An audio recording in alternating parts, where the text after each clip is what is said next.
How is that? Okay, a little bit of stretchy stretch and adjust some names and we'll be good to go.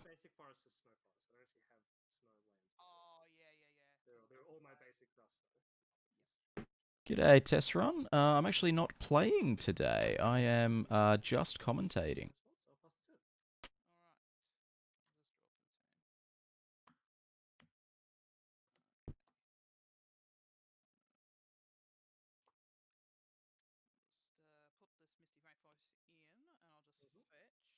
Just trying to get some tech stuff sorted on the other end of things.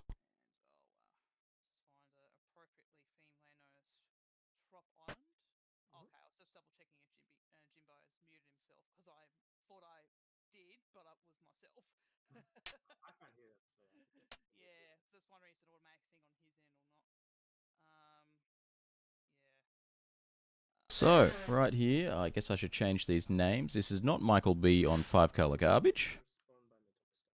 Thanks for bearing with us in this, in the early sections of this, just as I get everything sorted out. You know, the first round's always going to be a weird process. Player bottom is Richard. And deck bottom is question mark.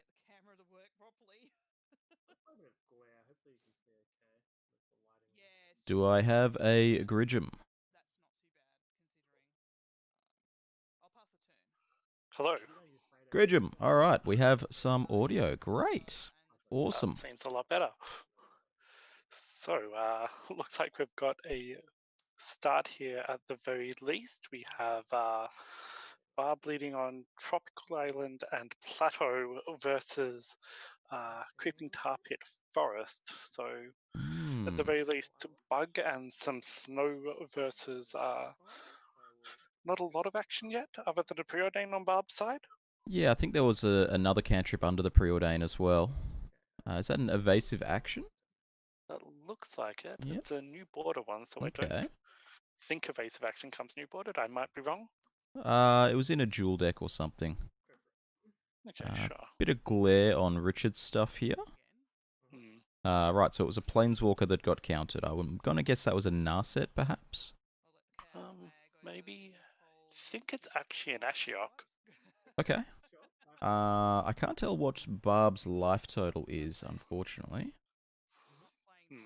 Wow, main deck Ashiok. That's a bit rude. And that's a Teferi, I think. That is a Teferi? So this is not quite the zoo deck that we were expecting to see on this side of the table. Yeah, but, that's right. That's very much okay, not what we were and that's expecting. a scrub land, so I think that's 5 colors of mana we've got on Barb's side of the table. Very interesting. Yeah, so white, black, red, blue, green is all represented there, so definitely got Sweet. a spicy one. And we just hit a 4th color from Richard, and I think that's an utter end, maybe? No, it's a Golgari card. It's an Abrupt Decay, that one. Abrupt Decay, okay. Yeah, the camera quality leaving a little bit to be desired, but that's okay. Each person can do what they've got.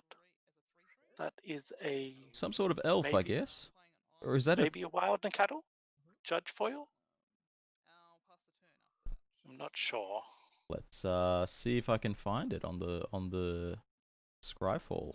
We reckon it's a wild Nacatl. Let's have a look here. Wild Nacatl.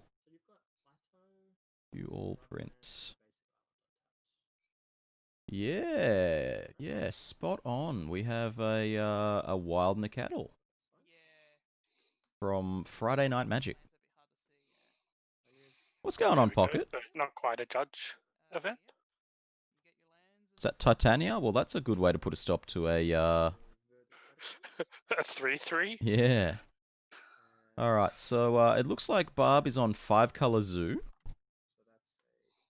which happens to have Preordain and Teferi in it. Yeah, very interesting. I'm not certain how to class this. That's cool. And on the bottom here, this looks like some bug mid-range, I'm going to say. Haven't seen any counter spells yet. Doesn't mean they're not in there.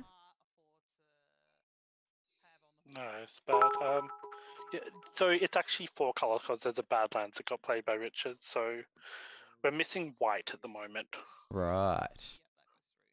Hey, Test Run, thank you for the bits. I've just changed that so that it'll actually display it properly. So let me just replay that one there for you.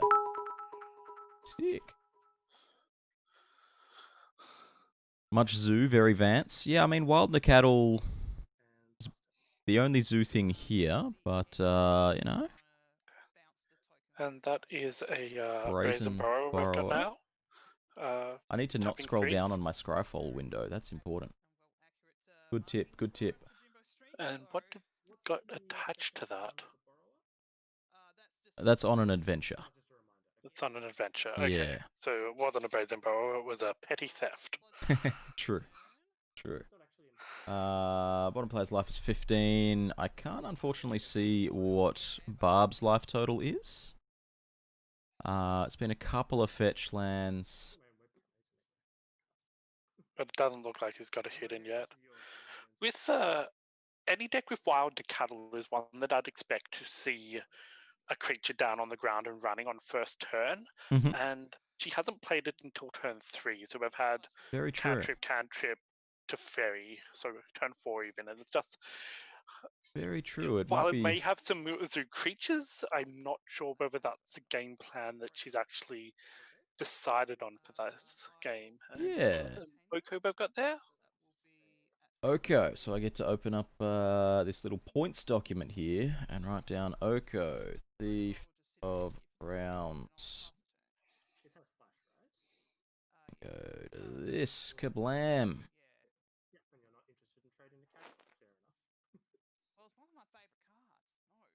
Well, I mean, Oko is a good way to put a stop to Titania. I see that Richard had a Centaur token ready there. Very good. Jig wonders if Graham is playing this tournament. Graham is definitely not playing this tournament.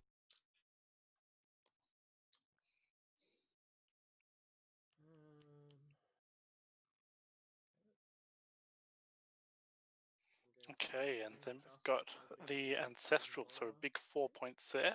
Yeah, Ancestral Recall. Are we still in 3-color mid-range, or is that a Badlands on the table? There's a Badlands. It was 4-color earlier I mentioned. Okay. Right. So let's adjust this. We're going to put the lowercase r, because I'm not certain. We haven't actually seen a red card yet.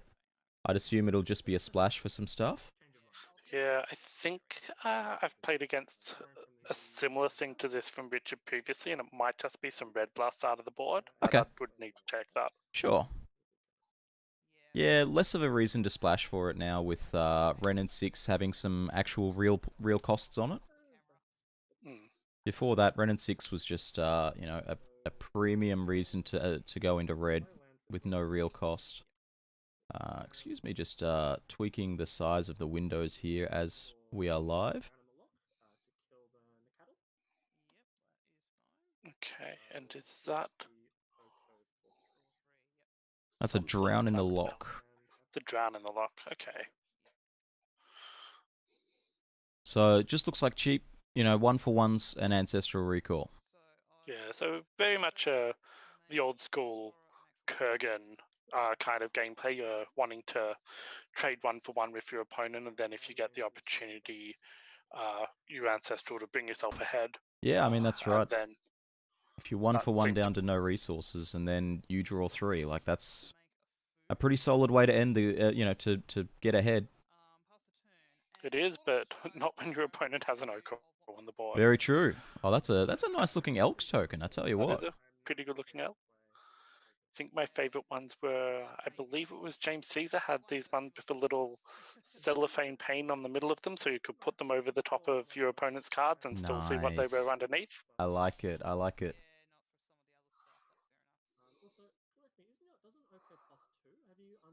Well, this game has certainly been an interesting pile of interaction so far. Yeah, stalling out fairly quickly. Yeah. If those dice are to be believed at the top, someone's on 7, but I don't know if that's a real metric or not.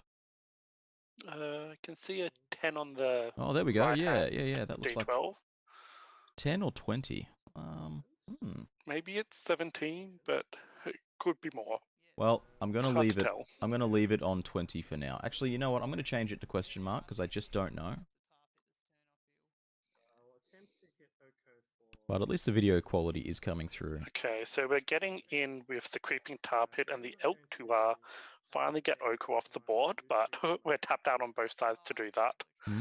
So it's really up to... I think Barb is very much the beatdown in this matchup from what we can see. I can agree. So it's up to her to find some answer from here.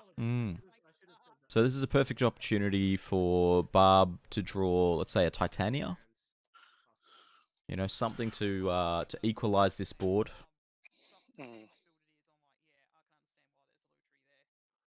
But once again, it does look like she is going for something of an aggro plan. So that is a Knight of the Reliquary, I believe. Cool. Checking how large that is. It's a beefy boy.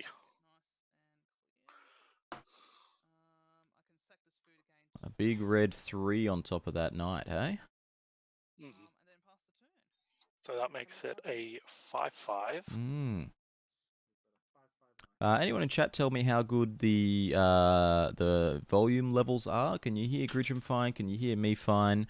Can you hear some dull noise from the Discord in the background fine? Gridgem's a tad quiet. Thank you very much.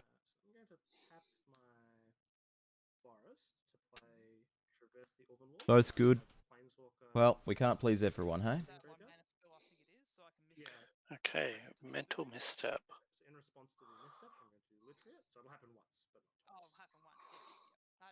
Is that a Lutri over there?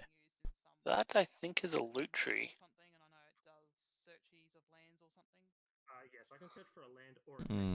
So I think that's a Lutri. Did he pay for that, or has he just got that in deck? I'm not certain. I haven't been able to keep up with the play-by-play. At the moment, unfortunately, I'm busy tweaking overlays and that sort of thing. But is this post-point update? It is, yes. Shirt could be a little bit louder, looking very corporate.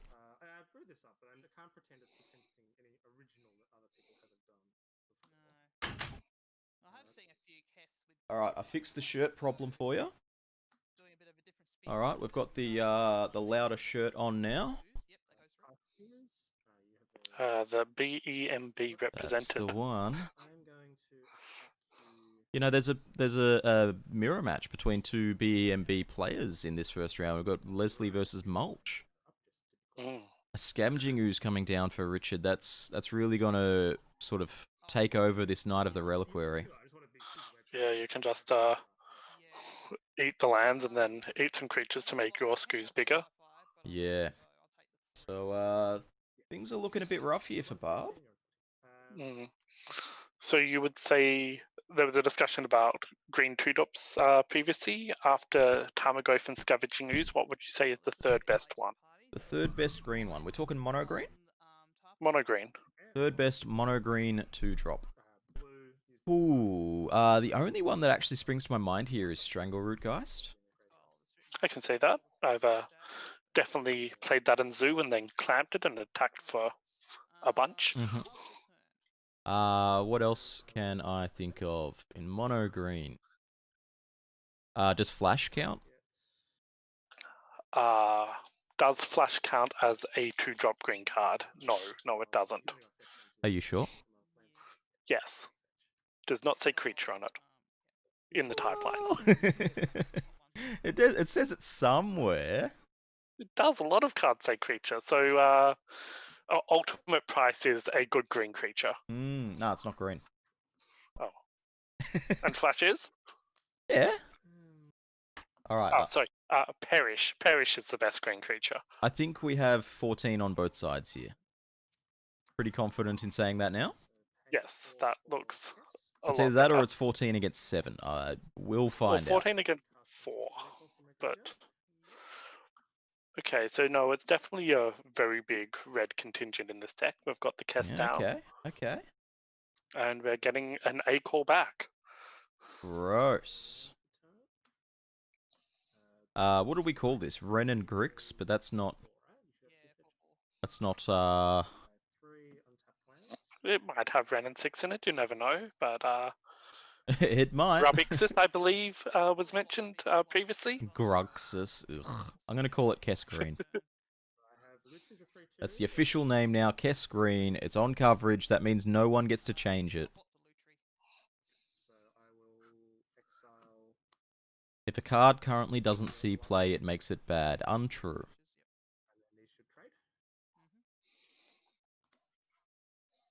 So here we see the Scavenging Ooze just removing everything of worth from the graveyard. Yep. And the knight goes away. So 3 life down to Barb. It looks like she's going to not last much longer in this game, I would say. That's a Seagate Stormcaller. It's a proxy that ran out of blue ink. Right. I get to put that one up on the screen. Nice. Nice. Bam. I'm glad you can see what a Seagate Stormcaller is. I only recognize it because Barb showed it off before because the printer ran out of ink. Barb was like, yeah, look, I ran out of blue ink. Is this proxy okay? This is, of course, a proxy tournament. This being hosted by CBR MTG here through the 7-Point Highlander Discord, because here in Australia, we're not allowed to meet up in person. Alright, and that looks like it's game 1? That looks like it's game 1 with that swing. Everything sideways. Revealing cards But from the it's top not a of the deck. terminus. Alright. So, the players get to go to sideboard here. Do we want to jump into another game while they're doing the sideboarding, since we don't currently have lists to refer to? Yes and no, because that would mean that I'd have to update all the nameplates and stuff. But you know what? We'll pop over to watch one just for a couple of minutes. Let's pop over and check out. What do we got here? So we've got. Oh, Angus isn't playing there. So we've got Gene on Aggro versus Riddy on, I believe, control. Well, you know what? That's good enough for me. Let's pop over to. Oh no, that's the general chat. Never mind. Oh, that is general. Sorry. Let's read these properly. I'm gonna pop into table 1. Let's see what's on table 1. All right. Flooded Strand and Prismatic Vista.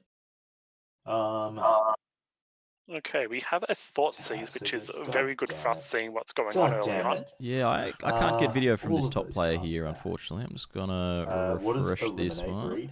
No, I'm not getting it either. Target creature or planeswalker with converted mana cost 3 or less. Got 2 two mana cubes plus circling 1 each generic and other. 1 black. Okay. I'm gonna hit. Alright, instead, let's jump into table 2. Let's see what's on there. We're just going to scour the tables while we wait for the sideboarding in the table we were covering. What is on here? Alex Lands, I'm going to assume, is playing lands. They look like they're in sideboarding or just shuffling up for the next game. Let's poke our head into table 4 then. Table 4. Oh, sure. We have... There's an Oath in play. Yeah, resource. There is an Oath in play for Michael Leslie. Okay. He's been playing the Rug Sneak Attack Oath deck with all of the big creatures in it. Yeah. And Luke is playing Goblins, red-black Goblins. All right. Well, so it's got a Grenzo with 2 counters on it and a Metallic Mimic and a Lutri. Look, I don't know where that Lutri is. I don't know the ins and outs of the matchup, but I can't help but feel that Red Black Goblins is going to struggle against this onboard Sphinx of the Steel Wind. Yes, it does have protection from at the very least green and red. Not sure about black. Lovey says my view account's broken. What's wrong with my view account? Alright, we've seen what's going on the other tables. We've got an idea of who's playing what, so we can pop our heads into the right rooms next time. Let's head back into table 3, the game that we're featuring today. My view account says 1,200 viewers. I'm impressed. Wow. If there's 1,200 of you in here, welcome in, but I don't think there's 1,200 of you in here.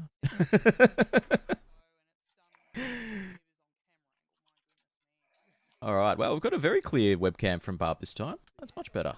Jim Yeah. just gets that many viewers. See? Jig knows what's up. So here's what we know about the matchup that we're watching at the moment. We've got a little bit of information about the points. We saw Strip Mine out of Barb as well. Add that to the list. Oop. Don't add it, just plug it in there. There we go.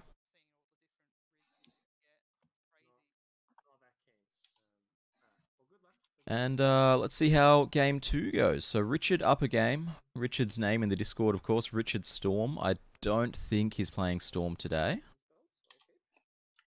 but I would love to be proven wrong.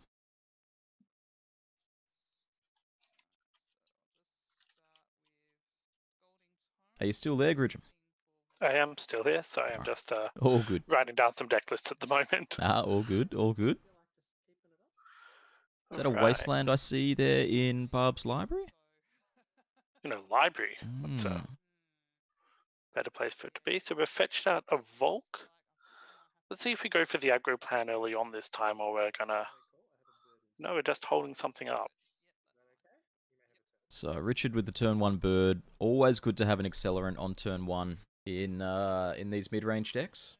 And we don't go for the apocryphal always bolt the bird. We do get down an Elvish Reclaimer, though, I think that is.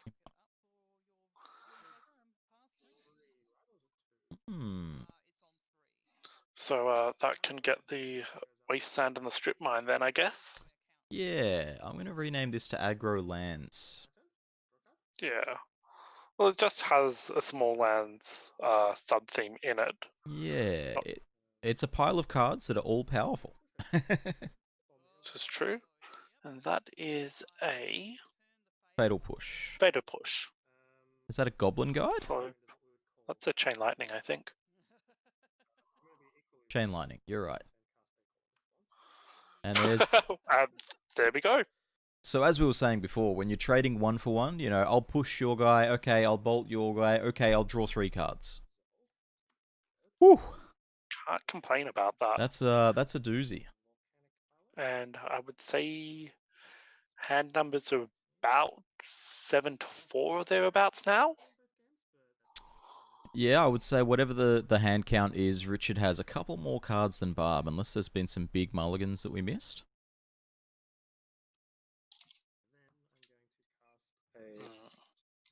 Just sort of tweak these volume levels here a bit. There we go, there we go. And then follows that up with a Preordain. We're just digging for the right answers to the deck by the look of it. Yeah, that's right. Top. Draw this one. Pass turn. Yes, a lot of cantrips that turn. Yeah, so I think there's a question of once you have Wasteland and Strip Mine in your deck, how much do you think that needs to be supported, or is that something that you can just get away with having them as incidental value? Because we have seen both Knight and Elvish Reclaimer from the other side of the board. Yeah. It might be something similar to Gene's Aggro Loam kind of deck, and it's just capitalizing with some aggro value there. Yeah, the Teferi's really thrown me for a loop, though. Everything else that I've seen in the deck makes a lot of sense. Brazen Borrower is fine if you're going for some aggressive play, especially with Wasteland backing it up. You know, you can bounce a 3-drop and then waste the 3rd land, and then they can't cast it again. The green creatures all make sense. The Oko makes sense. So the Teferi is just out of left field, surprising me. Yeah, maybe it's just to make the control matchup a little bit better. Maybe it just is. Push the little bit of value. Barb is from Adelaide, and there is some prominent control players down that way. You know, you get the Drew Carter, you get the Sarv. So it's very possible that it's a metagame call based on the amount of control that is in Barb's metagame. Absolutely. Doesn't like that ponder there, taking a shuffle. No. It's like lands or bust, I feel, at the moment. Let's a quick look. I'll tell you what, Graham, you're a fire starter on Find a land. Alright. Pass the turn. green 2-drops has really blown up the chat. Yeah, it got mentioned, I think, in the Discord and then lately on the 7 Point Highlander cast. Shout Okay. out to them. And it was just Yep. something that definitely seemed interesting. But I want to get a land. I might just get a dual land. Yeah, look, I do like these. Was that a Traverse the Ulvenwald? That is a Traverse the Ulvenwald, I and he does like it. have Instant 1, creature 2. land sorcery. It's got a lot. Yeah, it's got the lot. That preordained I pull and am work. a very big fan of that card. I play it in my Food Chain Legacy deck as a win condition functionally. Yeah, I love Traverse. Really powerful card. I'm going to play. And Uro is great interaction with it. Jace Vryn's Prodigy coming down as well. Looks like that one's going to eat a lightning bolt. We Maybe. would hope so. Well, Results? no, the Chain Lightning's in the bin, so we still have a lightning bolt up. But if it gets to last a turn, then I can see another Ancestral going off. Very true. Very true. Is that a Okay, stop? we've got that is a stomp. Yeah, because it's a 0-2. So one of the better shocks in the format. And pass the turn. Still no land. Of course, that's the alternate art Right one. player didn't have to pitch yet. Yep, the Yeah, no, not that one. That one? What you want. No, not that one. That one? we'll get there There eventually. you go. All right. Jeez, did you know that Wizards has printed 43 artworks of every card? Woo. I thought it was 5, but 43 also seems viable. Yeah. I'll play Wrenn and 6. Wrenn Okay, and that is a 6. Wrenn and 6, so we can call this Wrenn and Grix. So we've got update that points list there. So we've got 4 points on Ancestral, 1 on Wrenn, 1 on whatever the card we saw before was. What did we see before? Lutri. 1 on Lutri, yep. So everything is essentially recursion for Ancestral, and I'm going to guess that the last point is Snapcaster. Snapcaster's a very fine option to choose. Basically with a dork at the moment and As a points committee member, how do you feel about it being the most played 1-point card, and is it worth increasing it to 2 points? Increasing it to 2 points is definitely something we discussed in the latest update. As you can tell, we didn't take action on it, but it's on our watch list as something to watch. Personally, and this isn't the opinion of everyone on the committee, I think that it definitely contributes to the splashing nature of Highlander. You know, it's very easy to be playing a, let's say, a Jund deck, and that's a big play. Wow. It's very easy to play say a Jund deck and use Snapcaster as a justification to be splashing blue for blue points. Okay, chooses not to play the Grim Lava Mouncer, dealing 2 damage instead. And Barb is stuck very far behind on 2 land here, so... Look, I haven't kept up with life totals in this game, unfortunately. Looks like it's 18 on Barb's side and 21 on Richard's. Definitely agree with the 21. I can't see any sort of 18 on the other side, but I'll follow along with that. That is a-okay. Pass the turn. Is that a true name? True name? All right. Okay. So, interestingly enough, we've got a very different board. It's all Planeswalkers on Richard's sides at the moment, so he still will need to find a way to deal with that. So I think Barb's showing that she has 7 cards in hand, but it's a little hard to tell. That's okay. Look, these webcam events, they're much... If you're playing, you only have to look at one screen. You get a few more pixels visible from your opponent's webcam. Because we have to look at both screens at the same time, we just lose a little bit of quality in the image. As well as, of course, you don't know what technology people are working with. Some people, up until a month ago, both of my webcams were over 10 years old. Okay, so we're going up, and That's an Assassin's Trophy? Yep. 15. What is that trophy hitting? Looks like it just got... Oh, it's got Chandrid off the top of the board. Yeah. That makes sense. So 2 damage from that. Right, so we got Pilgrim, we have Ponder, Bolt, Reclaimer and So that's a Going to noxious cast revival, Daredevil, maybe? and I will borrow your Ponder. Oh, that's a Direfleet Daredevil. Yum. Hmm. So we're getting a ponder out of that. Yeah, Daredevil's a good dog. I like me a Daredevil. And we've got. Richard really seems to be wanting to just hit every single land drop possible in this game. I can see that he did that game 1 as well. Like up to turn 8, he was making sure to hit every single land drop, and he's been doing what he can to do it in this game as well. So you're not I gonna think like he's just this. truly It's, Clawfist. respecting that he does have a mana hungry deck and just trying to Absolutely. support that. Yeah. And you can see that in the Creeping Because I know Tar Pit Uro's and the Chandra, running you know, there's around these somewhere. powerhouse 4-drops. Yeah, you got evasive action. Yep, that's fine. I'll attempt to hit you. Evasive looks action like on a an- Mana Dork, was that? Oh no, that's a Clothis. Ooh. Hit you.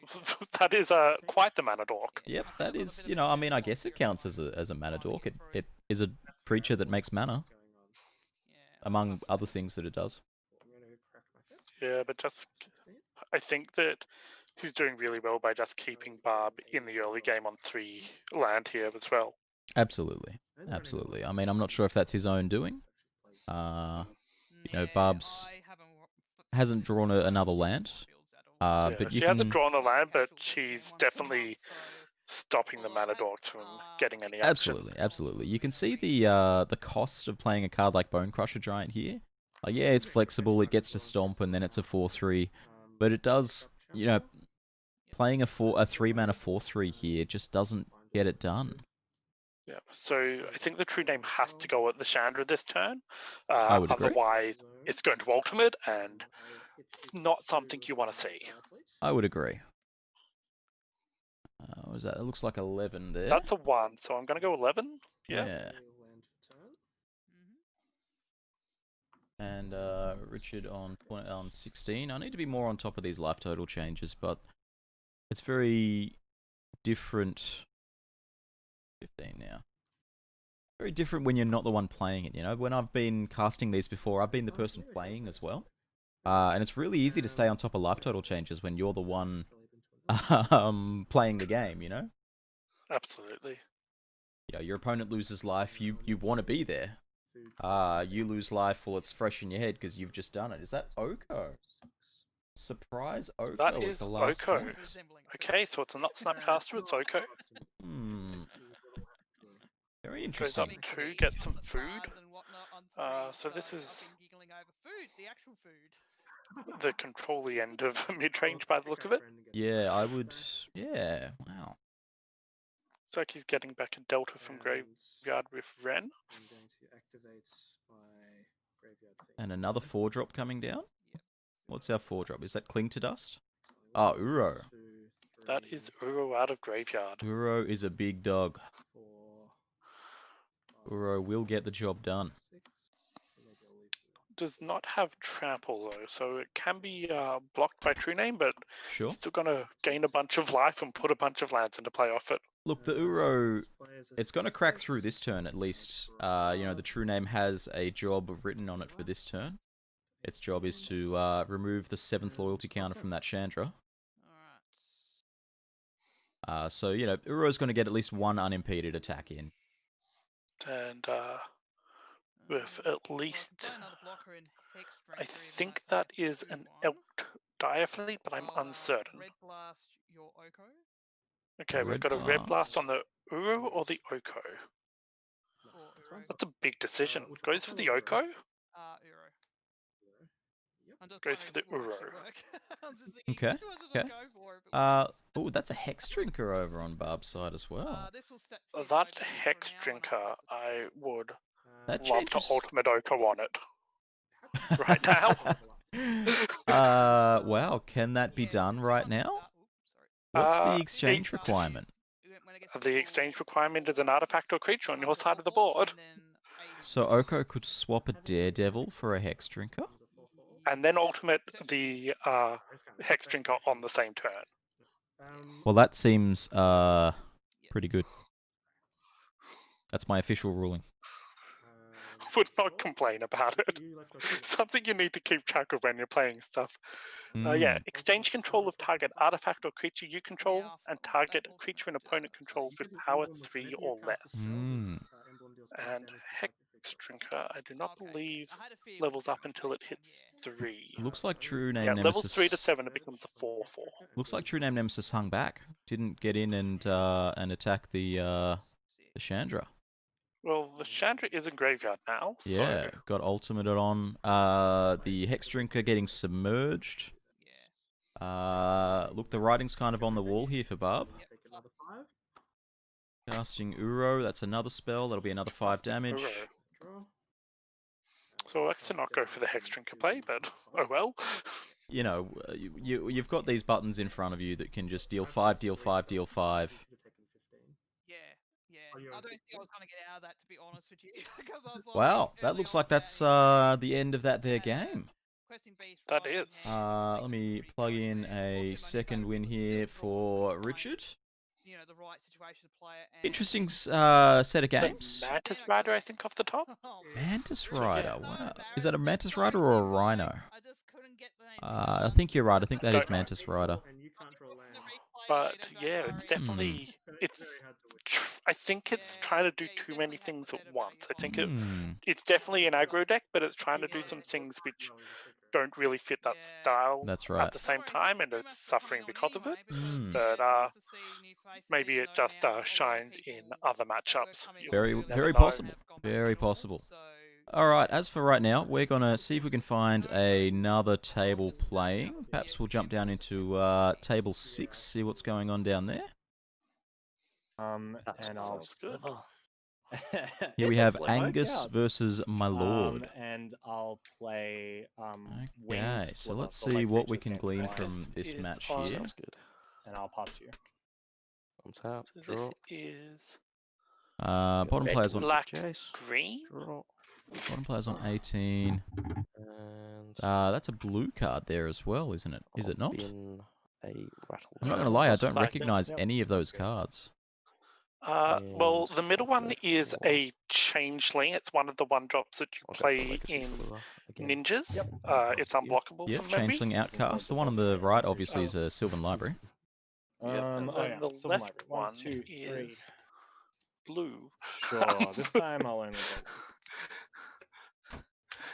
Uh, Angus on question I'm mark Saucy gonna something. play Root Sliver. Oh. Root Sliver can't be countered, and Sliver spells That's a can't be sliver. countered. Oh, okay. It's not ideal. I know. I'm gonna dink in with, Okay. with my 2/1/1. Sure. Oh, I is mean, that that an image Okay, 16. crafter then? Alright, and I'll pass to you. that certainly explains Alright, what the blue I'm creature that was and why it keep was not Count recognizable. on the allure. Yep. Player on the And bottom on here the is my lord. bottom- I don't know who Jace my lord return. is, but Yep. you know. Yeah, there we go.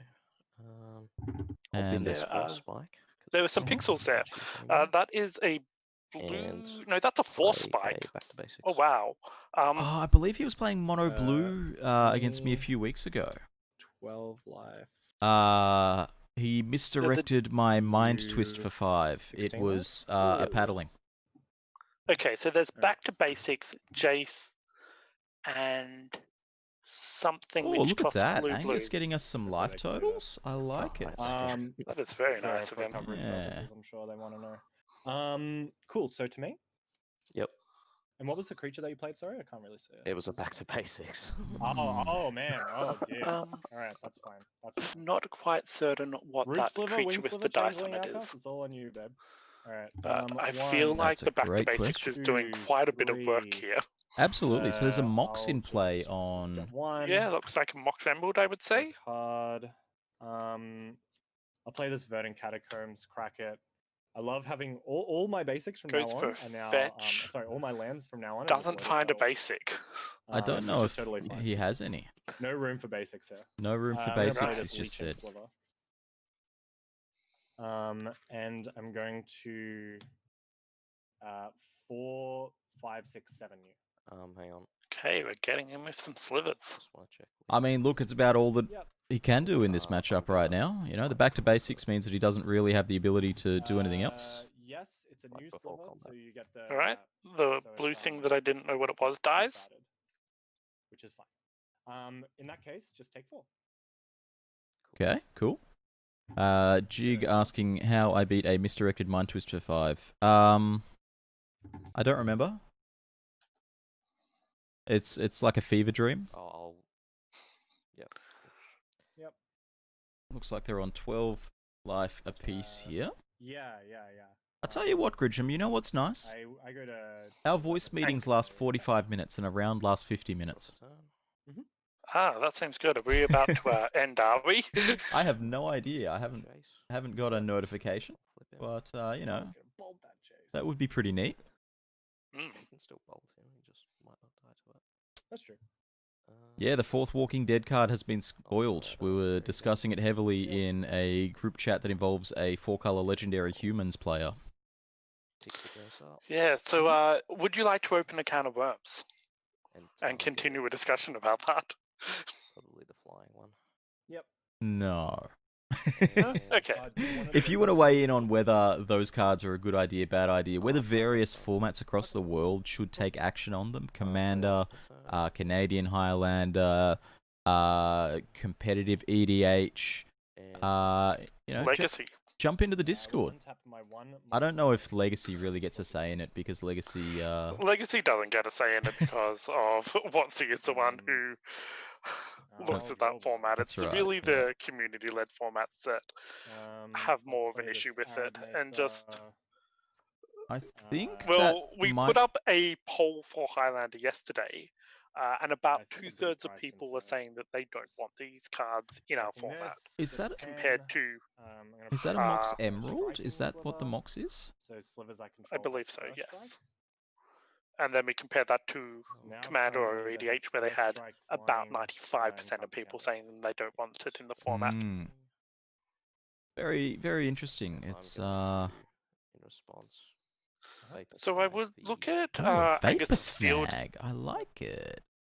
Nice. Take one. I would look at Angus's field and just say, Spell slot sprite, the- do you think he might have overextended here? That really You sucks. would think that, but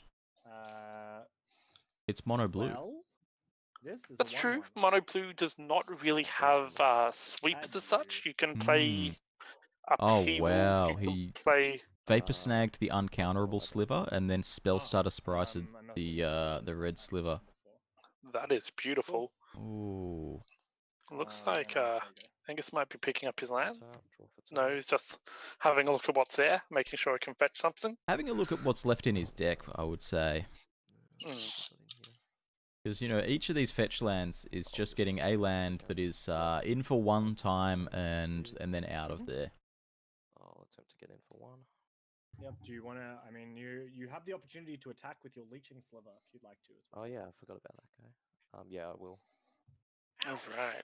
Oh, he's getting got in- control of that black sliver that's on the screen there. So I go to 8. and What then Right. the sliver is sliver that? and the thing attacking for 2 more, so I go to 6. What is that black I'll sliver? put a ratchet bomb. Let's go have a quick. Is that a look. crypt sliver? I'll just No. activate myself now. Sure. Is it a Dregscape? No, Dregscape sliver, by the way, absolute star And in this deck. That is a leeching sliver. That's lifelink?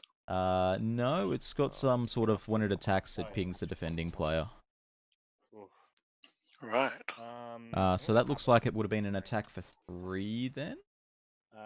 Cool. In fact, I will do nothing in Sylvan Library. 1, 2. There we go. 3.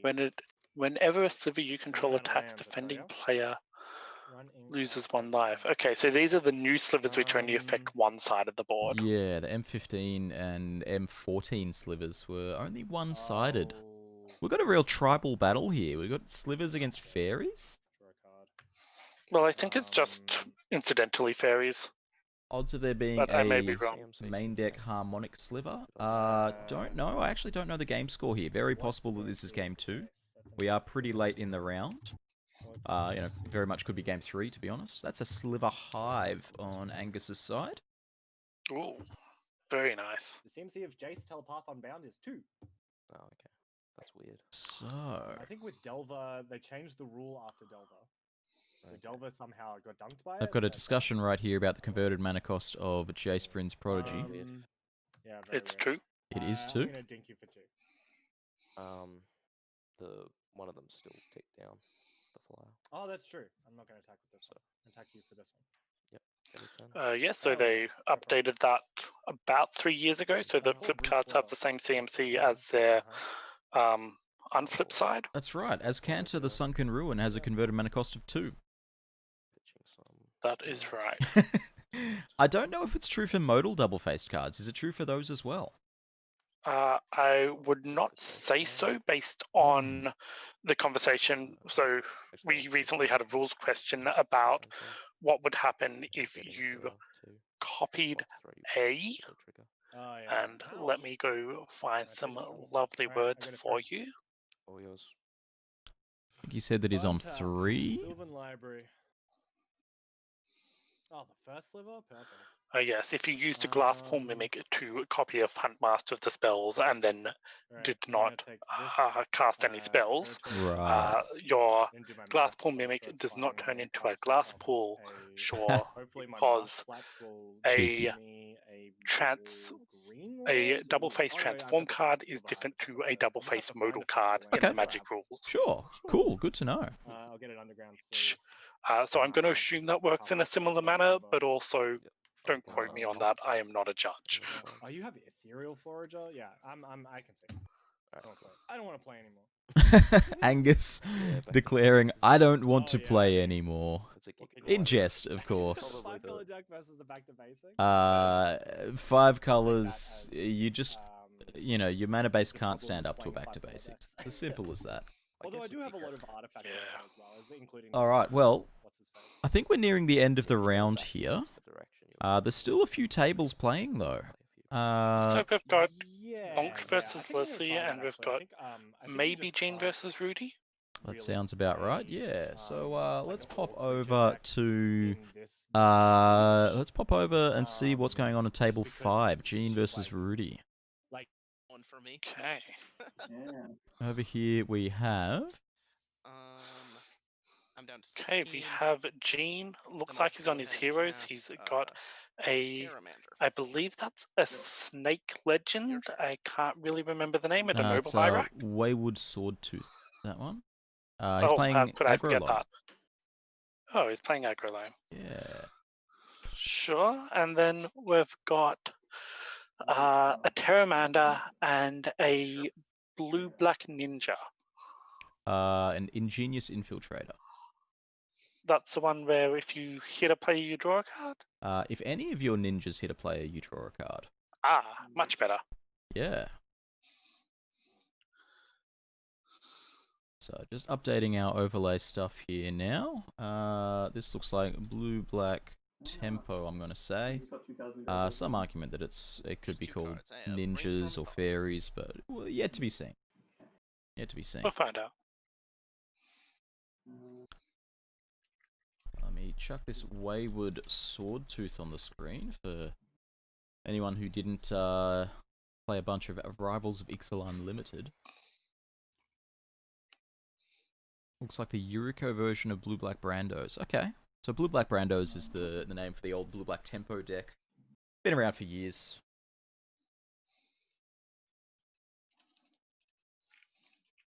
Terramander's a cool dude, though. Yeah, does a lot of work. Already has a brainstorm and a thought season bin, so he's going to have a little bit of trouble flipping that at the moment. Even though we're in the early stages of the game, Gene seems to have Alright. powered up That one's quite classic. a few creatures there. Yeah, Gene's got a stacked graveyard here. We can see Swords to Plowshares. That looks like a Knight of the Reliquary, a Titania. A couple of other things. What's the green creature he revealed to the Oath of Nissa there? That's my question. Is that a Terravore or something?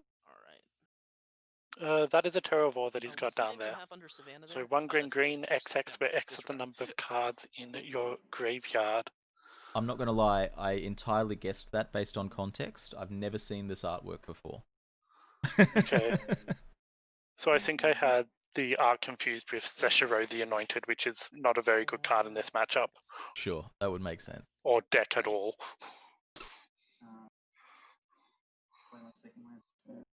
Not sure what the game score is here. And I can't tell if Gene is on 20 or 13. You know, his die looks like it's exactly in between Between the two numbers. Yep. The CMC of MDFC modal double face card is its front side. Interesting. What's that land that Gene has in play right there? Is that The- Nantuko Monastery? I go to 10. That might be an Nantuko monastery. Let's see if we can blow this up at all. Yeah, that looks Actually, I like the don't one. need to. That is a 4/4. If you have threshold, you can pay green white to turn it into a 4/4. Yeah. Let's 4 go first strike Nihil as well. It Spellbomb. gets in there. Oh, first easy. strike. Wow. There we go. I'm gonna go I ahead Nuke have your previously graveyard. paid that card in the 43 lands legacy deck when it still had 43 lands in it. And I do not have any lands in my We saw a graveyard, so that Nihil Terror Spellbomb is come toast. down there for Oh, and that kills off the Terravore. Ooh, With Terramander and huge. So let's go back here onto the Terravore. It doesn't have the +1 that Goyf has. If No, it does Terravore's, not. if Terravore's got no lands, he dead. Terramander or Yuriko. Oh, Yuriko getting in. This is going to be a big Let's hit. do Yuriko triggers first, and then Like, this is drawing 4 So we're cards. gonna get. Oh, Tasker, wow. a Landorf, Wow. That is a Wow. big plus another Tassiger. 6. Incredible. So Yuriko here hitting some sort of reverse and then the draw Bob 2 cards. effect. Well, that was all my luck for the Uh, That's so, incredible. not quite sure where you got 4 Yeah, cards from. Terramander It's only past 2, turn. but it's Oh, I still have to display. enough. Nah, the Infiltrator. So it's 2 flip to the Yuriko and 2 flip to 2 drawn let's to Oh, yeah, Infiltrator. okay. So, This, sunken only Bob. 2 revealed. That's- Yeah. And then the Yeah, Terramander's back again. Terramander are a really good tool for this sort of ninjas-esque deck. It's a cheap, efficient threat. It also doesn't suck. Always a good sign. You know, you can definitely run into these problems where, like, I'm playing this 1-mana 1/1 flyer with no words on it because it triggers my ninjutsu. What's up, Verbal? Welcome in. This looks rough for Gene here. I don't know what game this is, you know, we've jumped in 40 minutes into the round to see this. And you know that I have a Tasker and Bloodstain in my right hand. So we've Rudy got a just, Thespian stage. We don't have the other half of the combo at the moment. Rudy just giving the information about what's known in his hands, which is always a nice little thing to pass off, you know? Gene's trying to make decisions and can't ask Rudy to show him the cards across the table, so, you know, letting him know what he's got. Very good. Yeah, I think Gene is definitely falling behind in this matchup. Gene's- He does seem to be a little bit flooded, and just that Nihil Spellbomb play was amazing, I would say. Yeah, Nihil Spellbomb killing the Terravore is absolutely incredible. Notably, Rudy didn't draw a card off the Spellbomb, keeping the mana up for Yuriko and replaying the Terramander. And I'm gonna cast Petty Theft to bounce. Okay, and we've got a Petty Theft, and Gene scoops it up. Wow. I'll be interested to see what game that is, whether that was game set match. I mean, it was there was a Nihil Spellbomb, so it was at least game 2. Looks like they're de-sideboarding here, so we'll jump out so as to not spill the beans on the sideboarding. Let's pop over to the last table playing, table 4. Last table. Okay, we have Mulch is This was Oath against Goblins. Sneak and Show on the top here. Yeah, so it was the Rug, Snake, and Show Oath versus Red, Black, and possibly Green Goblins from Mulch. Yeah, it's possible that these guys are done and just sitting here talking. Yeah, I think they're just having a chat. So I think This playmat from Alex here. yeah, Chaos Orb.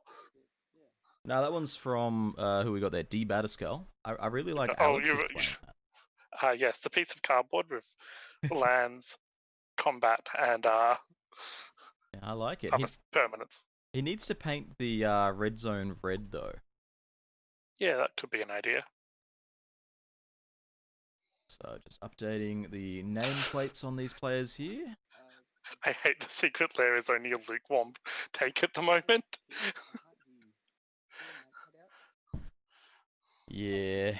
Look, I mean, a lot of people have issues with it. Yeah, that's understandable. I do not like the precedent that it sends, and I think Wizards will be very much aware of it based on what has happened in the last couple of days since this got announced. There's been a lot of feedback. A lot of feedback. Alright, out of the gates. Alex leading with Overgrown Tomb, Deathrite, Shaman. And shocking to do so. Mm. Going to start with a Savai Triome. It's the Mardu one. Go ahead. Oh, he's looking at the game on his phone by the look of it. Okay, as long as he's not listening in. I'm not 100% certain, but that's what it looked like to me. Mm. Hey, D. Batterskull, if you can hear me. And that's... What was Maybe that? you're playing Tundra? I think that's the third unset land Okay. into So just, a Chaseman's Prodigy. Yeah, flying out of the gates here. We've got a turn 2 Liliana, the Last Hope, ticked up against a turn 2 Jace Vryn's Prodigy.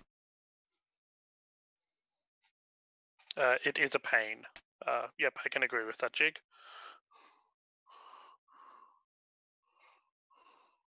So already we've got some big plays coming out.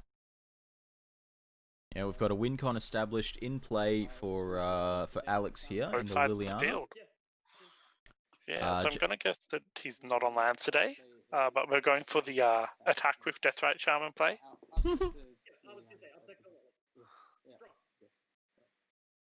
Was it blocked? It wasn't blocked. It it was definitely not shouldn't have blocked. been blocked. No, blocking is a great way to get your thing killed when there is a Liliana on the field.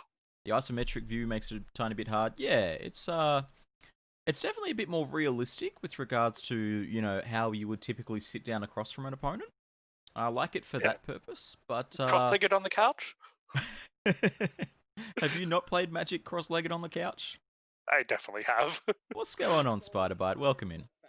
So that's a Brainstorm and a Fetch Land. These players are playing really quick here. I like this a lot. Yeah, some real LSV style Mm. decision making. But I've always said that the key to playing Magic fast is to know what you're going to do before you're doing it. Absolutely, just yeah. Announce it and then put it on the table. It's generally... You mean Nassif style? I seem to remember Nassif at Pro Tour Return to Ravnica having some issues. But, you know, we'll leave that there. Last time I remember Nassif on camera was the a 5-color control matchup. Are you talking about like Lorwyn? Yeah, Lauren Shard's block. That's like 12 years ago. Have you just not watched Magic in the last 12 years? I don't usually watch Standard, so... And Cabion Nassif doesn't really play Legacy, so... Thoughtseize. That is a Thoughtseize. So what on earth is that first land? That first land is... Maybe it's a Triome. Okay, so out from Alex, we see Eternal Witness. We see a Titania, which is bitten the dust. That looks like a land? Scrib A Ranger, Verdant Catacomb? maybe? Yeah, I could see it as a Scrib Ranger. Okay, so we'll put bottom player here to 16. And we're going to adjust bottom deck to Esper ? So that's a Preordain. And we're going to adjust deck top. So this is definitely some sort of Abzan ? Don't quite have the details to fill it all out yet, but, you know, it's a start. Abzam. Yes, good spelling. Abzam. There we go. Okay, so one on bottom at least. Mm-hmm. Draws the other. He does need to find an answer to this Liliana, though. Oh, the Liliana's ticking down. Rebuying the Titania and finding the land. Although there was already a fetch land there. Oh no, finding the land's still important. So you have one to Finding land's reanimate. still important. Top deck looks like lands. It looks like some sort of land adjacent deck. It could still just be some sort of green-white aggro deck. But, you know, we'll sit pretty. Abzan question mark looks good enough for me for right now. Yeah. So we've got that. We've got the fetch back from graveyard. That is not a good place to be from the Esper side, but That's very we'll true. see whether or not he gets a sweeper off the top here. Even That is if like possible. even if a sweeper comes down, it looks like Alex forgot to exile a land to his Deathrite Shaman, by the way. I'm not able to jump in there and tell them that. Neither am I. Looks like Alex has just lost his camera. Disconnected. Yeah, he's left Discord for a little while.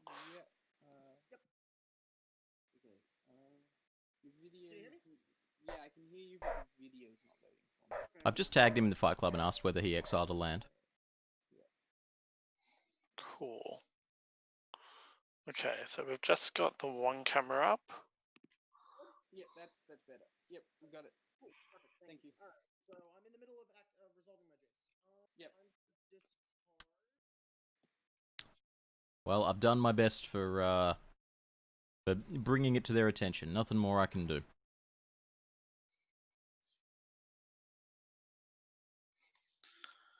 So what I was going to say was, even if the Esper player here finds a sweeper, it's very possible that Alex will just reply by rebuying Titania again. This is true. He also does have the option of fetching a Dryad Abor. Ooh, getting the double kill in. Which I have done a few times. It will get you a 5/3 on Titania's death. Very cute. Very cute.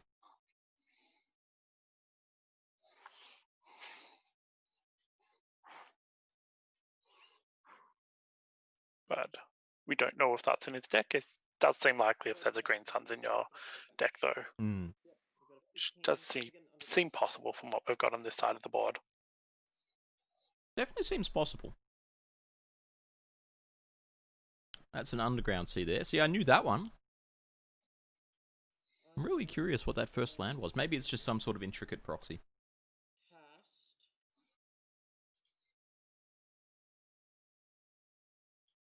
Yeah, Verbal, whenever I get a good Pokemon run going, people apparently hand out subs.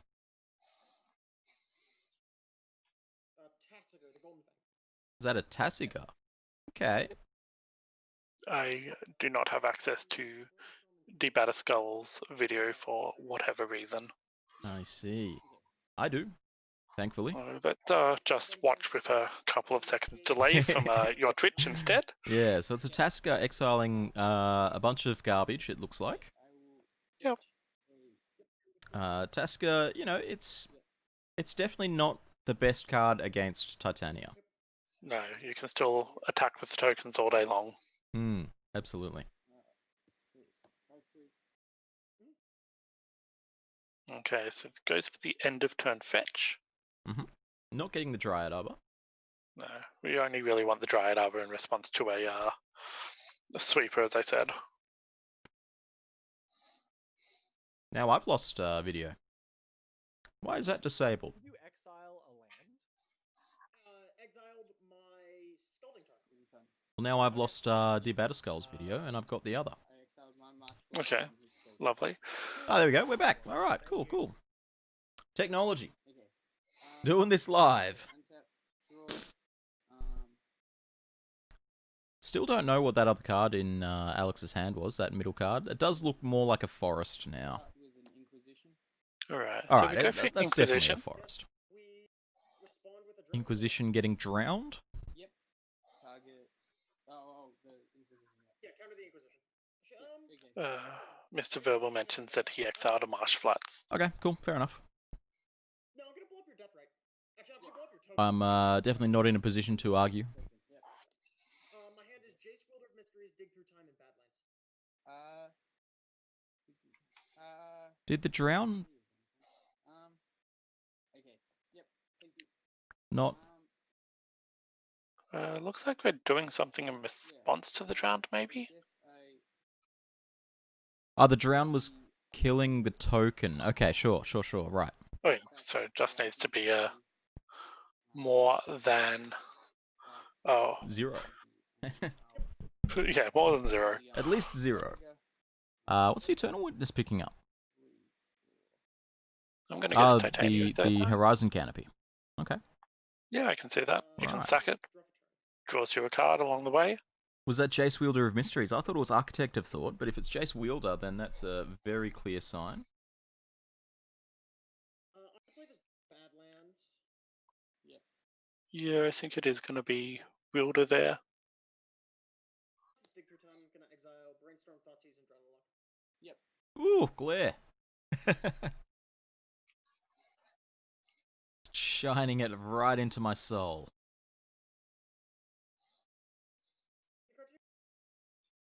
Forest and one Forest and an unknown. Alright, well let's adjust the bottom player here to Esper Oracle. And we still don't have a clear bead on the top player, you know, it's definitely Abzan. You could call it Rock. You could call it Lands. Well, Lance has always had a bit of a mid-range element to it. Absolutely, yeah. Titania? I mean, we haven't seen any land points yet. You know, we haven't seen Wasteland, Strip Mine, Loam, Entomb. Horizon Canopy, yum yum. Get that elemental, draw a card, baby. Not choosing to play red in this lands deck, so no Wrenn at the moment.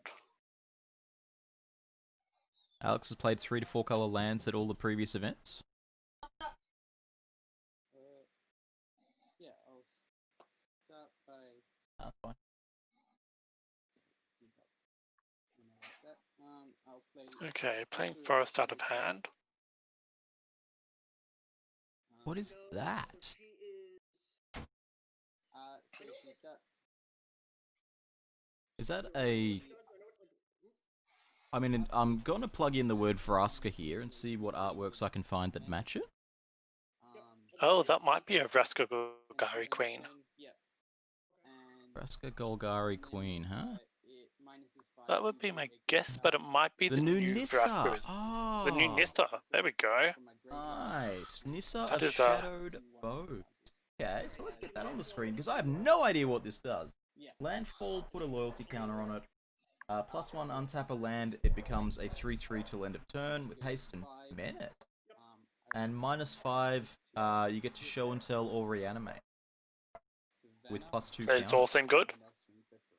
Wow, that is a powerful card. For only 4, can't complain about it. Yeah. My turn? So getting to untap a land, turning it into a 3/3 with menace. Yet another beating for this Tasiga. Upkeep. Okay, so show and tell or reanimate up to the number of lands you have in play. Yeah, you just, I mean, look, that's functionally infinite right now, you know. Sure, you're not going to be cheating in Emrakuls with it, but you're going to be putting in literally any reasonable creature. Hey, thanks for the host, CBR. Get your logo up. To cast Swords to Plowshares. Why is the alert box spot? The first copy is going to go after. Yeah, this is just a bunch of cards that are not good against Tasiga. This looks like a Seagate Stormcaller. In response, Copying a Swords to Swords to Plowshares. Plowshares. Can't complain about that. So we finally get rid of the Titania. Titania's gone. What went with it? You're 21. Yeah, 21. Titania and Deathrite. Those should be exiled. Still at 13. And there's going to be 6 life gains there. Unfortunately, I've lost track of life totals here. Go down to 1. Uh, To flashback Swords to Plowshares on your elemental token. been a couple of fetch lands that we might have missed, but You're oh, at not the flashback there was. You're 26. what? I'm gonna go to combat. Oh, the Seagate Stormcaller. Tassiger's gonna go after. No, Nissa. not picked. Yeah, I'm out of ideas. The Titania and the Death Rider exile. Oh yeah, sorry. Ah, the swords got flashed back. Okay. Yes. Okay. So I'm going to guess that that is a chase. Not a Jace Wielder of Mysteries, it's a Very chase. The one on board is definitely Telepath Unbound. I think the one in hand is... Yep. So Nissa goes. Yeah, no blocks. Well, go ahead after that. Oh, Okay, yeah, struggling to it's keep flip up here. Jace. Tell you I what. believe that she only loses 2 loyalty. I'm doing my best to assist, but I'm currently having to watch through your screen with Yeah, a no, that's okay. 15-second delay, which is It's all right. making Wow, this it's a little Nissa, weird. this Nissa is really fast. You play it on 4, and then if you play a fetch land and crack it, it's on 6. It can -5 and survive. I'll uptick the Liliana on the Seagate. That's really strong. That Liliana's up to 6 now, causing real problems here. So uptick on my Temple Garden, and I'll swing for 3 at Jace with the Temple Garden. She's down. And I'd thank you, CBR, but you can't hear me, so I could slander you right now. Talk about how CBR MTG is the worst Highlander streaming group in okay, I have CBR's lounge room. a Misty Rainforest. This I can imagine. The Sylvan Scribe? Sylvan Scribe, yeah. Yeah, that's what I thought. That was a Gataxian Probe paying life. I'm on top of that one at least. Okay, and what have we got down here? We've got land. That's the new... Sylvan Scrying? Nah, that's the new charm. Someone's gonna hit me up with the name of that charm. Liliana's at 5 or 6? What on earth is the name of that charm? It's a charm from it's from Zendikar Rising. And Nissa is at 5. Understand. The ult on the Nissa. There is a couple of international players today, yeah. Or at least there's people with American accents. Because that looks like the FNM Sylvan Scrying to me. Sigil of Abundance? Sigil. Abundance. I can play Prismatic Vista and fetch. I'm gonna go to 10. Gonna get Inscription of Abundance is what I was thinking, but it's definitely not that. It could very well be a Sylvan Scrying. Get up the FNM one. Yeah, I'd safely call that an FNM Sylvan Scrying. Rudy and D Batterskull are both West Coast USA. Nice. What does that mean time zone wise for them? Yeah. Like, what time is it right now for Batterskull on screen? That's definitely a Jace wielder. So the current time in Las Vegas, just to copy the words off that shirt, is Sure. 8:30 p.m. 8:30 p.m. That's actually not too bad. That's pretty good. You know, it started midday for us. It would have started at like 7 o'clock p.m. Yeah, for, say that. for West Have Coast. dinner, do this. That's pretty good. It's pretty good. East Coast, it would have started at what, like 9 o'clock, something like that. Yeah. That's a little bit tougher. I'm gonna attack Liliana with Massacre. I'm not gonna lie. I have no idea about the geography of America. Like, I am very... I would also say that, like, if it's Saturday here, it's Friday night there, so this is FNM for them. Oh, nice. Do you think we can get them some promos for that? There's a Sylvan Scrying on the table. So that Nissa right here could, emphasis on could, have brought back the Titania, if it was not exiled. This Nissa is really impressing me right now. You know, it's just got functionally infinite loyalty. You know, every turn you're playing a land, especially if it's doing things with Titania. Like, if you play this on turn 4, and then the next turn you play a fetch land, crack the fetch land, play Titania, reanimate the fetch land, you've just put another 3 loyalty on your Nissa. Which is crazy. A lot of value in terms of just, like, there's been complaints about the new Planeswalkers just having too much loyalty and ticking up to too much to begin with, and giving it a landfall trigger to give it loyalty does just... Yeah, this one's got a lot of loyalty, absolutely. You know, entering it for +1 plus a fetch land, you're talking 7 loyalty. So Sylvan Scrying here for Thespian Stage. That was also a fetch land cracked. I'm very uncertain on these life totals here. I don't really have the ability to check it. You think it's very medium? This is a format where Jace the Mind Sculptor is taxed. Yep. I believe you only have 1 So mana, I will- right? Here, hold on. Is that... oh, no, you have 2? Oh, never mind then. Yeah. You're not gonna do that. Yeah. Never mind, you're Yeah. not gonna do that. So the Jace Architect is always going to be a threat. Always going to be a threat. And Yeah. then I will uptick the It's interesting that Jace Architect plus Consult existed before Oracle, but never saw any play. Upkeep, draw. Yeah, like it's not necessarily something you want to be doing. Like you could possibly have done it through Ladman, but just having the trigger off Thoracle just makes that variant that much better. Yeah, I mean, there's no arguing that Thoracle was is not a powerful format defining card. Absolutely. He's gonna mill you. Wielder of Mystery saw some play with Console. Okay. okay. It's 4 or 5. No, 2. Ooh. Okay. What? No, top 2 cards. Okay, so we're going. Okay, so the Jace Architect milling 2 cards there.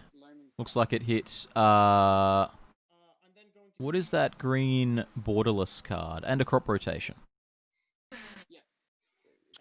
The old green borderless card. It's just been exiled.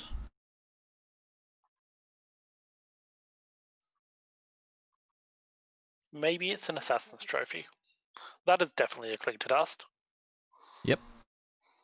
Cling to Dust, exiling creature. Do you gain life from that half of Cling to Dust? You gain life from creatures and draw cards from non-creatures. Alright. I'll untap. As I've said, I'm 0% confident on these life totals. You know, these guys are playing very quick, which is great. It's great to see. You know, it means that a lot of the time these webcam games tend to drag on. You know, miscommunications and decision making taking a long time.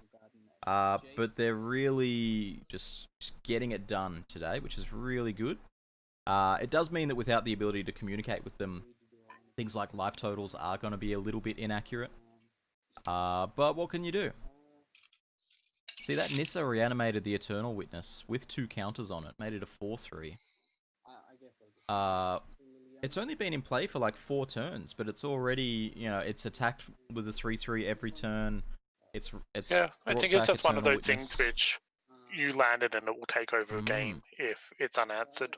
And that's a Liliana the Last Hope emblem. You get 2 zombies. I should be able to Here we bring go. that emblem up on the screen, actually, if I try my very best here. Kablam! So, that is going to define the rest of this game. Either that emblem is going to end the game, or Jace Wielder of Mysteries is going to wield a mystery. Alright, let's see how this goes. Barring, Starts with 2 zombies, goes to 6 next turn. barring some sort of moat coming down here, which I'd be extremely surprised by, these zombies are going to... Yeah, they're inevitable. It's it's like a scene out of The Walking Dead. Gonna mill my Cough. So mill Snapcaster Mage and Counterspell. I'll draw a card. The thing about having this type of combo deck is that even though the zombies are inevitable, you can still just keep playing from this point. That's right, yeah.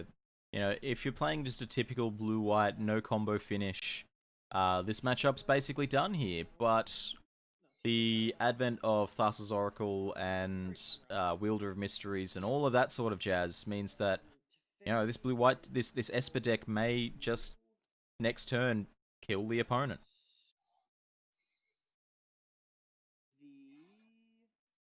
Okay, so we've got a 3-drop to Fairy. Mm-hmm. Eternal Witness.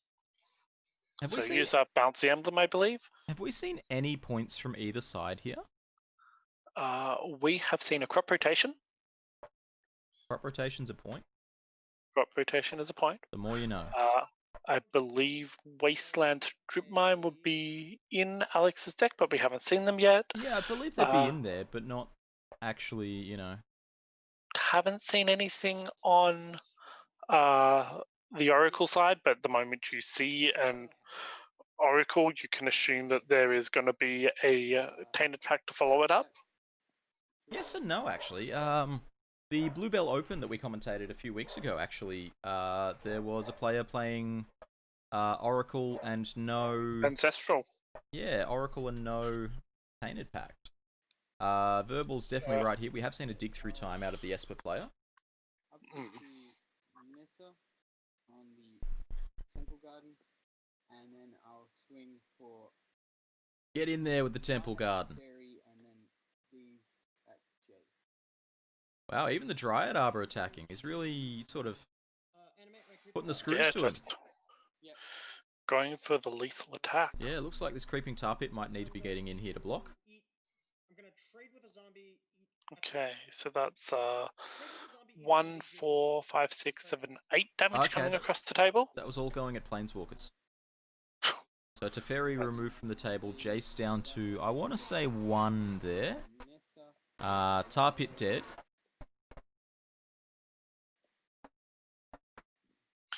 And I think he's incentivized to block the zombies as well, just to make sure that you minimize the amount that you get next turn. And Absolutely. we do see that that happens as well. Absolutely. The difference between getting 2 zombies in this end step trigger and getting 4 zombies in this end step trigger, it's pretty big difference. I mean, it's only 2 zombies, but you know, pretty big difference.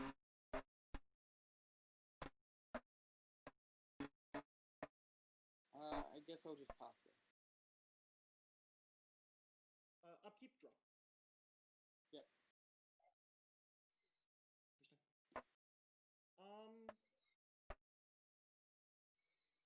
The depth stage in play will end it.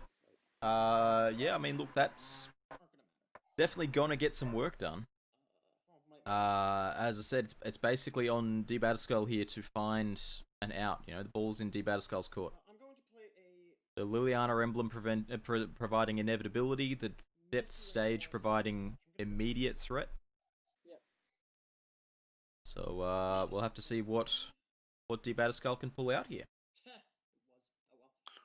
Yeah, it's interesting that Alex hasn't really been interacting with D-Batterskull's game plan at the moment. Like, he's definitely putting pressure on the board, but there's been no kind of hand disruption or interaction with what he's doing. So it's just really a question of DB's racing with himself to try and find where the combo in his deck is. That's right, yeah. There was an Inquisition on about turn 4. We're at like turn 9, turn 10 here. Hey, there's a Thassa's Oracle.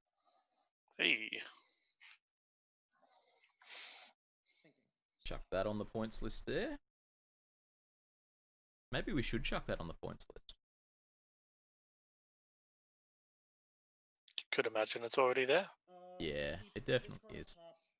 Okay, so Jace. Oh, wow, hold on, never mind. I have way more devotion than I thought. I have 5. Oh, I'll be doing a natural Thassa's Oracle trigger. Yeah, that's right. Looking at 5. Forget that also has that text. And Jace does not have any pips on him, so That Jace does. That Jace does. that Jace does. He decided on the 2 cards from the Oracle, and then he was like, "Oh, hang on, there's 3 more over here." Never seen Thassa's Oracle cast like Okay, that, that makes to be sense. honest. Yeah. Quite So this subtle. is a pretty deep tutor here, especially considering how late in the game is. You know, the deck here from D-Batterskull looks mighty thin. Meaning that this is seeing a good chunk of the deck. But it's also just good pips for Yeah. The other thing we can do here is like put a specific card on the bottom of the library. Mm-hmm. And then because consult? I believe, and then console. But Hmm. I'm not sure if there is a reason to need to do that. There's also the ability to he can use this just as a top deck tutor, and then use Jace Wielder to Thought Scour his opponent here. Flip Jace has a converted mana cost, but not a mana cost. So Flip Jace does not count to devotion. I had to ask this question at CanCon, actually. I was pretty sure on the answer, but I wanted to know if my Nicol Bolas the Arisen provided devotion for my Clothis, god of Destiny. That's a Ponder there, so that must have really not been a great Oracle. 5 cards. Yeah, as you can see, that deck's looking mighty thin right now. There can't be more than 20 cards in there, I reckon. Been a lot of cantrips. Still not entirely certain how he's going to win if the Jace does die here. If the Jace dies, he's in a lot of trouble, absolutely. I'm not Thus- sure if he has a way to return the Thoracle to his hand. Oracle makes you put them on the bottom in a random order. Well, that's no fun. Fun police over at Wizards headquarters. No fun from the Tharsis Oracle. Let's just make some zombie-themed cards. And looks like there's a concession there going on. All right. So, a long and arduous game there. You get to plug in a 1-0 to Alex here. I tell you what, we're going to chuck the word lands on his name. He has depths, so that's good enough for me. As well as I think that that Nissa, that Nissa's just very mid-range. We're going to poke our head into some other games here. We're not going to stick around and commentate them. I mean, you know, we'll read the board and then, you know, we're just waiting while we wait for sideboarding. So let's head over to table 6 here. We've got Angus versus Barb. Here we have Okay, so- Slivers against some sort of multicolor zoo deck. I'm gonna put myself on mute. That's Oh, no, I'm gonna haven't put seen that myself one. on The Giganta the Wellspring. I love it. metallic sliver counts as a sliver. Angus over here playing the 5-color commander. Well, it does Loving it. count quite a few 5-color decks. That's a friend's Yeah. sliver. If your slivers get +1/+0, but it's getting imprinted on a chrome box apparently. All right, let's check out what's going on the next table. Is that a virulent sliver? It He very is much playing might some be. poison over there. Wow. Let's Let's pop over to okay. table 5 here. We've got 5. Gene versus Will. So Will looks to be on. This is definitely the white-green version of the Abzan deck. So that's an Ajani Steadfast, I want to say. What's the card on the left of Johnny the Steadfast? Great question.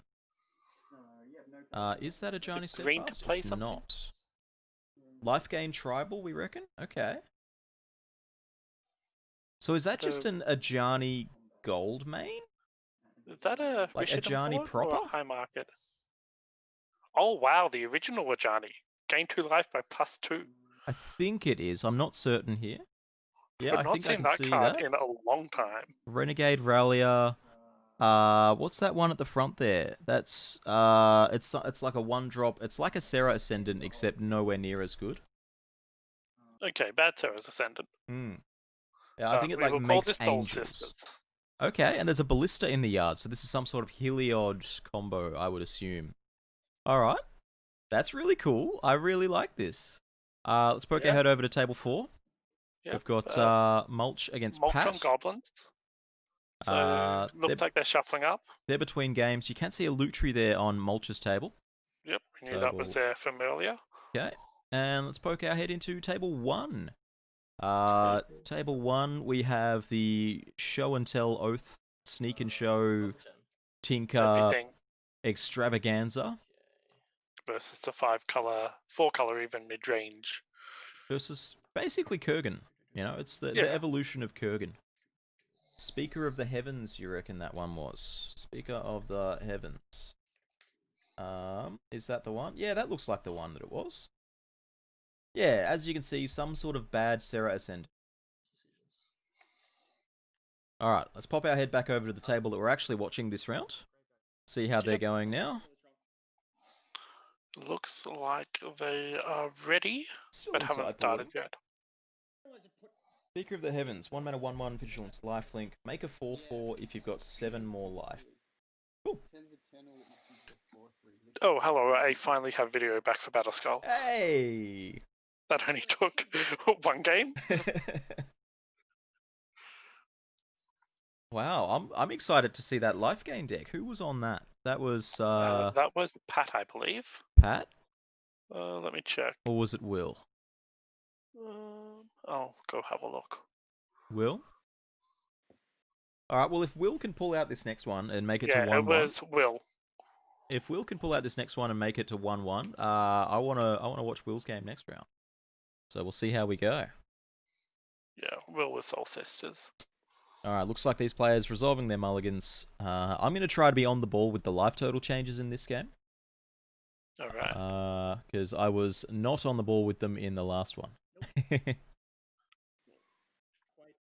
What is that the Pat is playing? Cavern of Souls into something.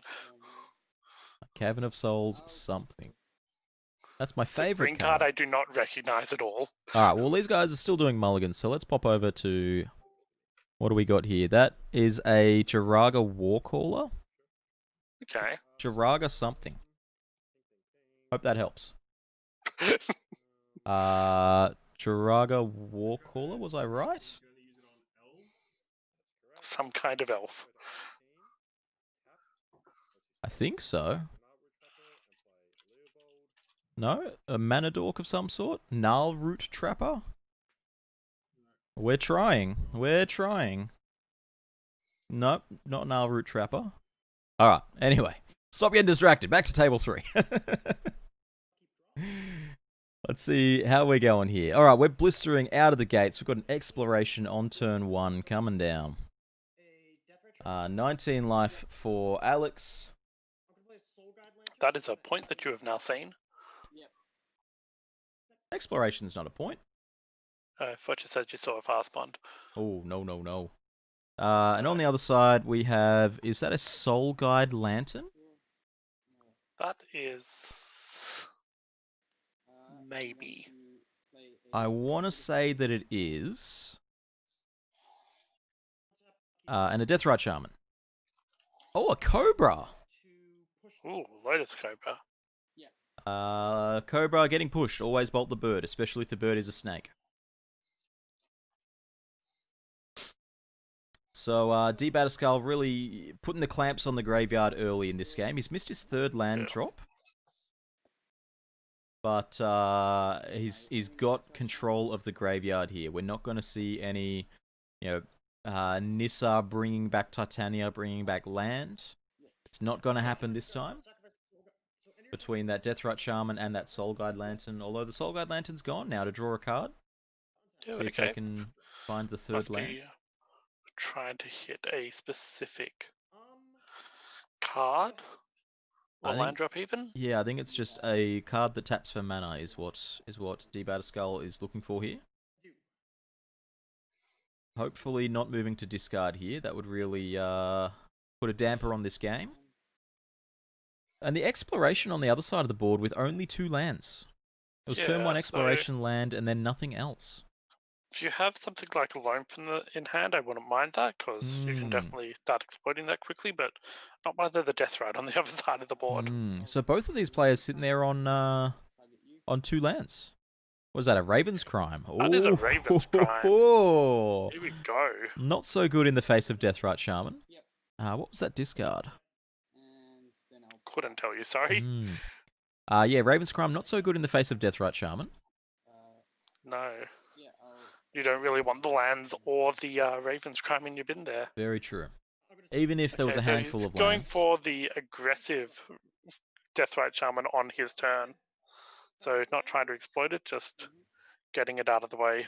Is that a Badlands? Why is there That is a Badlands. Badlands? And an That is an Ashiok Ashiok.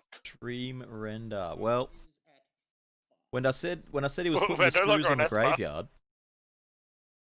Wow, this is gonna be a tight one now. You know, he was looking for the 3rd land. He's found the 3rd land, and now Alex is really gonna struggle to make his deck function. Watch this, fetch land off the top. What have we got? So Ashiok, of course, turns off search abilities from the opponent, but also just has this further graveyard neutering ability here. Oh, Dryad Arbor. It is a land. Hasn't ticked it down though either. Didn't need to tick it down. There's only a Cobra in the yard. Is that a Hex Mage we see? That is a Vampire Hex Mage, and I think that's getting cashed in immediately here. Oh, we're going to kill the Ashiok off. Hey, thanks for the follow, Dan. Geez, I'd forgotten that was my follower notification.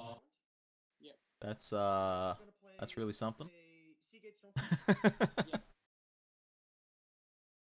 gonna Dreadbore and blow up your Dried Arbor and your Deathrite Shaman. What do we got here? Dreadbore. So Seagate Dreadbore. Stormcaller into Dreadbore to remove both the land and the Deathrite Shaman. pretty powerful here. That is a great way to set your opponent behind. Yeah, absolutely. Kill your mana dork and your land. I guess they're both just mana dorks in this case, right? The Dryad Arbor's just functioning as a 0 At the mana moment, Llanowar yes. elf. The Deathrite to some extent is also just acting as a way to fight your opponent's Deathrite Shaman, because Very if there's true. 2 on the board, then it's a blinking contest. Very true. Play a Sylvan Safekeeper and pass. Sure. End of your turn. Yeah. I'm going to exile. Still don't have full points information from these players. You get 14. No. Untap, upkeep. Life totals. I'm gonna say that was an attack down to 15, and that was gaining 2 life. 3 to 10. Yep, that would make sense. I think. More than What that. got exiled from the yard there? Oh, 6 trade. Yeah. Eight, sorry. Not sure yet. Oh, that was the fatal push exiled there, down to 13. Untap. Draw. Yeah, we still don't have full points information here. Yeah, let's go again. We can We could generally definitely. work out what. Oh, no, that is Well- game already. Yeah, look.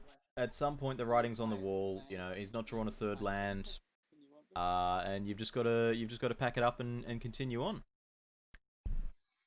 Pretty sure it was Strip Waste, Crop, Loam, and either Wrenn or Fastbond. That sounds entirely believable. Yeah. Well, this has been Abzan, so I'm going to say that there's no Wrenn and 6 in this. Yeah, very true, very true. So let's go pop our head into. Let's go look at Will again and see if we can All right. see Soul Sisters in action. Let's jump into table 5 here. We have. Okay, so there's a Speaker of Heaven's Deathrite Shaman. That's a Oriok Champion.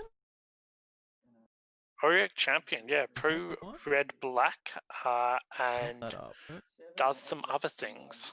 So the other word on it is it's a Soul Sister. It gains life when a creature enters. That's right. I prefer the Iconic Masters artwork personally. And what's that card next to it?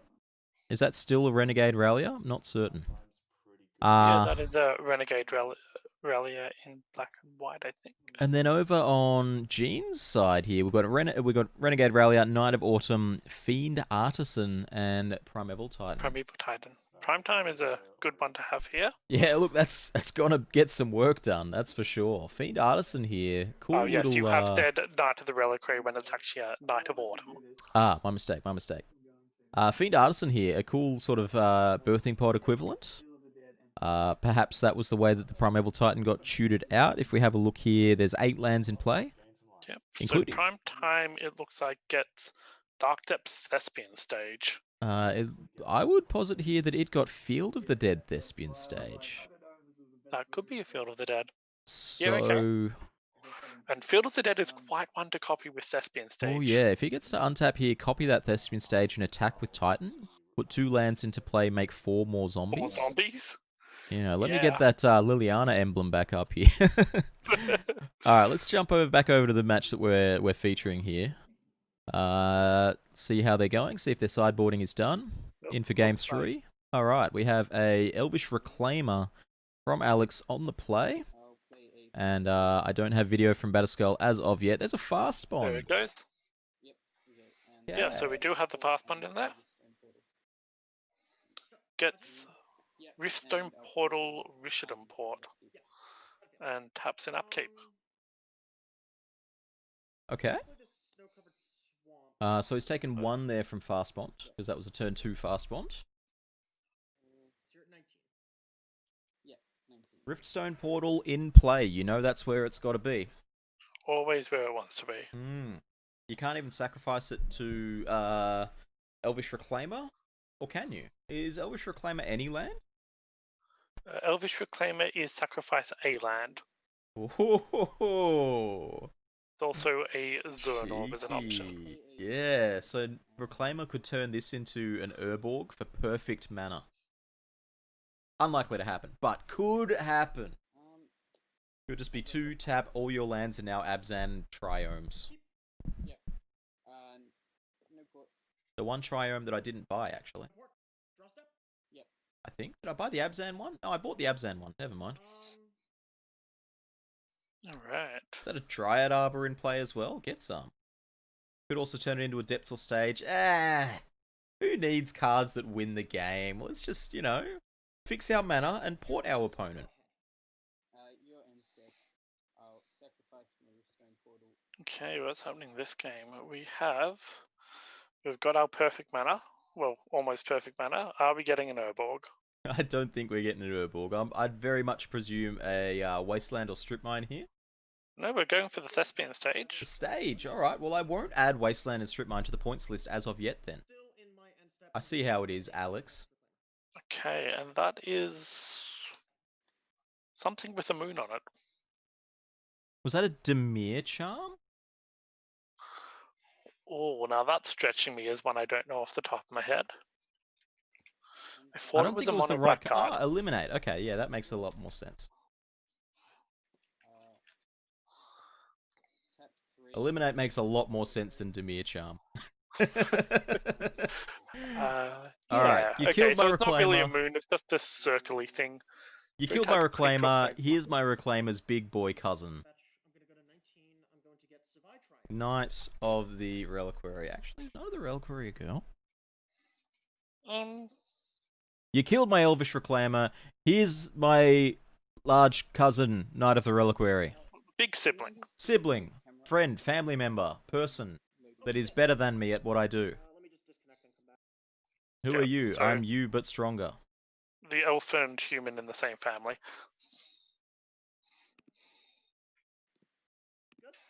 Yep, that's better. Thank you. I don't know why that happens. Seems to be. And there was a fetch land there coming out from Battleskull as well. Do video anymore. Looks like we're getting a triumph off that. That's The, what that thing which looked like- was. Yes, the thing that looked like a plains last time. Geez, which one's it gonna be? Is it gonna be? Yep. It's not the Jeskai one. Teferi's gonna bounce the knight. Yep. Zagoth, the blue-black one? I am then going to No, Let's I have a don't look at think the it's art that of it. one. reanimate on your elbow. Nope, it's not a Zagoth. That has flowers on it. What are our other options? Maybe a Ketria? Rugrin? The It's not Ketria. Ketria's got waterfalls. no, Rugrin seems to have some crystals on it. Yeah, I've got the Rugrin one. It's definitely not Rugrin. Last option is Indatha, white, black, green. It's definitely not Indatha. Okay, I still don't don't know even what that know. card is. Savai? Is it Savai for some weird reason? It is. I will play. It's Savai Triome. There we go. Upkeep, drop. Yep. You've reanimated the Elvish Reclaimer! Oh! I'm gonna pass with Teferi. All right, here we go. Ooh. Yes, Verdant Catacombs. So that costs you 1 life or 3 life? One, I believe. It's converted mana cost, right? Oh, yes, okay, 1 then. I had power in my head for a few moments. I'll start Oh. with a traverse. Reanimate is a really useful tool in these Esper Oracle decks. It always has been. Yep. Yeah, it's like, it was like a little bit of a discussion on whether or not it should just be unearthed, and so you don't have the downside of lost life, or whether you have the more versatile card in Reanimate. Hmm. Get my swamp. will play I mean, swamp. look, you can have a game where you like get to Thoughtseize a Clothis and then reanimate it. Cool. Good luck. Thank you. Wow, okay. I will. You love transcontinental reanimate, forcing you to fetch one from your collection. Then cast. I'm impressed that Debataskull just had an Elvish Reclaimer sitting around. Actually, that's pretty neat. It is unsleeved, but Look, they're using the same sleeves here. You wouldn't want to accidentally shuffle it into your deck, you know? yeah, no, definitely not. Evasive action on the Inquisition, hiding the goods here. The Savai Triome, just getting the extra domain in here. Yeah, that was an evasive action for 4, which I guess could be paid for at the cost of the Knight of the Reliquary. Okay, in your end step, I'm going to fetch. I'm gonna go to Okay. 17, I'm gonna get So, are we going to see an Elvish Reclaimer get used here? I believe it has summoning sickness this turn. I could be wrong. Oh no, it doesn't. Yep. It doesn't. It was last turn it was reanimated. Oh, there we go. We've got a Volk, so there's Wow. definitely more of a red fiend than we thought there was. Sure. I'm gonna leave. Interested in what we're getting. I'm gonna leave my graveyard.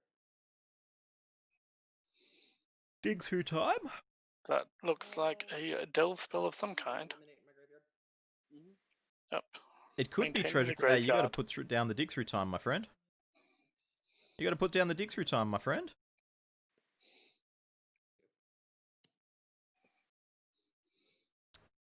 Look at this Yep, that's guy. right. It's alright. Also, Happens just to everyone. checking to see which cards. We might be doing a demonic consultation trick again. Come on, don't put him in your hand yet. There you Yeah, go. there All we right, go. all right. It came from the front of We his got there. hand. Yeah, unless We're you- not dig through time. Pick 2 cards, including a dig through time. Put that in your graveyard. is Frenetic Sliver and Chowd Shredder Sliver a good enough Roria? A good enough reason to splash red. Shift the fairy to 3. What does Cloud Shredder Sliver do? Flying in haste. Ooh. Mm-hmm. I think if you're in for Gigantha, you may as well just do it. You know. You're in With a Sliver Hive, a Cavern of Souls, and an Ancient Ziggurat, you have enough 5-color lands there. Absolutely, yeah. I'm interested to see how these 5-color aggressive decks play out. You know, between the Slivers deck that's here today, and the 5-color Zoo-ish deck that's here today. Yeah, there's no Steps. real With the steps, control decks in don't the matchups that we've got here today. get them I'm definitely of the opinion that the control-based ones are, you know, the control-based 5-color decks are better because they get to use triomes. But that's just my opinion. The first thing I'm Just some posturing here. What's that card that got played by Alex there? What is that The proxy Richardson there? Port, Yep. Nah, the the proxy. proxy. Oh, that's a Marit Large. Third pull is a sorcery. that is a 2020. Oh, okay, sorry, Yeah, I mean, fair enough. The fairy is a balanced magic card that you can totally So now we're desperately searching for an answer. Every time. That is a Brazen Borrower, that is a or petty a petty theft. even. That's gonna be hard to beat. Yeah. I was using MTG Bot, but then I needed functionality that MTG Bot didn't provide. So I booted MTG Bot from my channel. He was very sad about it. Okay, I will. You don't like describing the Zoo deck as Zoo? Fair enough. Fair enough. Look, it's very difficult to describe, honestly. I don't know how to word it. 5-color mid-range. It's low to the ground mid-range. It's got... What is that? Get back, steps, stage, and Great Arbor. But looks like a life from the Loam. And No, that's a 90. Oh, yeah. Yeah, I don't know whether that is from the art, but just from the game Yeah, actions no, we're it taking, is. that is It's- what it looks like to It's me. a box topper And I think Loam. we've got another Dark Depths coming along. Oh, except that he had to get the Dryad Abor, so we can't do it this turn. He's got fast bond, so he could do whatever he wanted. Well, no, I don't think he had the lands. Oh, true. It's just not so enough he had to there. get 3 lands out of graveyard and 1 was Yeah. Dryad Arbor. Yeah, no, we did see that life from the Loam previously and didn't know what it was. So now we can add it to the list. Impressive that we still haven't seen a full suite of points from either player There here. is a Tainted Pact. Alright, well, I'll add that one to the list as well. Our lovely man wearing headphones.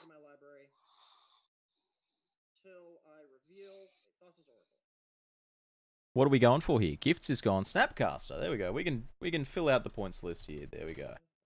That's all the points out of the Esper red player. Looks like we are going for the full way through. Yep, we've got a Thoracle. And then the JVP going to transform. Yep. In response to the Jace activation, Oh, I in response. tap down your. In response, taps 2 mana. Rashad Oh, he Port. ports. I mean, there's a Teferi Time Raveler in play, making it kind of hard to, have any real interaction there. You know, Port's cool and all, but it's not something that's going to stop you from getting oracled out here. Okay, that's fair enough. That's so close.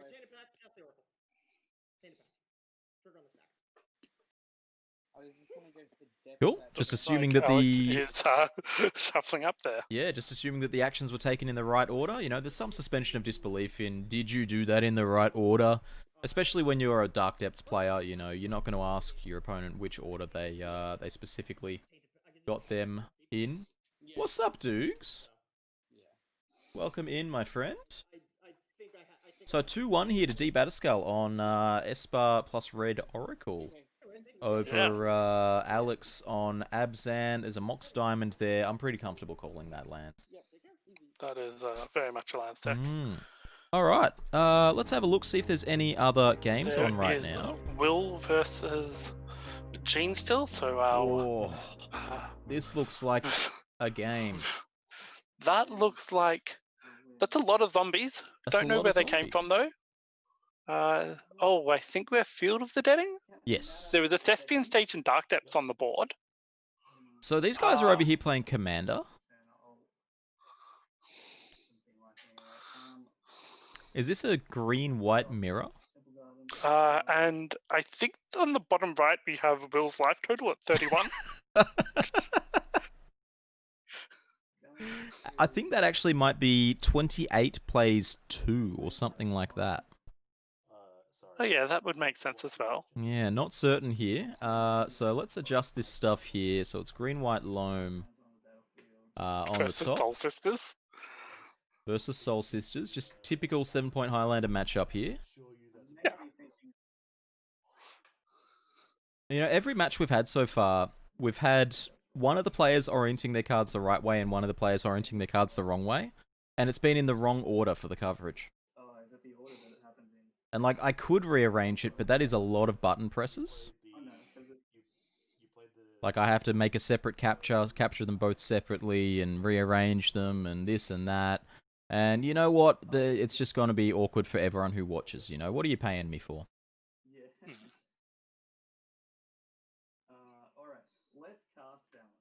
Okay, balance.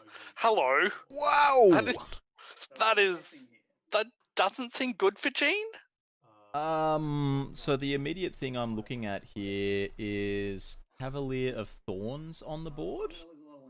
Okay. What does it do when it dies? It just revives a card, puts it on top of the library. Okay. Not really what we're looking for. Reveal the top. Is that a when it dies, you may exile it. Is that a if you do. Titania on the right? Let's have a look. That is a Titania. Yeah, okay, fair enough. I'm Then. gonna guess those are Titania tokens rather than zombie tokens like it's claiming. Alright, in that case, this balance here is pretty good. Just the old, you know, destroy all my lands, turn my zombies Get into a bunch 5/3s. of 5/3s. Honestly, I think this balance is just flexing more than the strategically correct play. Although, I mean, his opponent's on 30-ish 30. life. If you're trying to, Just... that's a question lot of mark. land with a Titanium play. Yeah. Bottom player life. We're going to plug it in as 30. It might be something Well, different. when these Titania tokens come into play, he gains life off at least the Oric champion. I don't know if any of the others have a Soul Sisters ability. What's that middle one? What's the middle card? What are either of those cards? Chat, help me out here, Twitch chat. What's the creatures on The left or center? Will's board here that are not Speaker of the Heavens or Auriok champion?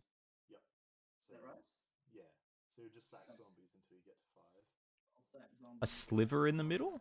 A sliver. I'm getting like Skymarch Aspirant vibes from it, but I don't think it's Skymarch Aspirant.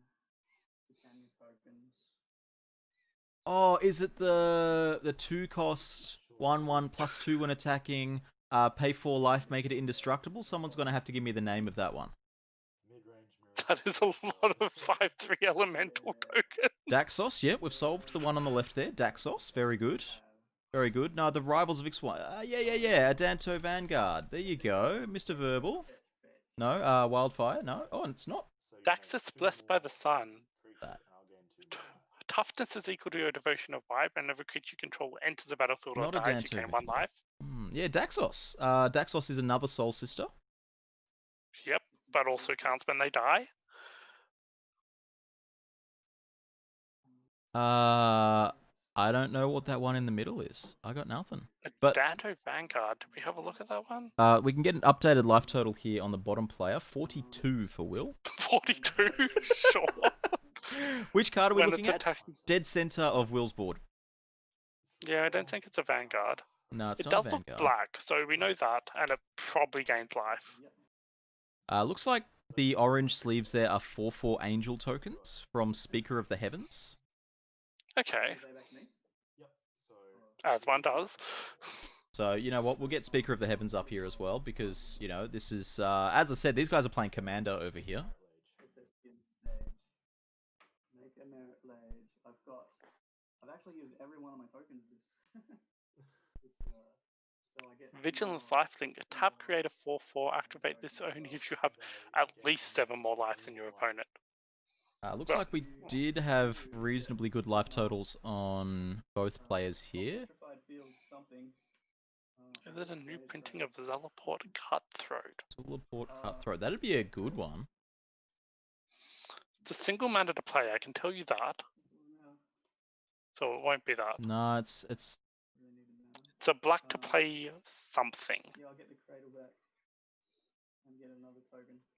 I don't know. This is just a crazy board here, though. This is incredible. I will untap. Black. CMC is equal to 1. Or white-black hybrid, maybe. I think so. I have 14 tokens. That should do it. 14 5/3s. 90 cards. Nope. Okay. I don't think that's likely to matter because that will trigger. It's a trigger that goes on the stack, right? So you'll take. This is an incredible game to look at. You can confidently rule out Death's Shadow. You know what? Thanks, Wildfire. Thanks, Wildfire. We just get a flunge coming in here. Those are all 5/3 elementals, by the by. Yeah, we weren't sure if the balance was a good play, but now that, you know, man's attacking with like 14 5/3s, Yeah, can't complain about that. right? Even the Fiend Artisan getting in there.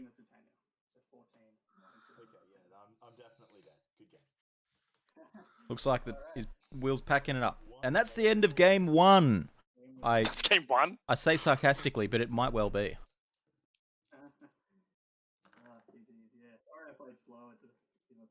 Gene's apologising for playing slow. I still feel like we would have just been one game anyway. It looks like they're not working towards game. Sitting on Pat versus Gene here. Okay, because I don't know what Pat is playing. Oh, excuse me. Trying to come in and So we've got Gene on that. We have Pat on something. CBR, if you're not playing right now, you can definitely come join me if you're interested on commentary. If you're interested, I'll shoot you a link via Facebook. No pressure if you don't wanna. You'll just hate me. I see how it is.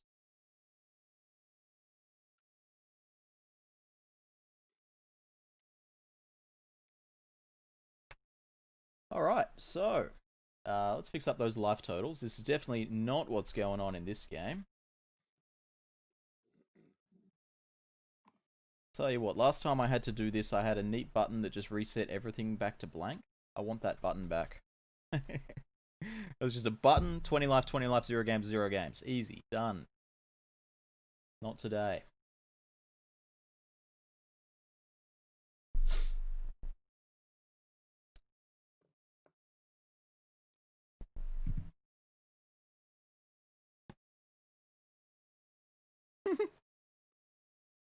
That's a cool playmat. That was available at the, as you can see on the bottom there, 7-point Highlander Australian Nationals one year.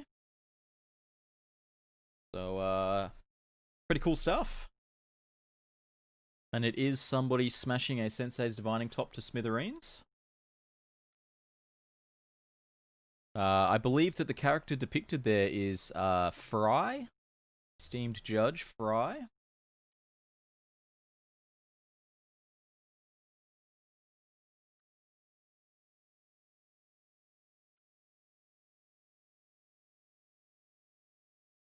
So they're just shuffling up for game one here. Oop. We get a close-up here of Pat's playmat. Thank you. I sent it to you via Facebook. Hope it makes its way to you.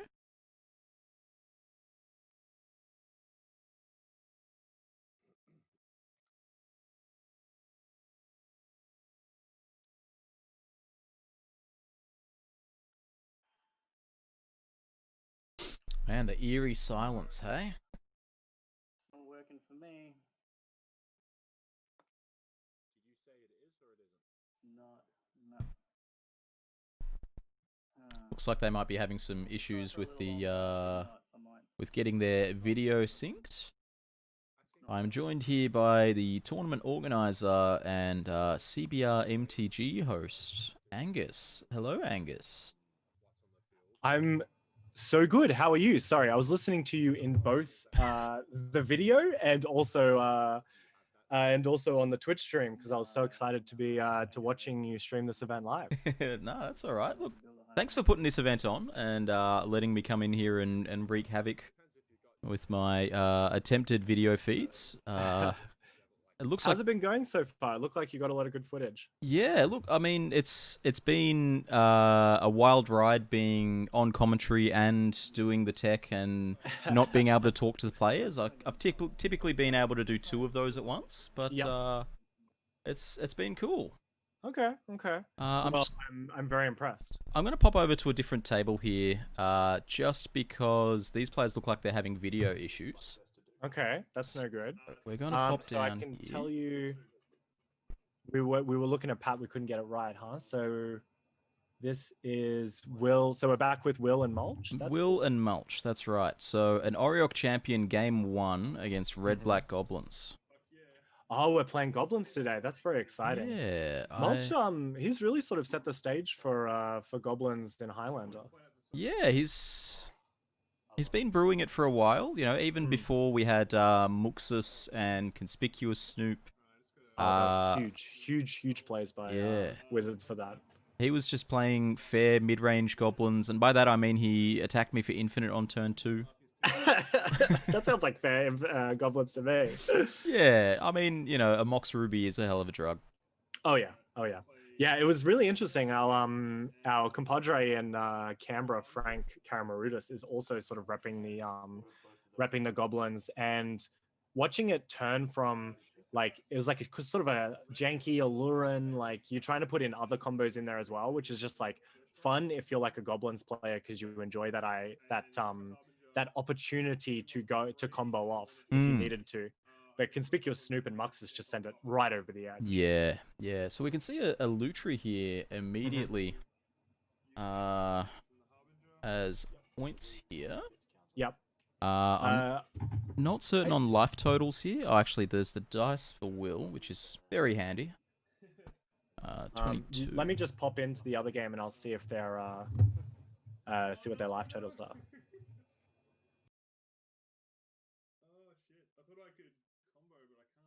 Turn 1 Recruiter, a guaranteed turn 2 lethal by stacking Snoop? Probably. There's lots of different plays you can take with Recruiter and Snoop and stuff, and I'm assuming that most of the time it's going to lead to lethal. Okay, cool. Thank you very much.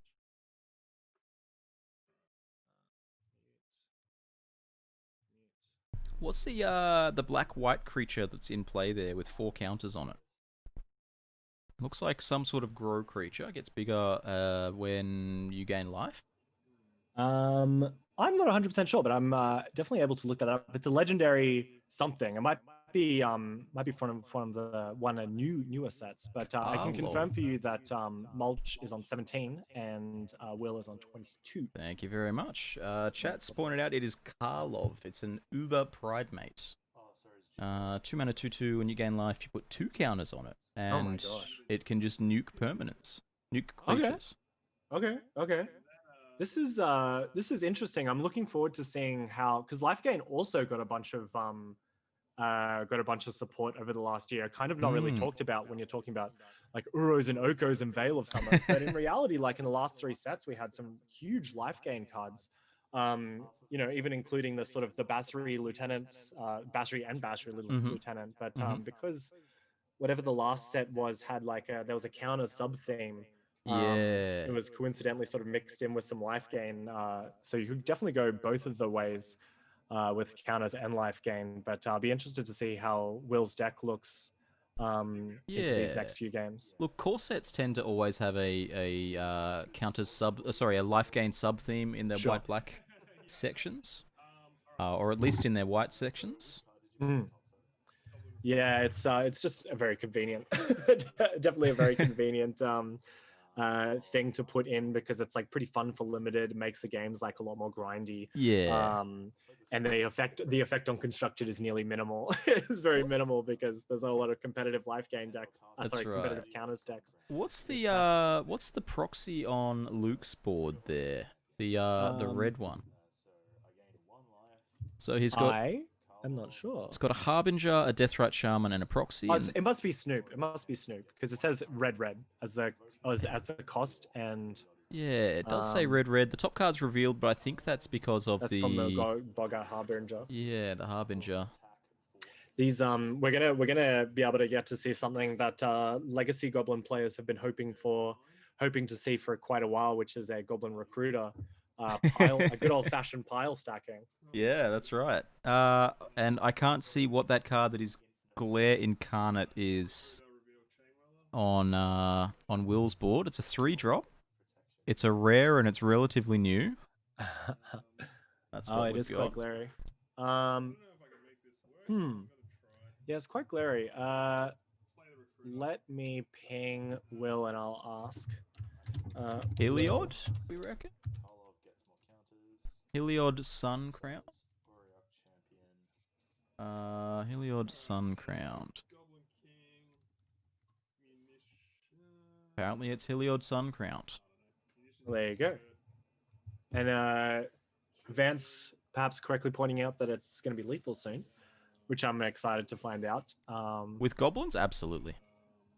Yeah, once you stack this deck in such a way, it feels impossible to lose. Yeah. The Karlov's got enough counters on it that it can interact. It can shoot a creature. The Auriok Champion going to counteract some amount of damage. Oh, that's interesting, of course, because Will's gonna.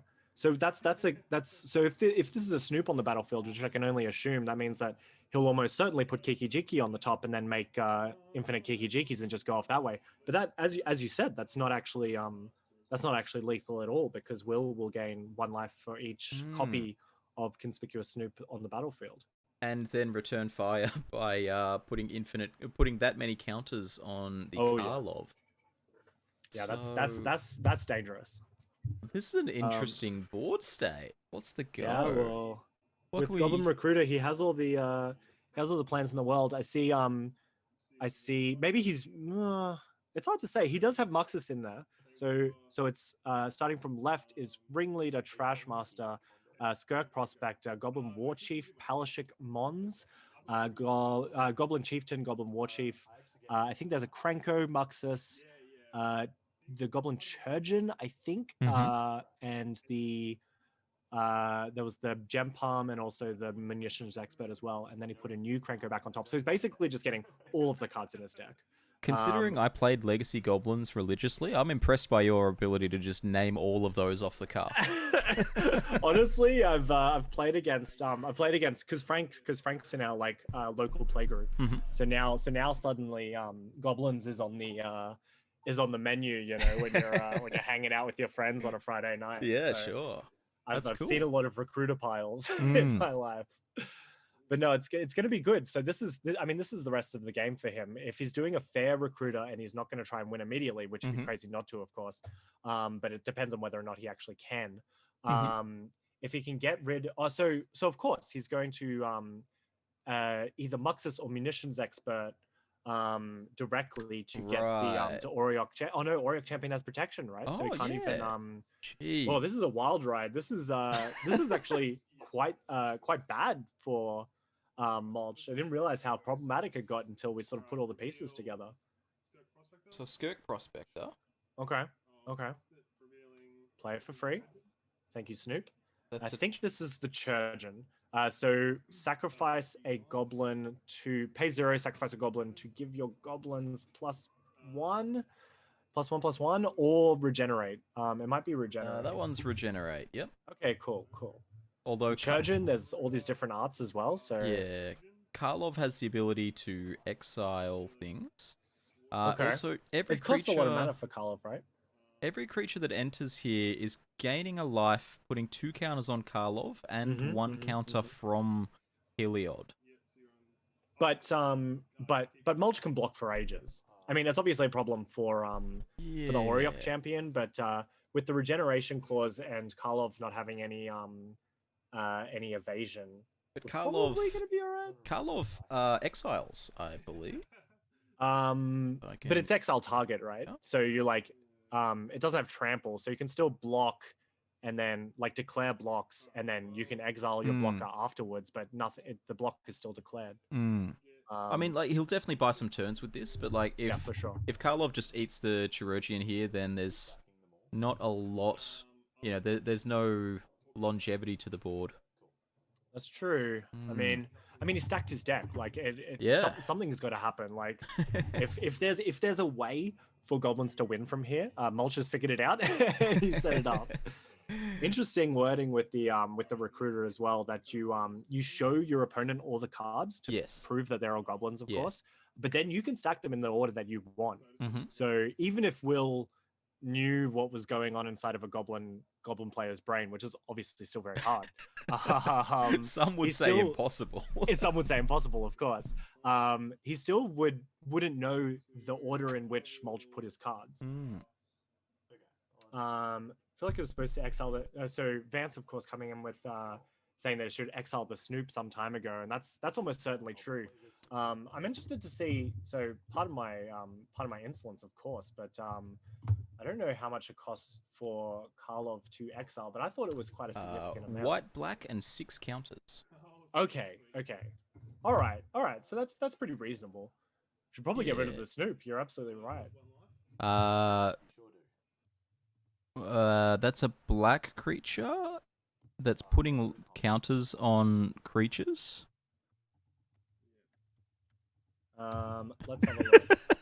We're doing well. I mean, come on. What can we expect with these two completely rogue decks coming at us? That one. Oh, it's Vito, of course. I think his name's Vito. He's an infinite life combo with exquisite blood. That's right. Vito, Thorn of the Black Rose. Well, look, that's gonna put Mulch on a clock here. You know, as much as there's some regenerate shenanigans, and I can block for 10 turns. Every creature that enters now is going to lose some life for Mulch. That's right. So actually, now making infinite Snoops is not good enough. So maybe that's why Will has been holding off. I mean, we saw in the chat that perhaps the Snoop should have been gotten rid of, but Will's put himself in a situation here where Mulch loses the game if he tries to combo. I don't know if there's an out in Mulch's deck. He'd honestly need to start off with Damnation here. Oh yeah. It's just not a huge play. Yeah, I mean we have it doesn't even matter. I was going to say we had Chain Whirler, but that's not good enough. Even if it could deal damage. Yeah, these guys have like 4 counters. Oh, and how 2 counters. Is the cycling a colorless effect? I'm not actually 100% sure. The cycling on Gem Palm Incinerator. I mean, it doesn't matter because you scooped the game. But no, the source of so when you cycle it, Gem Palm Incinerator does damage. Okay, so it's a red card. Damage. So okay, yeah, it's a good question though. I like that. Thank you. All right, I'm always here to give you the weird ones. Should we go into another game? Yeah. So what I'm going to do, I'll let these players sideboard, but I'm just going to pop my head into all the other games and see what they look like. Yeah, for sure. I'll stay here and maybe sing a song. Yeah, I mean, you'll still be on voice, and you can definitely alert me to them finishing up. Yeah, absolutely. Looks like the table we were trying to watch is difficult to watch as one person's having to share a screen. That is not good. I hope it's not.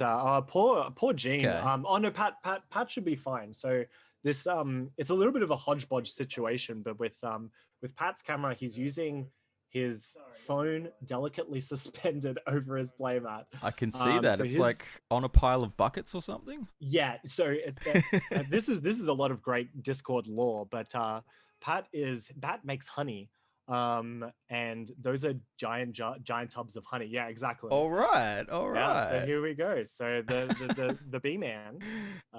So is they're in resting his phone on a sideboarding. bunch of thingies. Yeah. So Table 3 is in sideboarding as well. okay. Table 2 is in sideboarding as well. Okay. And table 1 is in sideboarding as well. So Wow. I'll come back to table 5 where we started. Yeah, cool. I'm interested to see how the players choose a sideboard, because you do. I mean, Mulch was expecting an Oriok champion from the sideboard, maybe. You know, like not main board, and like suddenly, Goblins has the perfect opportunity to combo off and go infinite at any stage. That's just like the Highlander Goblin's life. But it's if he's gonna try and win through fair means, Will kind of has him covered. You know, with the with blocking the ground and going tall. Like, bit of an interesting decision to build such a bizarre deck, but hey, if Soul Sisters can work in other competitive formats, perhaps it can in this. I was impressed by it in the last round. You know, we watched a little bit of the end of game 1. They only got one game in time, but Will was putting up a fight against Gene, who cast Balance with like, I think it was like 9. I did see the balance. He had like 12 creatures on the battlefield, right? Yeah, so he lost like 9 lands to his own Balance, but he had a Titania in play. So. Hey, ain't nothing wrong with that. Balance giveth. Yeah, I've been really impressed with Highlander players' use of Balance. Like when you first come into it, you're looking at it and you're like, oh, it's like a Planeswalker artifact, maybe control deck. Like, but you want to, maybe it's prison deck because you want to have your hand empty as well. So like that's sort of like Trinisphere, Nether Void even style deck where you're like happy to lower both of your resources because you're not doing anything anyway. Yep. Which is completely reasonable, but I've seen it in like draw go control where yes, you lose some hand power, but it's still a 2-mana Wrath. It's still a 2-mana Wrath, exactly. And like you might even be going down lands, but hey, it's a 2-mana Wrath. Like people have just been enjoying it like that. And I mean, Gene's going even spicier, like even more innovative with that concept, because he's using it with stuff that has land sacrifice effects. That's right. Like, so he's been playing it with Lotus Field and Lotus Veil and bounce lands and that sort of thing. That's interesting. Yeah. So he's lending himself to he's lending himself to getting dunked by sort of dampening spheres type effects, but it's actually not even that common in Highlander and sideboards. Yeah, that's right. So it seems like a really interesting choice. And this is a brew of Gene's making, you said? Yeah, he's been playing it. He played it a bit last year, and he decided to pick it up again today because he wanted something that was not going to have a bunch of questions on camera. You know, he tends to play these brews with weird, obscure cards. Mucho respecto for him, man. That sounds like something that you can aspire to. I was on coverage for a game of his in Legacy where he was playing Zer's Weirding. And of course. Who's the knight you can play from your graveyard? Can't do it. Yeah. Oh no, it's a black one. This is a super old Harkon one. is what the chat says. Yeah. Oh yes, thank you, chat.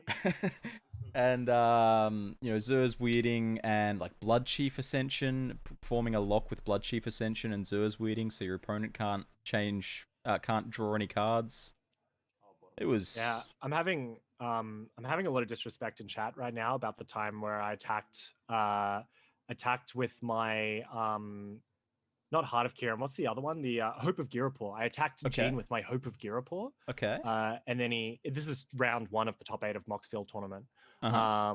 And he untapped, played a land, cast Saskia, and killed me. I was like, got to get in for 1, mate. Put you to 18. And he's like, yeah, okay, cool. I'm gonna murder you with Saskia. Saskia's really powerful. I'm super impressed. It's like really fun having that opportunity to have like weird, obscure commander cards, but they're competitive. You know, like True Name Nemesis is a perfect example in Legacy. But like we're seeing like Renzos and Titanias, of course, and Queen Marquesa, and like all these sorts of like cards that you kind of, you know, supposed to play in EDH, but they're getting a lot of like really powerful support in Highlander as well because of that. So that card on screen there is a Birds of Paradise. We determined that's what it was. If I can find the buy a box promo. Oh, is that It's the promo? Secret Lair. It's Secret Lair, my friend. Ooh, very pretty. Very nice. Yeah, if it was not printed in black and white, it would be a really, really, really impressive card. Now, Saskia actually used to be even stronger, believe it or not. When you could use it to take out planeswalkers. Because it has the ability when you hit because of the choose how the damage is dealt. Yeah, so when you hit a player, you could then hit the player again, and that damage could go to the planeswalker. It can't anymore. Oh, cool. But it was really strong. It was sort of like a Sword of Fire and Ice sort of thing. Yeah, I like the I like that play style as well. You know, we're seeing like a lot of sort of like Caracasable aggro decks, which I absolutely love because like we have a player in Canberra who's doing like a sort of Legends style, but in a different way, and of course 4-color Legends. But because you're playing Singleton anyway, like the value of playing Legends is like nearly all upside. Yeah. So that was a really quick game. I blinked and it was over. What did I miss? Turn 1 Rabble Master. No, not Rabble Master. The other Rabble Master. Legion War Boss. Sure. Yep. Turn 2 nothing. Turn 3 Skull Clamp, and then I think the last card played there was some sort of Krenko-esque sort of thing. I see it here. It's the new Krenko. So Krenko Mob Boss. No. Krenko Tin Street Hooligan. Tin Street Hooligan. That's the one. Yeah. And so it's actually okay. But you find it in a lot better when you have the Goblin War Chief sort of haste effect, because even the other one with the +1/+1 in haste, really good when you have a Krenko, but otherwise that Krenko can be a little bit stinky. So you got to made a lot better. Let's say made a lot better with Mana Crypt, because you're able to cast it on turn 1. That's true. That's true. It wears a clamp pretty well as well. I actually did the maths on it as well, interestingly enough, because I wanted to play like a Rabble Master deck where it's just like all of the cards that are kind of like Rabble Master, because you have Nigilla the Blade Blossom, but that 10 Street Hooligan, it actually kills on the same turn as Rabble Master and Legion War Boss. So unanswered, it's fantastic, but the fact that you're like not getting any value the first game, and it's like it kind of has to hang around and not be blocked. Yeah, like, it needs the red zone. Like a Tarmogoyf does so much more to this than it does to like a what's the original Krenko Mob Boss? Yeah, the other Krenko, of course. Yeah, and even that other Krenko is like a maybe in some Goblin lists as well, or at least from what I've heard. I mean, it's definitely worth it if you can give it haste consistently. Of course, but if you can't, 4 mana 2/2. I just like having it as an option. It's a 3/3 actually. Oh, it's a 3/3, of course. That's a little bit better. Come on, I take it all back. I mean, it's unfortunately the meme of 2020 Magic, which is just well, I guess it was 19, 18 as well, where you like your creature had to do something when it entered the battlefield or before you passed the turn. Chat, otherwise, you're gonna have to help me out with this one. Oh my god. It's another white-black 2-drop. It's from a set. This is Will. I'm gonna bully him. I'm just gonna bring his list up and then also post it in chat, because he sent it to me not long ago. Sure. Yeah. I mean, and that would be, of course, really helpful. Quite a lot. Yeah. So let me just give me 2 seconds. White-black creatures. It is. Is that?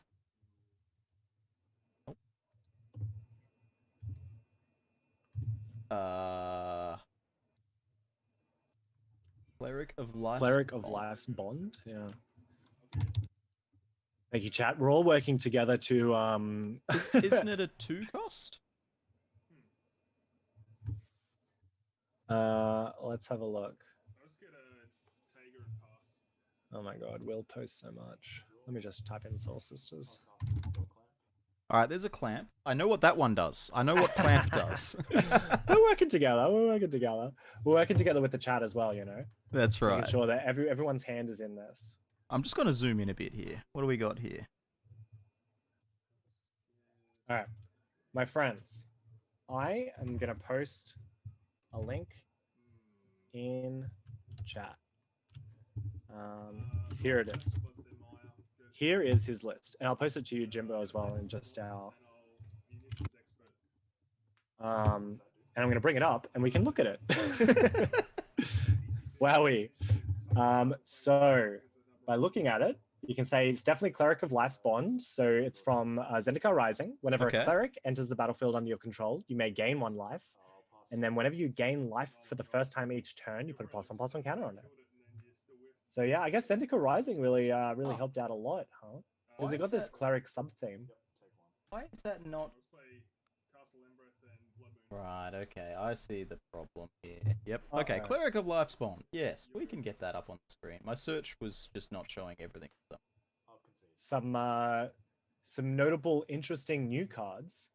Null Priest of Oblivion, a 2-mana 2/1 with kicker 4, menace and lifelink. When it enters the battlefield, if it was kicked, reanimate. So what happened while I was trying to find Cleric of Life's Bond? Honestly, it's just going to be really hard to say. I'm just gonna get a see if I can get a quick brief from the boys. Because you know, I'm looking over here trying to find Cleric of Life's Bond, and then I look back and this is the board.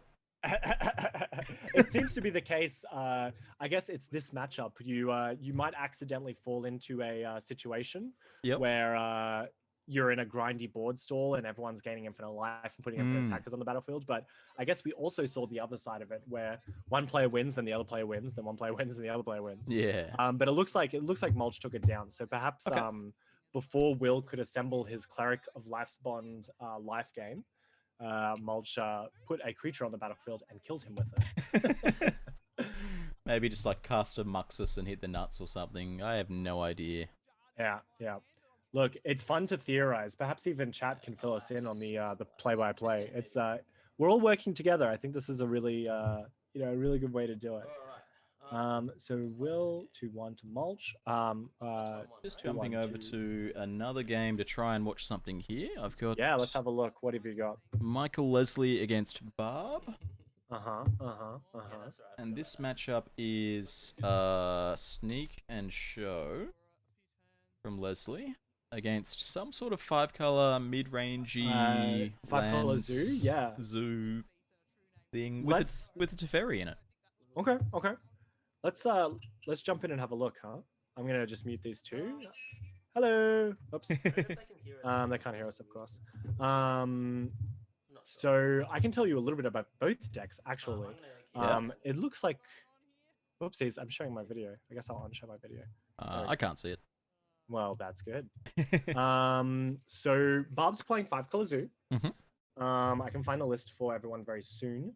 She calls it 5-color zoo. It sounds like Vance has a disagreement on what we can consider a zoo deck. It's playing Wild in the Cattle, if nothing else. It's playing Wild in the Cattle. It's playing Tarmogoyf. It's playing Oko Thief of Crowns, but it's also sort of leaning in a little bit further on the 5-color nonsense by playing evasive action and tribal flames. So both 2 cards that have domains. So however many basic land types you have helps with that. So one's a counter spell and one's a burn spell. I've come really close to playing tribal flames in the past.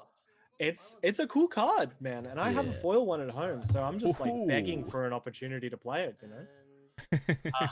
And then we have a really interesting deck on Michael's side as well. It's called Sneeki Breeki. So I think it's a play on one of Sav's or Adelaide Eternals, Creaky Jiki, I think, which is like a Kiki Jiki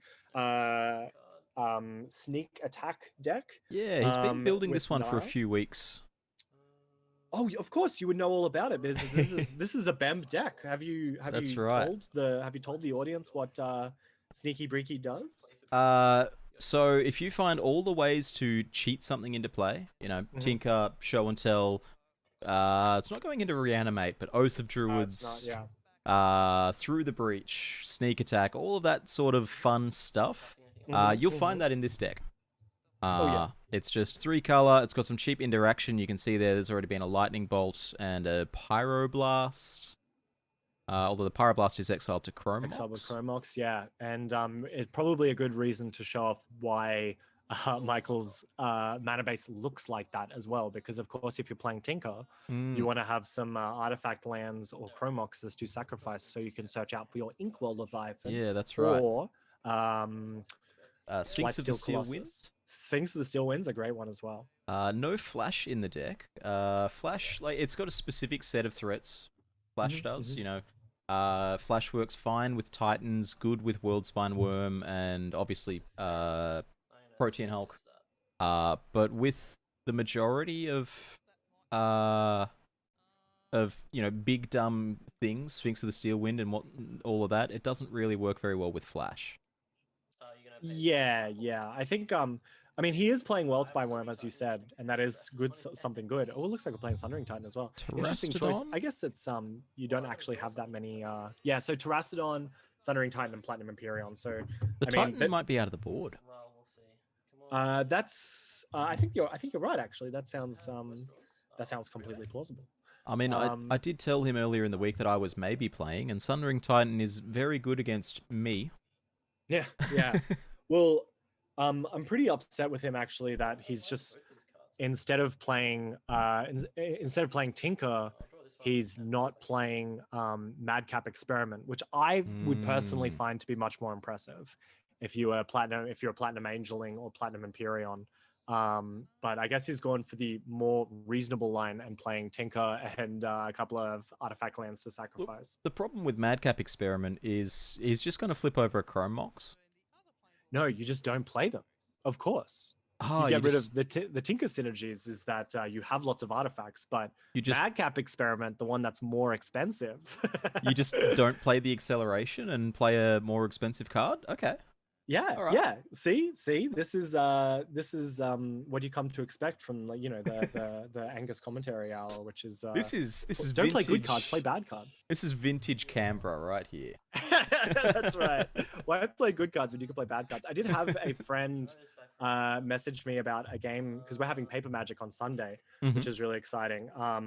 And my friend was asking me if I was playing my Humility deck because he wanted to play his Humility deck. And he wanted to see if we could overcome the meta by playing as many Humilities in the room as we can. Because, of course, Humility is fantastic in the mirror. Just think about what I want to do here. But good otherwise, I think, for sure. We see a Memory Jar here. Cool card. Right. Recently, semi-recently depointed. It was, what, like 18 months ago or something?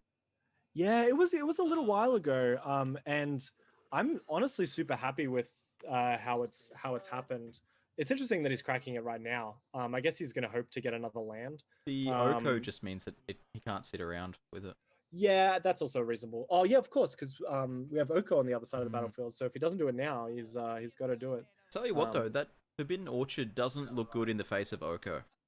Definitely not. Giving your opponent 1/1s is fine. Giving your opponent 3/3s, less good. Yeah.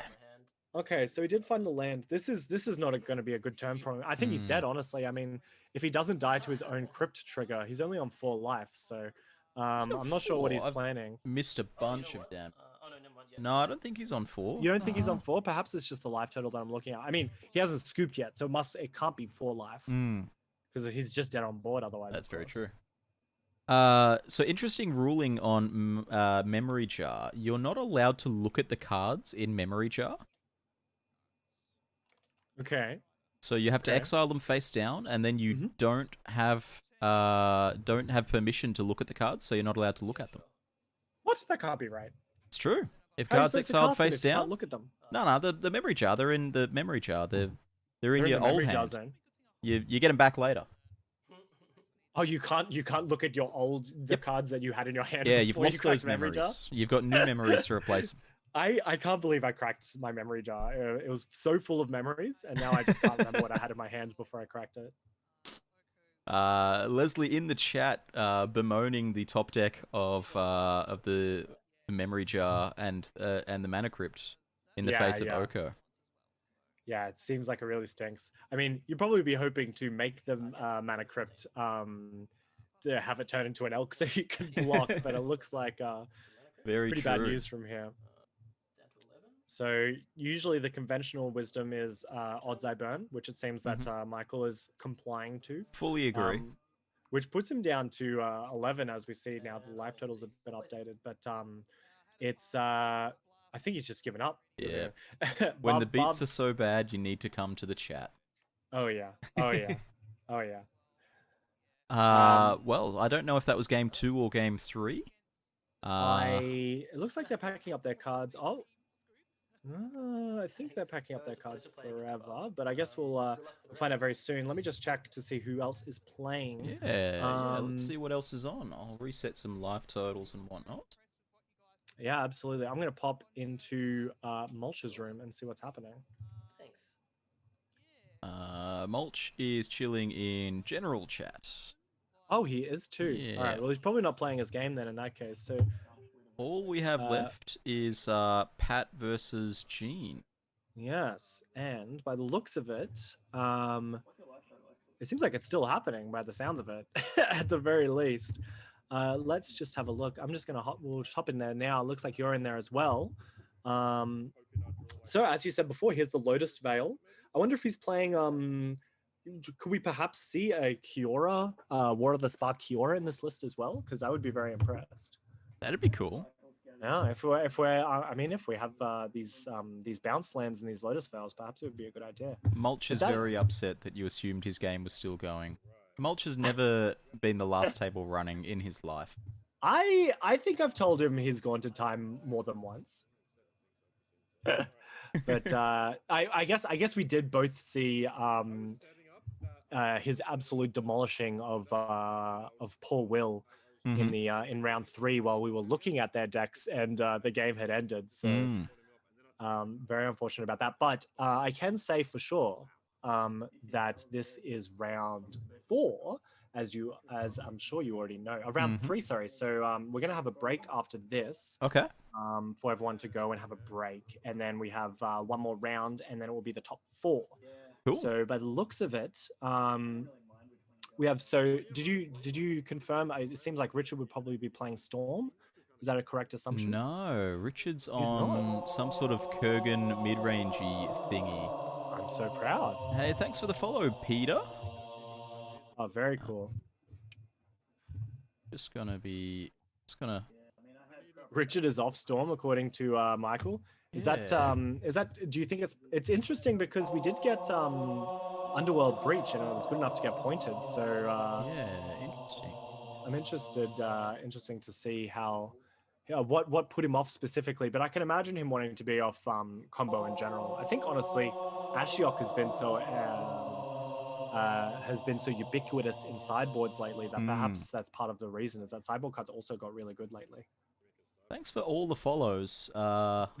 Making fun of my follow sound. That is my dulcet tones on that follow sound. Oh, I'm missing this follow sound. I'll have to check it out. People have been clipping some of my exclamations and sending them to me to use as alerts. Oh, I love that. The one for a new subscriber is not PG. Ooh. So you mean it's G, of course. Yes, it's G-rated, absolutely. Oh, it's not PG. Don't you worry about that. All right, I've just adjusted the capture for this one specifically because the Tubs of Honey is a different setup here. Baiting subs like a top streamer, you know it. I got to make that $3 from Amazon. You know, Amazon's doing a real huge favor. Wowee, they sure care about those young creators. But it is very cool. It's exciting. I'm really happy that because for those of you who don't know, Jim and I constantly message each other about perhaps conjoining forces on a couple of projects. Yeah. And it's really cool that we've been able to come together for this one specifically, because it kind of opens the door for more filmed Highlander. Mhm. And, you know, in these sort of uncertain times and, you know, trying to find a better normal, it's nice to be able to have an opportunity to just catch up and check out what the meta is doing in Australian Highlander. Yeah, that's exactly it. It's just, for me, it's just about maintaining people's interest in the format, you know? Because for good reason, of course. Yeah, in Melbourne especially, it's just very difficult to get games in. Yeah, I've been noticing the same. I mean, this year is like you gotta just let this year be this year, and that it's had this a lot year's of a effect write-off. on. Yeah, it's just a write-off. No one's making plans for the rest of the year. That's for sure. Yeah. We don't know whether or not December will come around, but I tell you what, that the New Year's Eve party is going to be pretty wet and wild. Ooh, we'll see about that. But yeah, of course, as the chat said, it's lockdown does have a little bit to do with the lack of paper Magic being played. But I mean, funnily enough, webcam events got a huge bump. You know, it was happy. People were sort of happy to hang out in their house and still play Highlander on a Saturday afternoon. Yeah. Yeah. Same thing that a lot of people have with Moto streams, but like Moto leagues. But of course, there's not enough Highlander presence in Moto to kind of to set something up like that. And this seems to have gotten the most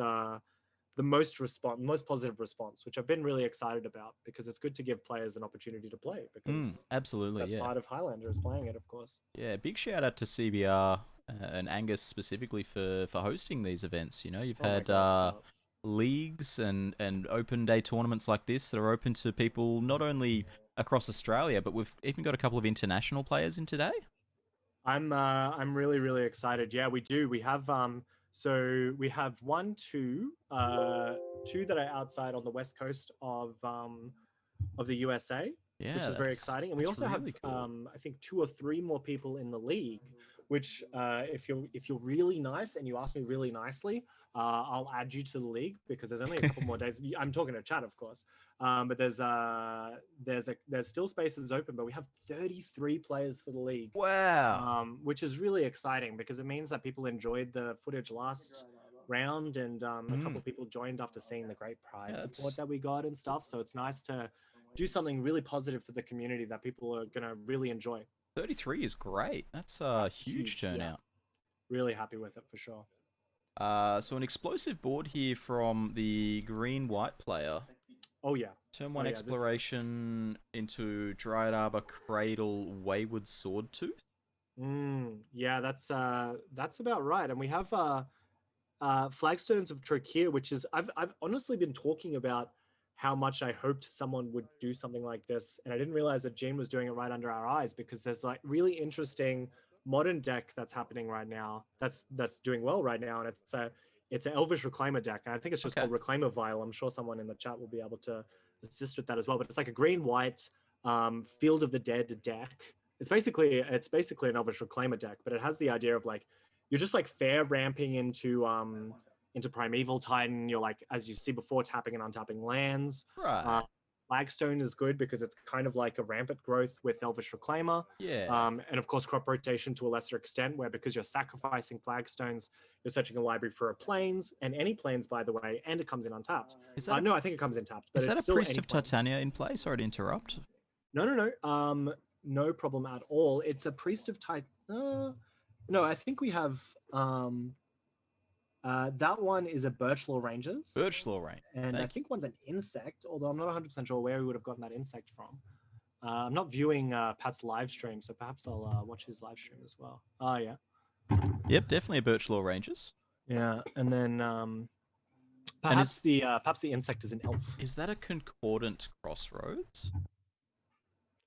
Down in the... I'm gonna pray that it is, because that is very cool. Down in the World Enchant area. That is... yeah, that's right, where we put all our world enchantments. That's awesome. Pat has minimized their application. Sit tight. It looks like it sounds like he's joining it and unjoining it, joining and unjoining it, but that's cool. I can tell you a little bit about Pat's deck we go. and his rise to elf supremacy. I don't think Nessa will mind me saying that. But he's been trying. He kind of came into the Discord not that long ago, and he said, "What are we doing with elves, everybody?" And no one could really give him a good answer. So he basically sort of reinvented it. I know that we had some Canberra players, like Lachlan Wardsmith was a prolific elves player, and as well as Hannah O'Neill, who was also a huge elves player. And they were both Canberrans, and I think they just kind of went off and started doing their own things. So elves was starting to get underrepresented. Right. But it's very interesting that Pat's decided to pick it back up again with these. Oh, look, here we go. Wirewood Hive Master for the thing. This is one of the great times where you play a tribal deck and you have to like Scryfall search a creature type elf to make sure that you got all the good ones. Yeah, just find something. I mean, you would know a bit about playing obscure creature decks. You're here today on 5-color Slivers. Oh, I'm so glad that you mentioned Gigantha Slivers. Yeah, exactly. Gigantha Slivers. I'm really, really, really saddened to say that I don't think you can do five color slivers. Okay. I might see how I go round one of the league, because Gigantha's fun and easy and great, but I think that the majority of good slivers besides the very small few are banned. So you have all the lords, you have vigilance, you have the birds of paradise. So let me see if I've still got my one laying around, because I played Gigantha Slivers back when I was going through all of the companions. Okay. And you got a list. Do I have it?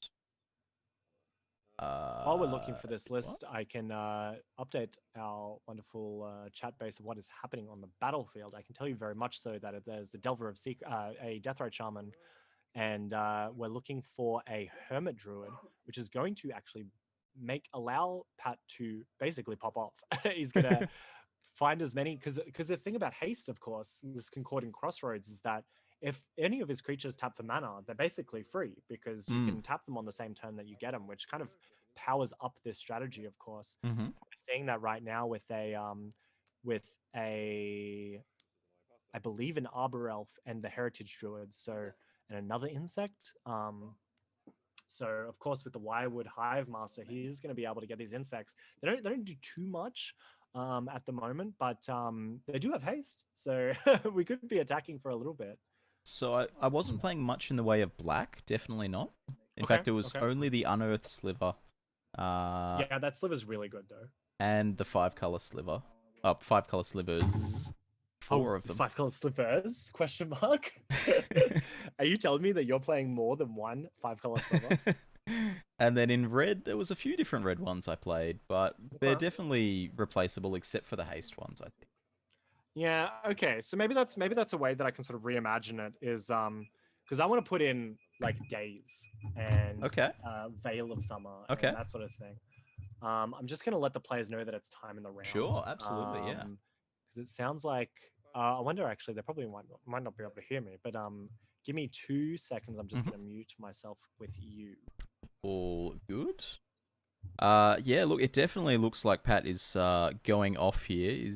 He's reached the stage of the combo where instead of actually taking game actions, you just point at your cards. You're like, all right, Heritage Druid, I'm going to literally like tap this guy, like poke it, and say, I'm going to make 2 mana, play this, draw a card, make 2 mana, blah, blah, blah, blah, blah, blah, blah, blah. So, you reach a point in these combos, whether they're deterministic or not, where, taking the game actions is just a bit too boring and you just shortcut things. You're like, cast this guy, it'll generate 2 green mana. Cast this, it'll generate 2 mana. Carry on. Well, I think that's just what makes a good Goblins player, what makes a good Elves player, is that like you are playing the solitaire, but you need to be able to articulate what method of solitaire that you're playing. Exactly. To make sure that you can say it correctly, and that's completely reasonable. If you have like 10, 15 game actions to take in a row, as long as you're like letting your opponent know all the steps and you're making it really clear, then there's definitely no problem with that at all. And like, God power to Pat if he can go off using Concordant Crossroads. All the power to him. It's a really powerful card, yeah. I'm impressed. This is the sort of deck that I would hate to play on Magic Online. Yeah. Simply because of the number of game actions you need to take. Yeah, I think you can kind of you do get the benefit, of course, of like knowing whether or not you've tapped your Wirewood symbiote, I guess. Sure. Or like, yeah, I guess you do have a few things, but I mean, a good Elves player, no matter what thing they're playing on, it's just going to be very interesting to watch. Let's just say. Absolutely. It's always fun to see what they can pull out. Yeah, and it looks like Gene is it looks like he's picked up the pace a little bit. Maybe we're watching him in 1.5, but he's definitely moving a lot faster, knowing that he's got to win in the next few turns, and it doesn't look good on his side. I mean, he has, if I'm not mistaken, he should have Ascension right now. 1, 2, 3, 4, 5, 6, 7, 8, 9, 10. So almost has he has almost ascended or received the city's blessing, so he'll be able to attack that Wirewood Sawtooth soon. What's the card on top of his library there? It is a Winding Way, my friend. Okay. It is so interesting card from Modern Horizons. Actually, really nice to have it in Highlander, although it seems that Gene has disagreed because he's shuffling it away. Okay. But it's a 2-mana sorcery. Choose land or creature and reveal the top 4 cards of your library. You may put any amount of cards revealed this way into your hand equal to the type you chose. So it's mulch except upgraded. Yeah. That's really cool. It's a second slightly different copy of Lead the Stampede. Because if you're also mana screwed, it's also really good. Yeah, sure. So, very interesting card for sure. Very cool. Well, if that Primeval Titan can come down with haste, that's gonna that's make true, a lot of mana. I didn't even consider that what the term world enchantment meant, because of course we have plenty of mana. We can actually Green Sun Zenith here, which is what he might be doing. Green Sun Zenithing for Primeval Titan, but whatever he's going to do, he's going to have to do it pretty aggressively, but I think that's going to be his plan. So we have 1, 2, 3, 4, 5 creatures, 6, 7, 8. He's going to Green Sun Zenith for 7 by the looks of it. I can't believe that this is actually coming up, but did you know that Green Sun Zenith tells you to shuffle your library twice? Does it? Which normally wouldn't matter, except that the top card of his library is revealed. This is exactly it's something... all free information. It's all free information. This is exactly the sort of thing that I wouldn't stop a player for. Oh, he does know. Yeah. Now he's going to shuffle it back into his library. Hey, it's free information, mate. It's whatever competitive advantage he's resolving the Primeval Titan now. Okay. So it can matter with we're going a little bit deeper here though, but with Future Sight. Okay. If you because you can cast him. You can't cast him between resolution of the spell, of course. No, you're right. No, yeah. That's but right. I wonder if Future Sight I'm thinking of with Mind's Desire. It's just that lovely non-short trigger on the stack. Oh my god. Yeah, vintage cards lend themselves to interesting lines. For sure. So the reason Green Sun Zenith tells you to shuffle twice is that if you ever take someone else's Green Sun Zenith, you need to separate between shuffling the library that got searched and the library that Green Sun Zenith is going into. Kosi's Trickster, yep, it's relevant for that as well. I mean, relevant is a strong term. It's relevant is a really strong term. That's a really kind thing of you to say. But hey, it's a line, and you can't deny it. One of the powers of the Highlander format is that you don't know what your opponent's going to be playing because he went and found a Ravnica bounce land from the Primeval Titan to bounce the Gaia's Cradle. That's really powerful. Oh, and of course, and because he has extra land drops, he can just play it again. Yeah, and then the Field of the Dead powering out zombies off that Primeval Titan as well, all with haste. So that I'd be interested to see if he's playing any Balagad Recovery. I really like that card. I really do. I honestly truly impressed by your list that you played a little while ago on stream. Yeah, it definitely with the needs tweaking. The Loam library shenanigans. It looks really, really impressive. Is that Savine's Reclamation? It is actually getting back a fetch land and a concession in some direction. I don't know which direction. It must, of course, it must be in Pat's direction because if you're also making zombies that that have haste, they've got haste. Here we go. That poor Concordant Crossroads. We're seeing the downside of it. Rudy was the blue-black player. Ah, I see.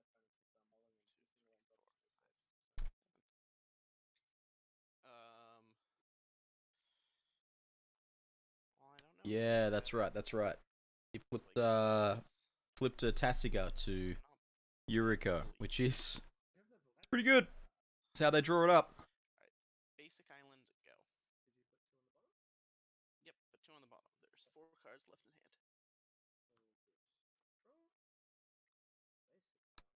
hand. I'm joined by the nimble Angus. I'm back. Despite my best yeah. efforts, you're back. Well, I think I was very clearly told that I shouldn't come and hang out with you. That it Oh. would be like that it would be sort of detrimental to my my health, Mhm. which was like obviously very scary. But I I do decided like to brave it all and come and say hello. I do like to threaten people with violence as a way to get them to. In either way. You know? Um. So someone's asking. I think Ben's asking the 2 posts in CBR on. CBR Yeah, I MTG. was asking if you've got a link to the league that Oh yeah, I mean that the CBR is most. hosting. Ooh, I'm so glad that I have an opportunity to spruik my my stuff. I have the most recent one that actually outlined the prize structure. Because we were really lucky to get a sort of sponsorship by Josh and Pat's MTG Bazaar, and I'm obviously Nice. obliged to say the full name every single time. But I've just linked the article, but it has a link in it. It also outlines the prize structure, which is really fun because you know, we were speaking about it before that the thing about webcam leagues is that yes, theoretically you could cheat. And Yeah. that's a bad thing, of course. And we wouldn't want anyone to do that, but to limit the sort of like pain of the pain of not being able to win cash prizes was that we just prized for random things. So we have like a little bingo sheet. We also have like a lucky draw prizes as well. So pretty everyone's really excited. It seems that people are really sort of stoked to get in there and play some Highlander, and I think that'll really help with the meta building as well. You know, see what plays good. Yeah, right. Yeah. So it should be Looking a at lot of fun. the bingo sheet now. Wow. Yeah, what do you think? How do you feel about the bingo sheet? I thought very long and hard about this one, I gotta tell you. This is cool. This is a lot of cool sort of wow. Some of them are easy, so I think where we have a sort of running joke in the Canberra in the CBR Discord about who can get the quickest spike tournament grinder, which is the first person to win a game with $1,000 card or proxy of that card on the battlefield, stack, or graveyard. Okay. So we have a lot of people who are just like, well, I mean, I play Ancestral Recall or a proxy thereof, or I play Mox, hopefully, like, but you do have to win a game at the very least. So I think in round 1, we're probably going to get the Spike win, but also the Timmy Power Gamer win, which says first person to cast a creature with CMC 5 or greater. Oh yeah. Do you count delve creatures though? Unfortunately, I didn't stipulate that you had to tap 5 lands to get to that 5.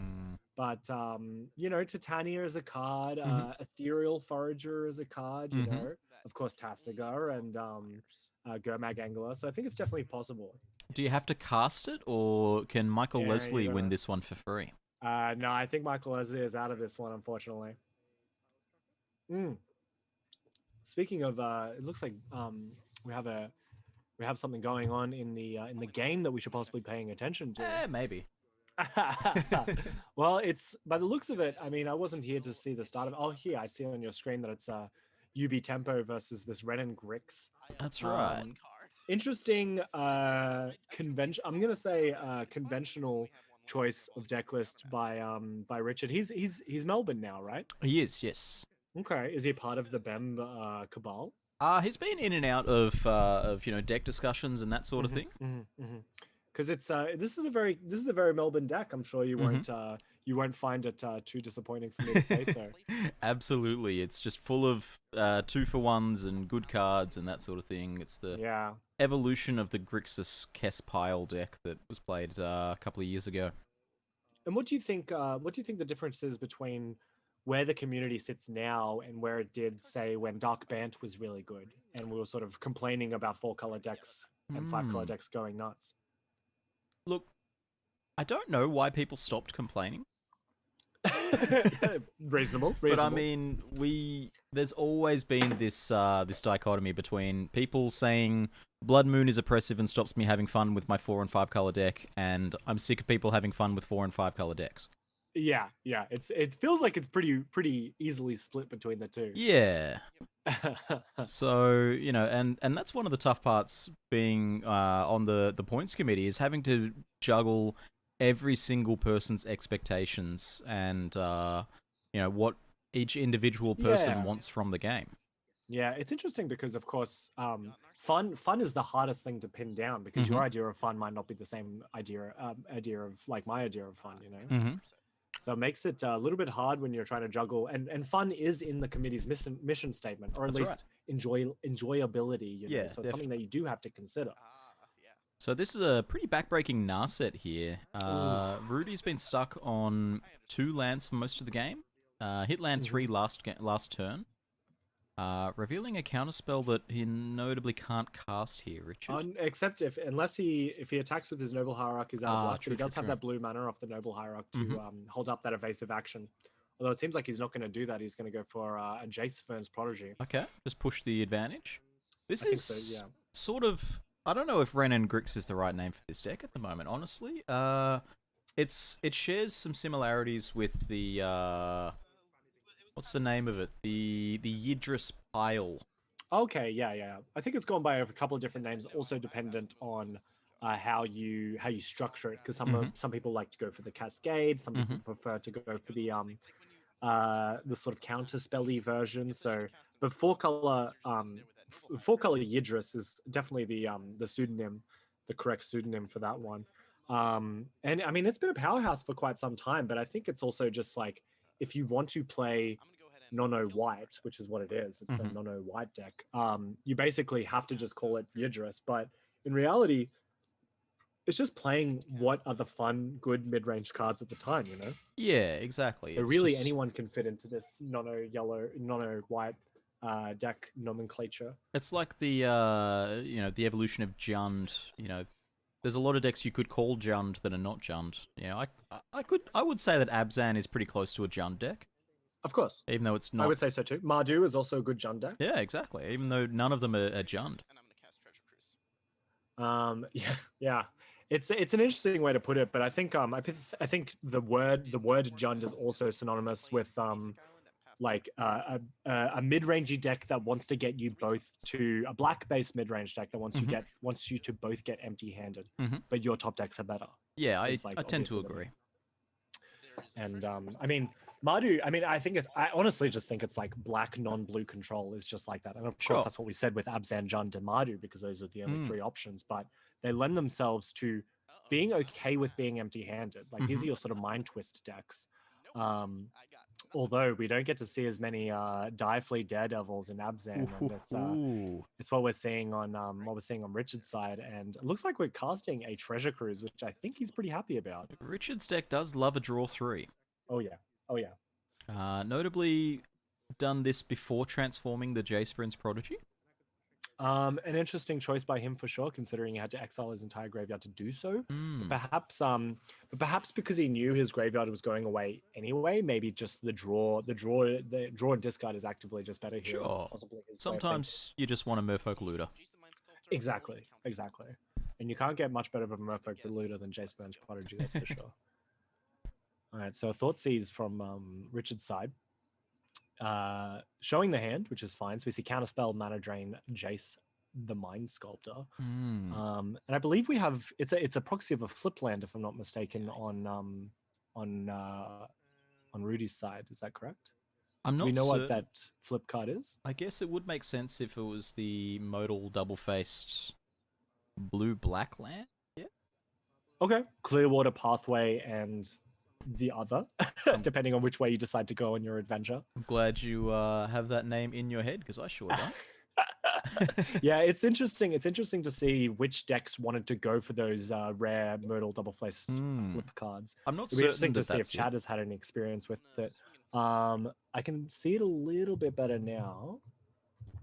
And I can tell you that it is a Underground Sea. Oh. So nothing too special. What's Underground Sea? Has anyone played Underground Sea before? Wait a minute, slow down, Poindexter.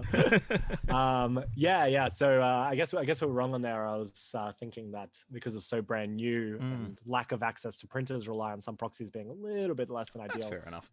But Underground Sea also follows that. If I'm not prodding on a political term right now, but a little bit of an inaccessible card as well in Underground Sea. Yeah, the reserved list is a constant point of pressure. Yeah, it's fine. We've all heard the. I think I could probably not have the rant about the reserve list argument because we've all gone through it before. Yeah. Collectors like it, players not so much. Yeah, that's pretty accurate. But it's a proxy event, so it doesn't really matter either way. Yeah, I mean that's it. There's no prizes on the line. Is there no prizes or is there low prizes on the line? No prizes. We're pretty happy actually with the turnout of these no prize events because people still want, and especially when it comes to the top 8, and especially when it's on coverage. So, people do actually want to compete. They want the feeling of, especially when you're on coverage. Like something that I remember from when we were doing live footage, on our YouTube channel a little while ago was that like people enjoyed the feeling. They enjoyed the feeling of being on camera and like it's kind of players who watch Magic online see it on the other side as well, where you're like the pressure's on. You want to make the perfect plays, and it's like if they make the wrong play, you like throw up your hands, and it's like exciting to watch Magic happen like that. Yeah, for sure.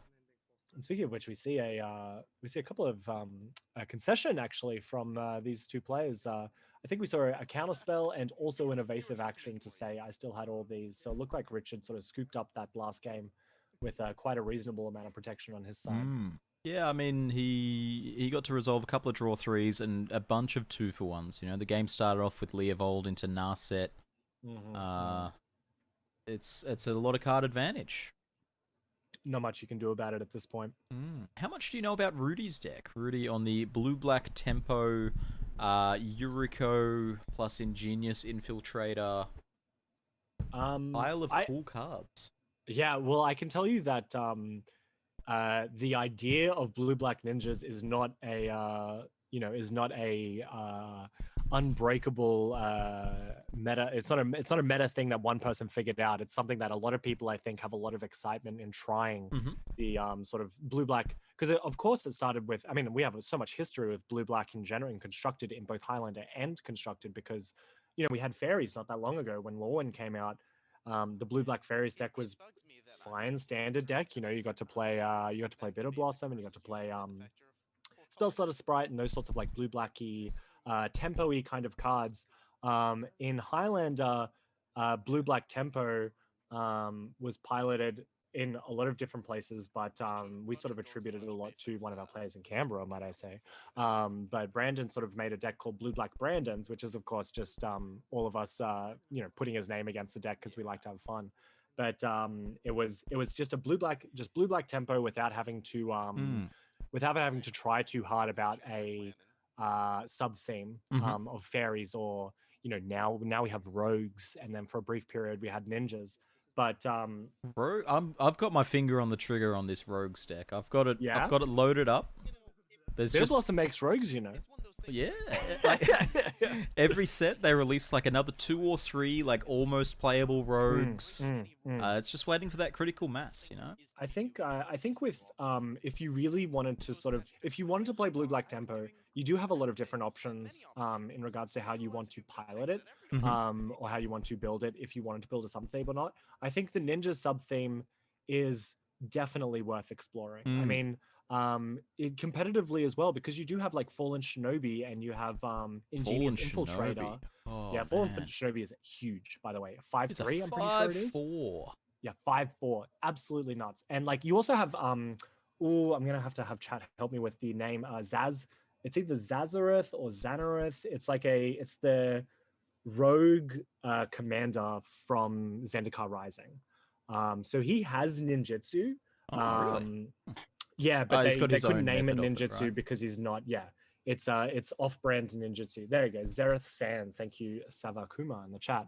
Yeah, Zereth San has ninjutsu, but they had to, of course, rename it because it's not a ninja, it's a rogue. Yeah, right. But so Zereth San is huge in this deck. You reanimate. Wow. Yeah, so a permanent. So the reason that this is also fantastic is that if you're playing like a cheap removal / disruption deck, Zerasan is a perfect top end because all you have to get in is getting combat damage. But if you do, you can reanimate a fetch land. That's like your worst case scenario. This is a fetch land format. You must you must respect the fetch lands. But also like Elder Gargadoth, reanimate Grizzlebrand, like you have all these random upsides that come from reanimating a creature for free. I'm looking at this guy, and the thing that stands out to me is that word flash. It's not just strictly ninjutsu this in or it's garbage. Like it's got the quote-unquote fair cost of 5, which is, it's expensive, don't get me wrong, but 5 mana at the end of your opponent's turn is much cheaper than 5 mana main phase. Yeah, I think so too. And it's interesting. I mean, Mortarpod said it correctly in the chat that it only works with rogues, which is true. It is a downside, but with Bitter Blossom, and I think we have a lot of fairies in this format that are also coincidentally rogues. Yeah, there is quite a few fairy rogues. Notwithstanding Brazen Borrower, which is a huge tempo swing for that kind of deck because it's just pseudo 2 for 1, but it's also a bounce spell. Fairy rogues. This one's going to look a bit weird, but we got 25 fairy rogues, and I would say like 6 or 7 of them are probably playable. Okay. Whether you count Fairy Imposter as playable is up to you, but Fairy Macabre, no. Fairy Macabre I play it. It's a sideboard card. Fairy Vandal has seen play today. We've had Fairy Vandal on stream. Yep, on that mono blue deck, if I'm not mistaken. Yeah, really the one cool. that I got punched with. Latchkey Fairy's close. But I mean, I still think that's like enough of a reason to play half rogues, half ninjas. Because ninjas don't necessarily ninjas is more of a style, right? Ninjutsu doesn't actually require you to put a ninja back in your hand. So you could actually just delve a little bit harder into rogues, but the ninjas is just there just in case. Because you're still probably fine, honestly, with playing I wish I could remember the name of it. It's a slightly overcosted 2/2. Ninja of the Deep Hours? Ninja of the Deep Hours, that's exactly correct. Yeah, but you still get to play whatever. You play like Bitter Blossom as well. Not Bitter Blossom, Baleful Strix. Like you just play all these random like good cheap creatures, and like Terramander was there as well. Like something that can come down on turn 1. Oh yeah. And if you can command a ninjutsu with Yuriko, that's a turn 2 play that you're just like suddenly you're on the aggressive, and it's like a huge play. It looks like we've reached the end of the match here, unfortunately. Rudy once again got stuck on 2 lands, and Richard resolved an ancestral. Not much you could say after that. There was a Gitaxian Probe that just showed a handful of interaction. A Red Blast was cast. There was another Red Blast in hand. There's only so much you can expect. There's only so much you can do, honestly. Yeah, that's right. That's what it is, but perhaps we can move over. Yeah, let's head on to table 2 here. They're also playing for a spot in the top 4.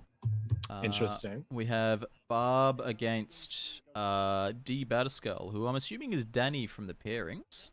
Yes, his name is Danny. So so Danny is an American.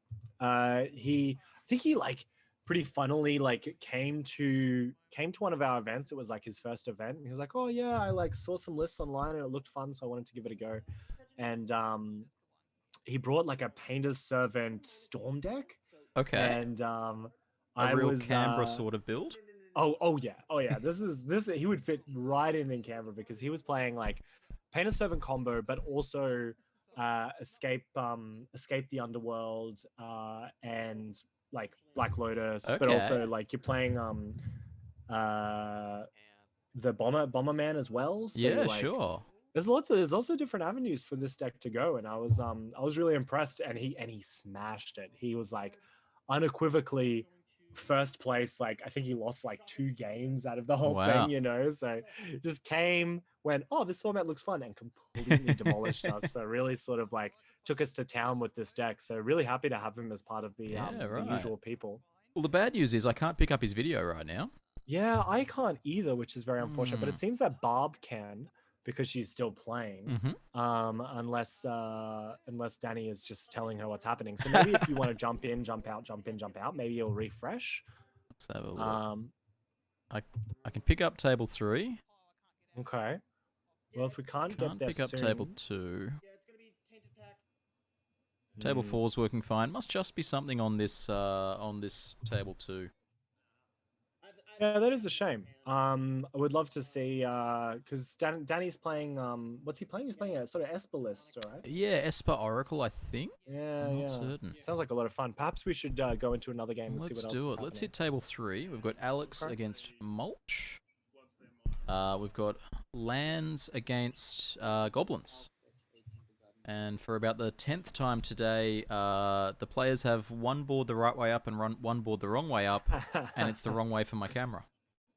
Yeah, I mean, it depends on how you feel about it, of course. It'd be nice to see top down, but when you're playing online and sorry, when you're filming a table, it looks like this anyway. I mean, obviously, it'd be nice if Mulch was on top and Alex was on bottom, but it seems that a lot of players have gotten used to their opponents having the deck facing them as if it was the table. So it would I think I mentioned this in the chat before, but it would be worth perhaps changing your overlay in the near future so that you can just mirror those you can mirror the views if you need to. Yeah, I've got it But set you up do at the need to have moment. two separate things. I can drag them around independently. Okay. But when I'm jumping between table to table, It's like a nightmare. I Yeah, don't think it'll yeah, be yeah. worth it. But for the top 4, I'll definitely, have them in oriented mind. the correct way. I think actually we're on Jund Goblins for Mulch. Okay. In regards to sure. your, because I see it once upon a time, if I'm not mistaken. Yeah, definitely. Marin in the chat's calling out this Lutri. It's really funny, and I mean, I think actually Mulch and Frank work really closely together. So although I didn't talk about Goblins, so although I didn't talk to Mulch about this specifically, it seems that Lutri is like your deck is actually really nice and tightly packed. Oh, it's Porrick. Hi, Porrick. Yeah, so the Goblins deck is actually quite packed, and like if you're empty-handed and you really don't have anything to do, it's just nice to have a companion in general. And this is the easiest companion to include so far. So I can probably tell you that for Mulch's side, he's playing Mana Crypt and Mox Ruby. We did see Mox Ruby before as well. Yes, so that makes That the right amount, is 5, 6. 6 points. Oh, and Skull Clan. Yeah, we saw that before as well. Nice. Yes. And then on Alex's side, he changes it up a little bit. I mean, I'm not gonna guess so that you can write it on the thing, but it's usual lands points as you can, of course, as you can attest to. Ooh, a Tabernacle. And Tabernacle and Urborg, greatest combo in the game, of course. Being able to use your Tabernacle for something. Yeah. This is great play for him, by the way. I mean, we usually see a lot of lands players playing Living Wish, which is like something that when you're a lands player, you do have to consider whether or not you want to play the Living Wish, because of course, the deck is also so tightly packed. It's nice to have access to your sideboard for cards that you would bring in maybe anyway. Like Tabernacle of Pendrell Vale is not good in all matchups. Glacial Chasm, Mazavith, like there's a lot of different options that you can have. I've definitely enjoyed wishing for Bajuka Bog. Yeah, 100%. That's I'm so scared of lands decks because if you have one mana open, it could be crop rotation and it could be a Bajuka Bog, it could be a Mazavith. Like you kind of just you're kind of priced into it. But it's interesting to see if it looks like Alex is going for the straight Abzan version. I know he's been practicing with a 4-color, which includes Splash White, but it's Jund. And I've been working it out with other people, and people have also heard me talk, especially on our recent video on CBR MTG. We talked a little bit about what the future of lands decks would look like. And part of it is like, because you have so many lands that don't actually tap for a colored mana, 4-color in a lands deck is actually quite hard to get to if you want to play all those fun utility lands. Yeah, Michael Billinghurst on 7 Point Scoop was playing some 5-color lands a couple of weeks ago, and I don't entirely know how he managed to make it work, but it was consistent enough. It still managed to assemble Loam plus garbage against control decks. And, Okay. and But beat was he them up. playing Life from the Loam? Yeah. And was he playing Dark Depths? I don't actually think he was playing Dark Depths. He was leaning Yeah. more on Field of the Dead. I think that's like maybe the sticking point for those types of land stacks. So you just like, because Thespian Stage is like kind of okay. You can copy. There's a little bit of utility outside of the Dark Depths combo, but a Marilage, especially for the Bem boys, I can tell you firsthand that the most of those group from Melbourne, most of your group, of course, as I'm sure you can attest to, have been complaining that a 2020 with Indestructible and Flying is not good enough in Highlander anymore. Which is definitely a take, but a take that I'm here for. I mean, there's a lot of answers, a lot of main deckable answers in a lot of colors now. It used to be, you know, if you weren't playing white, you were on Cryptic Command or Bust. But now you've got... You've got Brazen Borrower and Teferi now. Brazen Borrower, Teferi, even Oko is a nice answer to it. That is a nice answer to it. You no longer... You know, you can buy a turn with something like a Baleful Strix to make your way to a sorcery speed answer. Whether it is Oko or Teferi or Jace. So we see a this turn was turn 3 Goblin Matron into Goblin Recruiter. Yeah, good play, certified good play. When we're seeing why Recruiter got banned in Legacy quite some time ago because Goblins was fun deck to play. I'll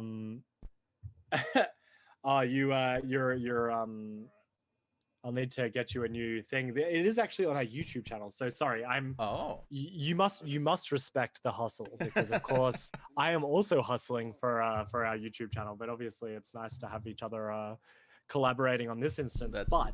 We're seeing with these legacy. This guy hasn't paid for his Ramming Up Excavator for Tabernacle.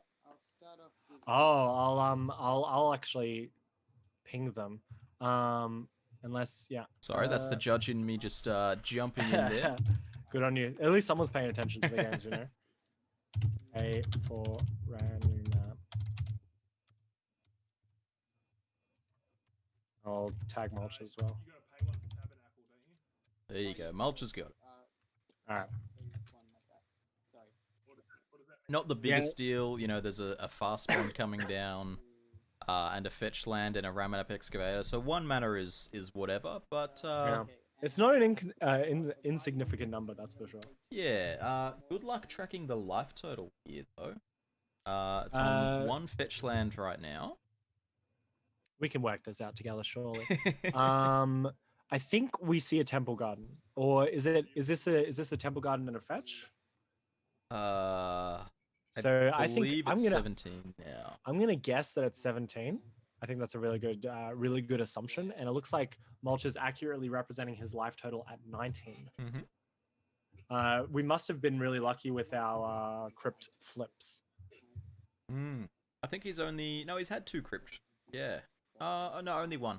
He played it on turn 2. Okay. I think. Well, it seems that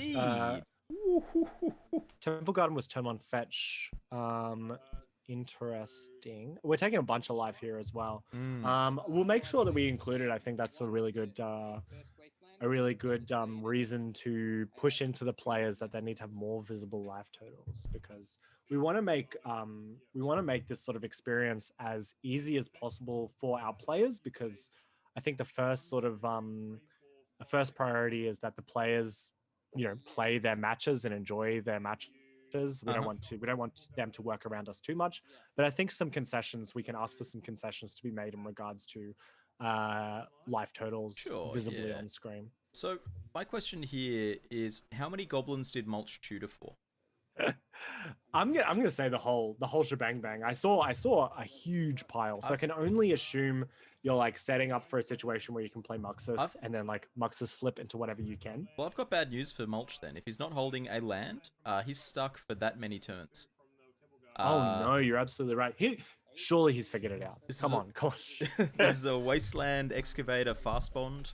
Get rid of all those non-basics. Yeah. There's an onboard Pernicious Deed. I'm not sure whether Alex is going to be popping it for 0, but you know, if he does that, then Mulch is down to 0 mana and a top deck full of goblins. Yeah, I think there's I think there's a couple of people who are deciding whether or not, yeah, it looks like it's scooping up, the whether or not Fast Bond is good enough in sort of a lands package as well, because we saw with sort of Porix deck, it's got a lands sub theme, but it's so not all in. Like these lands decks. And the lands decks that play Zuranorb and Fast Bond, although Zuranorb and Fast Bond aren't that good unless you're comboing, of course, Fast Bond has like a little bit of utility outside of comboing, but where it's really, really, really good is when you're activating fetch lands, you know, a bunch of times to get all your lands out of your deck, or activating Wasteland infinite amount of times, you know, like this random map excavator / crucible lock. Absolutely, yeah. 1 life to strip mine, pretty good, honestly. Look, I've had, you know, honest discussions with people in the last 6 months. People have come to me and said, you know, no joke, I want to talk about depointing Fast Bond. Okay. And I respect it. I mean, it doesn't go in anything besides lands. Yeah, like, while it's not a move that the committee made, it's much less outlandish than a lot of suggestions we do get. Perhaps we could put it on the considering to put on the watch list's watch list. We have our own, you know, everyone's got their own watch list of cards that they watch separate for anything. You know, you've got a list of cards you watch, I bet. I'm waiting for that Enlightened Tutor to 0, baby. Although, I tell you what, I've seen a bunch of Enlightened Tutors lately, and I'm livid. If people start playing it again, then it'll be worth the point. I mean, here's the thing, right? The amount of play that a card sees at its current pointing is a factor in changing the point, but it's not the be-all and end-all. Yeah, I think so too. There's definitely cards that will see play at too many points, or won't see play at the right number of points. So an example I can think of is Mind Twist. I think at 2, it sees fringe play. Yeah. At 1, it's too good, in my opinion. I'll go on the record. No, I think you have kindred spirits among many amount of Highlander players, because for those of you who can remember Kess Winter, Mind Twist was at one point, and everyone was playing Kess, and it was so unbelievably saddening when your opponent just mind twisted your hand on like a late part of the game. Like, for someone to be able to just go, you have 0 cards in your hand now, it's like you just got to have a little bit on the board and maybe a little bit of backup, and suddenly it's just a game. It's a game-ending play. You know, it's absolutely backbreaking for some. Absolutely. I want to quickly jump in. We've been neglecting. I believe it's Ben in chat, but he has a very interesting Twitch name. But just asking how you, Jimbo, feel about the manually whiteboarded wasteland that we saw in that previous game. So I had a friend, Ricky, in Melbourne, and he used to play Dredge in Vintage, and he manually whiteboarded his entire deck. I'm so sorry to hear that. The good news is he didn't ever get around to butchering bazaars, but he did butcher... I'm sure that was a hard choice for him. He did butcher some Arabian Nights City of Brass.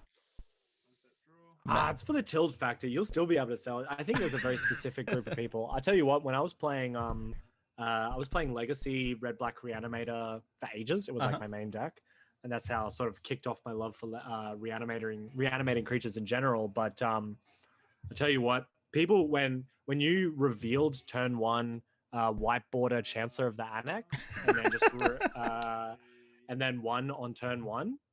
People do not like it. Disgusted. The best thing about whitebordering Arabian Nights City of Brass is Chronicles exists. Of course, yeah. So you don't even need to. So you can get a legitimate whiteboarder City of Brass if you want to. Whiteboarder, original art, original set symbol. Yeah. Oh, but why would you? That's right. So what do we got? Mulch getting in very fast with a Goblin Lackey into a Passion. We see a Lackey. We as the old saying goes, like turn 1 Vial makes me smile, but I think a lot of Goblin players would agree about that turn 1 Lackey. Oh yeah. It's, I can't actually believe the significant difference between how good Lackey is and how bad Warren Instigator is. Warren Instigator, red version of Lackey with double strike, mind you, but it does because pop up they're attacking now on and 3. then. Yeah. but it's never been the primary. I mean, there's every couple of years it comes back. People go into this Chrome Mox Spirit Guide Turbo Winstigator build. Hey, sounds good enough to play. I think it saw a resurgence with Muxus in the last couple of months. That's a respectable thing. Just We're seeing as, another Goblin Recruiter. Sorry to interrupt. This is, I can't believe. I mean, I guess we have matrons, so we are getting a couple of freebie recruiters. But Mulch is bloody on the ball with these recruiters. Apparently, it was off Once Upon a Time. Hey, that's not bad at all. Yeah, Once Upon a Time has actually been really interesting. I've been screwing around a little bit with Vizier Druid combo. Okay, yep. Enjoying, loving it. Great deck actually.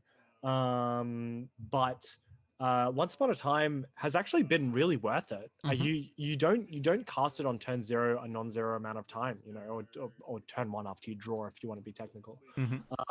But it's like fine as a late top deck because you can fix your mana if you need to, or you can search for a creature. And like in my deck, where you're looking for that Malaria, you're looking for that Kitchen Finks, or you're looking for that Vizier, like you're happy to have that sort of look at the top 5 cards, get the best one.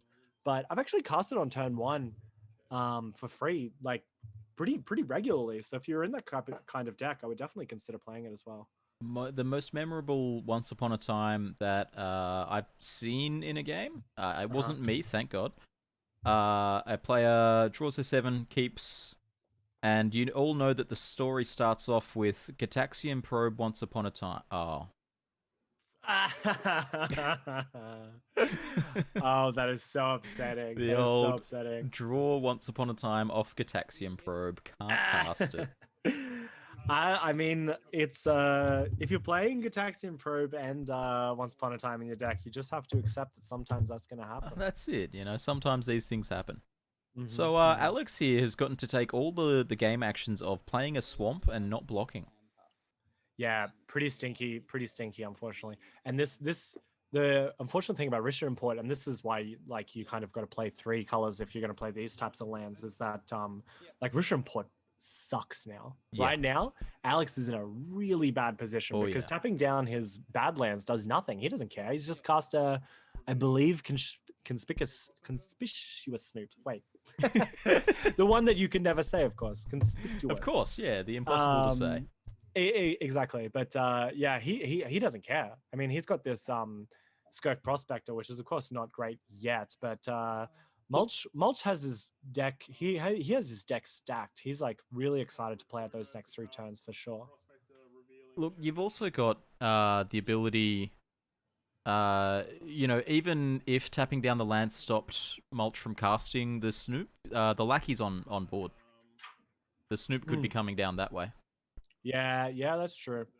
I mean, we saw the Snoop sacrifice our recruiter, who's already done all the work to play the Scope Prospector off the top. I mean, Conspicuous Snoop and Goblin Recruiter are best friends, and I'm so surprised that they haven't been friends for longer, We see the cheeky Pendelhaven here as well. Not the most relevant this turn, but... Hey, come on. Lucky is a 1/1. What are you talking about? It's free or close enough to it. Yeah, I think so too. Yeah. So this is pretty bad. We see Grenzo Dungeon Warden. It has X and red black, and it comes in with X +1/+1 counters on it. But of course, this fail state is a 2-mana 2/2, and you can pay 2. And this, honestly, the London Mulligan has improved this deck very, very slightly for the exact reason that Grenzo puts Goblin cards on the... London Mulligan puts Goblin cards on the bottom of your library, and Grenzo reveals cards from the bottom of your library, and then if they're Goblins, you put them back on top. So if you haven't shuffled your deck yet, and you recently mulliganed, Grenzo's a fantastic card. He actually doesn't care if it's a Goblin. He just cares about the power of it. Oh, that is even better. And I remember a game I was playing Goblins, and I misplayed with this. I resolved a Ringleader trigger, put a Spirit of the Labyrinth and a fetch land on the bottom of my library. Ooh. Figured it doesn't matter what order these are going in. 2 turns later, I draw Grenzo. I'm like, oh no. Do I have a 3/1 on the bottom or a fetch land? This reminds me very similar of Graveyard Order, because this is one of the things where you like actually have to care about what's on the bottom of your library, what's on the top of your graveyard, and that's just like that's an eternal magic meme, I think. Mm. Also this Toxic Deluge is pretty bad. Yeah, I want to know how much life was paid. It's going to be at least 2. I'm curious whether he went for 3. I guess 3 would be safe because of the Pendlehaven that's there. Yeah, it's interesting. I mean, unluckily, the Trojan wouldn't do anything, of course, so it actually doesn't matter that it's on top of the library. Yeah, that's right. But regeneration, not good enough. Well, can you? Sorry, Jimbo, can you give me 2 seconds? Yeah, take your time, as long as you need. Yeah, I'm interested to see here whether the Toxic Deluge was paying 1, paying 2. Looks like Mulch is just deciding what. Oh, maybe he's making some red and trying to spin up the Grenzo another time. Oh, goodbye Mana Crypt. You don't really need Mana Crypt at this stage of the game. He's already on 4 mana. Whole point of the Mana Crypt is starting the game on turn 3. Mulch doesn't really have an interest in playing 5 drops, playing 6 drops, that sort of thing. I think so. I mean, I think with the, Mana Crypt is perfect for the reason that it's in the deck, and we are seeing a Lutri activation, which I am very excited about. Get him! Companion activation, I guess. But this is fine. Like, Mulch is relatively empty-handed, and he's just like, great, I'll just put this random 3/2 with flash into my hand. Like, that's the benefit of it, you know? Yeah. I'm going to assume that Alex paid 3 life. I'm definitely not going to go peering into it. Is that a Liliana the Last Hope? It is a Liliana the Last Hope, yeah. So that will be able to tick down the Churgeon, but not demolish it completely, because I believe it's an O2, but I could be wrong about that. It seems that it survived at the very least, so not a lot of stuff happening from both sides of the battlefield, but we will see an end of turn Lutri come onto the battlefield from Mulch's side, getting ready to attack into that Liliana Last Hope. But Mulch only has flash. I couldn't believe it either. Yeah, excellent art on the Goblin Churgeon, by the way. There's actually, if you want to go into it while we're watching Alex finish up his turn, there's actually a bunch of different Churgeons, different Churgeon arts, and I would love for you to tell me which one you think is the best Churgeon art. Which one do I think? So there's 3 different ones. There's the 3 different ones with the messy apron, and there's this guy who's... Is he putting the wrong head on a body? My friend, he's putting a Llanowar Elves head onto, I'm sure, a different old creature's body. So it's actually, because that's the Llanowar Elf head. Yeah. It's also a Kaya, it's actually Phil who did this one, Phil Foglio. Fantastic artists. They have this really bizarre, unique art style. Yeah, they did Humility, I remember. They did, that's right. They did Humility. They actually did the Elemental Blasts as well, the old ones. It's also got the wrong arm on this poor cadaver as well. It's been stitched on, of course. He had to sacrifice a creature. He had to sacrifice a goblin to very keep true. it alive, you know.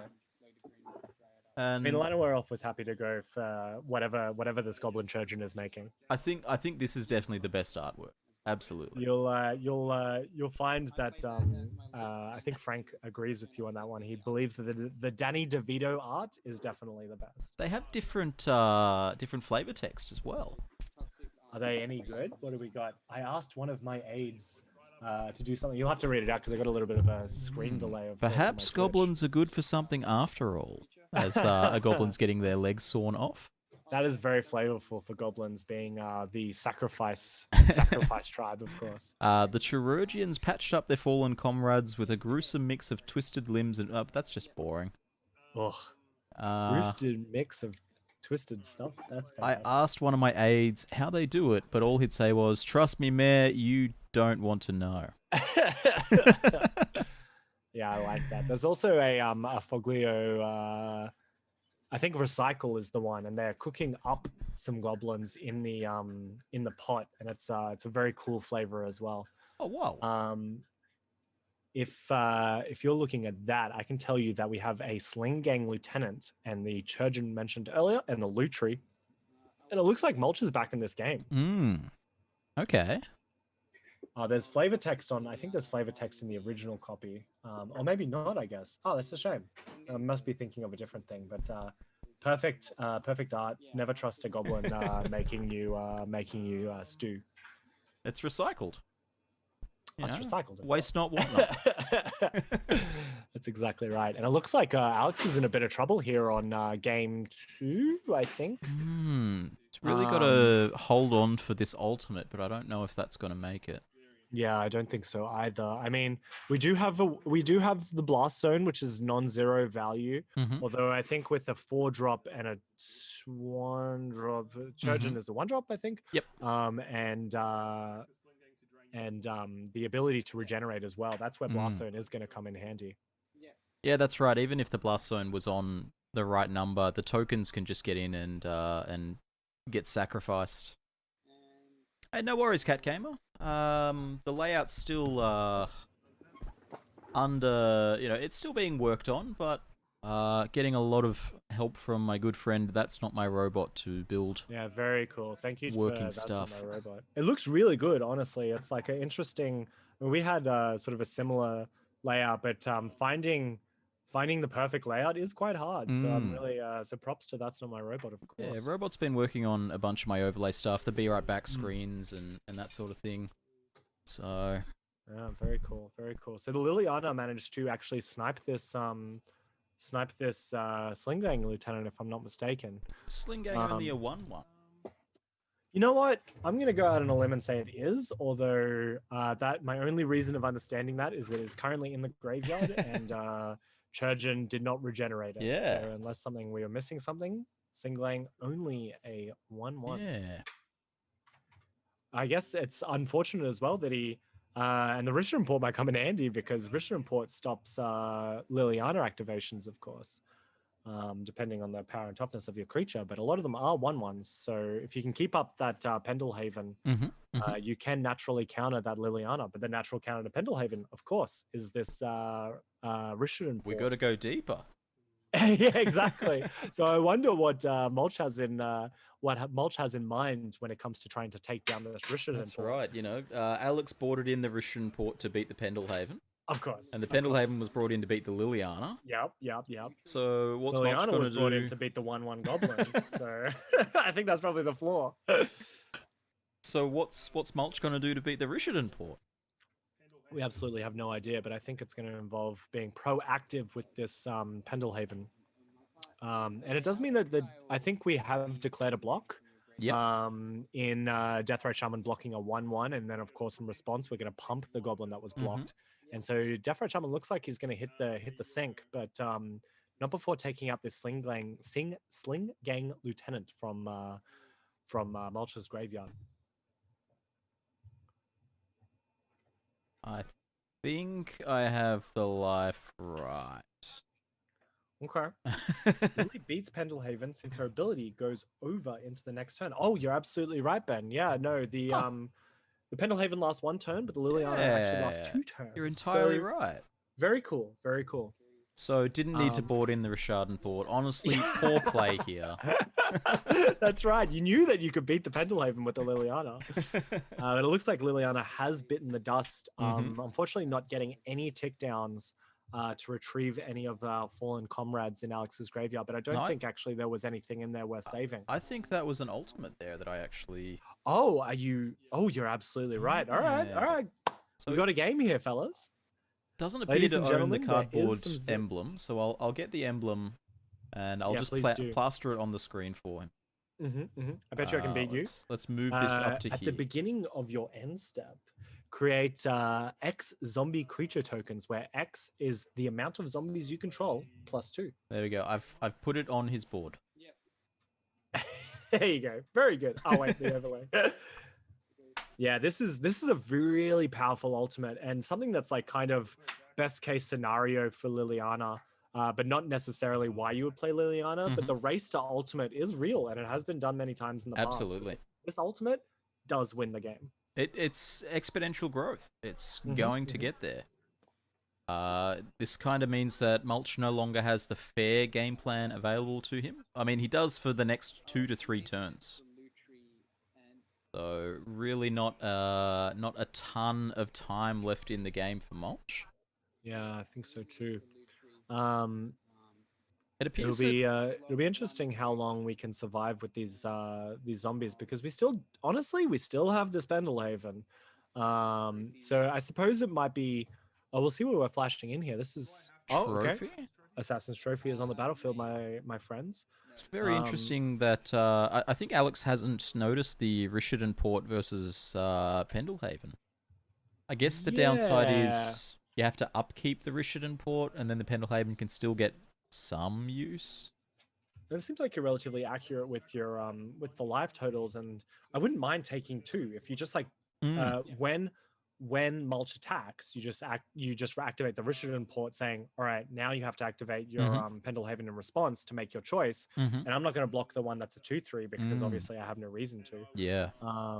And we'll see what he manages to do here, but he is going to take down one of the zombies. I think if depending on the life totals, I think you'd be pretty okay with just taking the 2 here. Absolutely. I think if Alex takes 2 here, he's getting another 3 zombies on the next turn. Yeah. And having 4 zombies clogging up the board is that's a big headway into stopping this assault. You know, there's a Chain Whirler, but counterpoint there's a Maze of Ith. Looks like Blast Zone. Blast Zone's going up, baby. Going up to that was the end of Mulch's turn, I can only assume, and that's probably maybe why he didn't want to use the Richardon port, was that it could save up mana for the Blast Zone. Yeah, sure. More of a reason to Blast Zone on 3 now that Mulch has 2 3-drops on the battlefield. Very true. And Chain Whirler. Very true. And the Maze of Ith doing a bunch of work here as well. Is that a Cabal Pit? It is a Cabal Pit. One of the lesser played, but still not completely underplayed Threshold cycles. So, of course, Barbarian Ring fits into that Threshold. And Cephalid Coliseum is actually one that's seen a little bit of play. Can you name the other 2? Pit, no. I've got Elephant Garden, I want to say. Or is it Centaur Garden, maybe? Centaur... Yep, Centaur Garden is a giant growth. Okay, that makes sense. And a classic green ability. I'm not going to lie, I don't know the white one. I'm going to say gain 3 life. It very well could be. I'll get looking. You got killed by a Centaur Garden at the Temple Arden event, says Ben. That's pretty impressive. I'm pretty impressed by that. The white one is Nomad Stadium. It's gained 4 life. Hey, it's actually pretty good. It wasn't 3 life. I was honestly prepared to give them 2 life, but I guess this is not 2020 white cards. It's old-timey white cards where they actually had a little bit more life gain. Yeah, they got like Sarah Angel. Oh yeah, that's a lot of life gain. Do you know the white has an identity outside of getting life? I wouldn't believe it after healing self. Honestly, it can prevent damage too. That is true. Preventing 3 damage is very good for the utility. The pain land that gains life. Good point, Spiderbite. Yeah, very interesting. So we're still ramping up that zombie production, making. So there was 1 zombie on the battlefield. You doubled it, and then you added 2. So we have 4 total. We see a Maze of Ith still doing a lot of work, stopping this Chain Whirler from being too rigorous. But it looks like we're gonna pump that Blast Zone, get it all the way up to 3 for next turn. And Alex might actually be coming back from this, because this chieftain on the Goblin Chieftain that Mulch has, which is +1/+1 in haste. Unfortunately, that is also a 3-drop. Yeah. So we lost Loot there? Tree. But it looks like I would dare say that Mulch is just trying to get as much damage as he possibly can in before this. I don't know about this line. This is a little bit more egregious. This is now playing the War Chief. So I'm not sure the other one I said before, but one of them is a War Chief and one of them is something Chieftain. The one on the far left is a War Chief. The far right is a Chieftain. Yeah, that's right. So now he has 3 3-drops, and he's just walking into this Blast Zone. So it's on the board. He does have the Churgeon, so he can start sacrificing creatures to protect one of them. Honestly, I would be pretty inclined to sacrifice the Chieftain to protect the Chain Whirler and sacrifice the token to protect the Chieftain. So the Chieftain and the Chain Whirler, and then you kind of just still have 3/3s, you know, or like a 4/4 and a 2/2. So Yeah. it's going to be difficult what he decides to do, but he's going to have to make that decision now because here comes the Blast Zone. Yeah. And then there's still the Mazavith preventing the 4/4 Chain Whirler from getting any real damage done. Yeah. And is that 8 zombies on Alex's field? Oh, it's 8 zombies, baby. It's 4 times 2. We or I guess he blocked some of them, but this emblem is really going all the way. Yeah, like I don't know if Mulch has anything in the deck to get through this. Maybe a sudden demise might be able to pull through, but I wouldn't be certain Is that a card that he's exists. playing? Because if he is, I'm very impressed. I don't believe so, but it's one that I've definitely played in. I played it in Vintage. Okay. I don't know if I Vintage played it in Goblins, Highlander. classic tier 1 deck. No, I played it in Vintage. Why did I play it in Vintage? Oh, Sudden Demise. Actually, that has seen a little bit of legacy play. That's the you choose X and then you kill something of all one color. Yeah, that's you right, choose a yeah. color, it deals X damage to creatures of that color. That's pretty good, honestly. It's pretty on rate. I've definitely played it in Legacy Goblins. You know, you bought it in against Elves. It's a sucky matchup, but you've got to do your best. I mean, also you like randomly ping Delver and Baleful Strix. You know, like you kind of got a little bit of like you got a little bit of utility by the fact that a lot of creatures just share colors. Naturally. Yeah, exactly. You can So we're seeing... you can Go on. attempt to deal 1 to your opponent's true name nemesis. Hey, that's pretty exciting. It probably won't work, but Well, it depends on if you have question based. depends how confident you are when you look at them in the face. When you say sudden demise, choose blue. Oh, absolutely. That's a lot of zombies. Seems that Cat Gamer coming in saying, I've used that particular card in a bit in the past in sideboards. I assume from Yeah. Sudden Demise. I I think Deafening Clarion is better in that slot. I wonder if this Hex Mage is going to remove those 16 dice from the zombies. That seems really, really like a good idea. We don't have the problem of. I mean, I think maybe Belcher is probably the only deck that would justify you wanting to print or like buy 60 tokens. But I think honestly, maybe just have like 20 or 30 tokens, zombie tokens, for if you ever get a Liliana emblem. It's I could only important. respect you if you did so. It's important. You've got to flex on your opponent.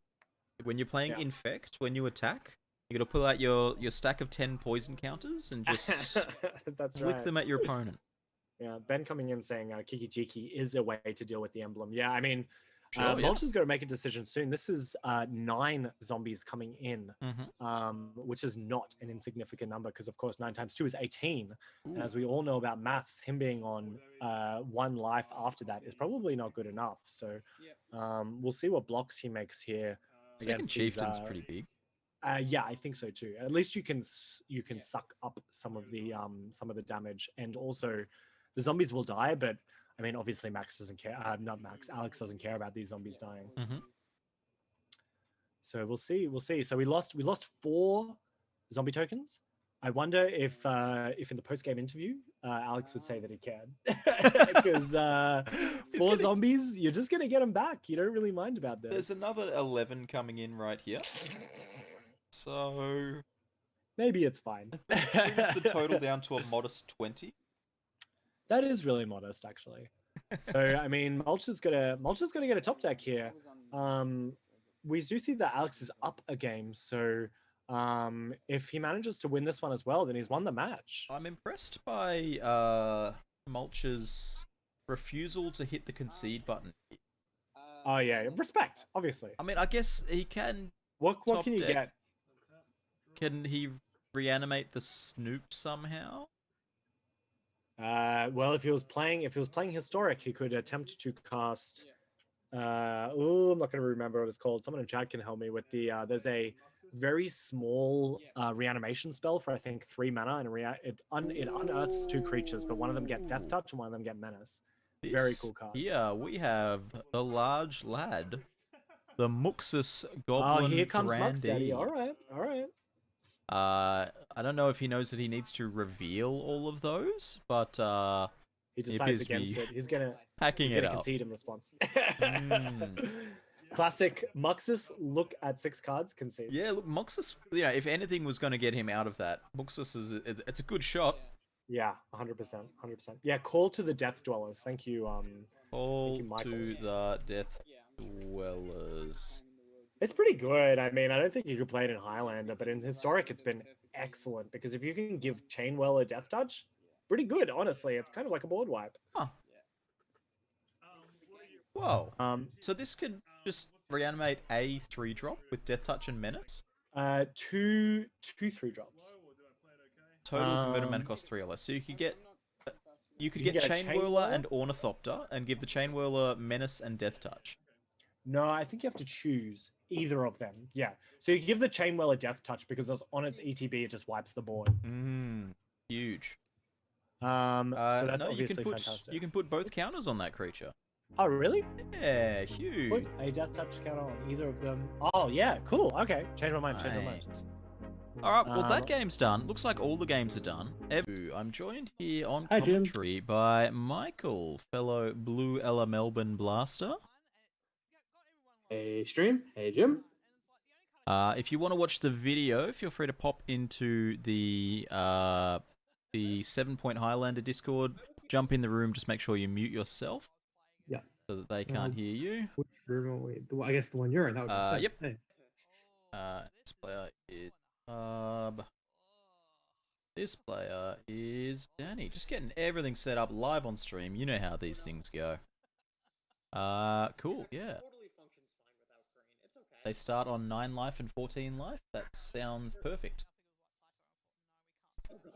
Alright. So, you've got some good information. I mean, not specifically about the deck that Danny is playing, but about the deck that Danny is playing. Danny is on Esper Oracle, with a dash of red. Oh, sweet. I love this deck. I think that this deck was the original versions of Esper Oracle were based on the Esper Tempo deck that I played at Masters in January this year. Oh, Nationals. And then I pioneered for this deck to be played amongst other people. We put a lot of testing and work into it over the like 3 to 6 months after that. It's basically it's plan A as combo. You want to assemble Thassa's Oracle and Demonic Consultation or similar cards. And then plan B is to attack your opponent with creatures. And then rely on the fact that you could combo to make it awkward for your opponent. Just give me a sec here. I've got to rearrange these two screens. Complete. Go. Just make sure that everything's the right way up. I've actually got weird tech stuff in the back end. Basically, is what's going on here. Is that a Triome in play there? That is a Mardu Triome, a Savai Triome. Savai Triome. Oh, okay. I don't recognize the Mardu one. I don't think I've ever seen it in play. Yeah, I was as surprised as you are. Not a card I expected from Esper Red Oracle. I guess once you start cutting Mystic Sanctuary, your mana gets a lot more friendly. Sure. And you can play these Triomes because you're not trying to support having 4 islands in play on turn 4 every game, on turn 5 every game. What's getting misstepped here? I don't know if I've got Barb's video stream freezing. Is it different on your? I think it's an Elvish Reclaimer. Oh yeah, I think my hold on. All right. Well, looks like I have neither of the streams in Discord working, so I couldn't. Well, that's good. Looks like Barb's just having some video issues here. It'll be back soon, TM. You know how these things be. I'll have to use stream video because I was having trouble with the video as well. That's all right. I think you're right that it was definitely a Elvish Reclaimer getting misstepped. All right, looks like the video's back there. Cool. So 16 there, and was that fetched out? Doesn't look like it. Okay. Cool. Oh no, yep, there's a fetch land under the Elvish Reclaimer. Oh, that's right. Just hiding. Sure. Alright, now if I get a life total change wrong on this, please do tell me, because what I'm looking at is the opposite direction to what I'm working with. Like on my stream, I've got Danny on the top, but what I'm looking at has Barb on the top. wild. Yeah. But hey, thanks for joining us for commentary. You welcome. you didn't get to play today? No, I've been furiously doing uni assignment actually. This is my break. I've got to come share it with you guys.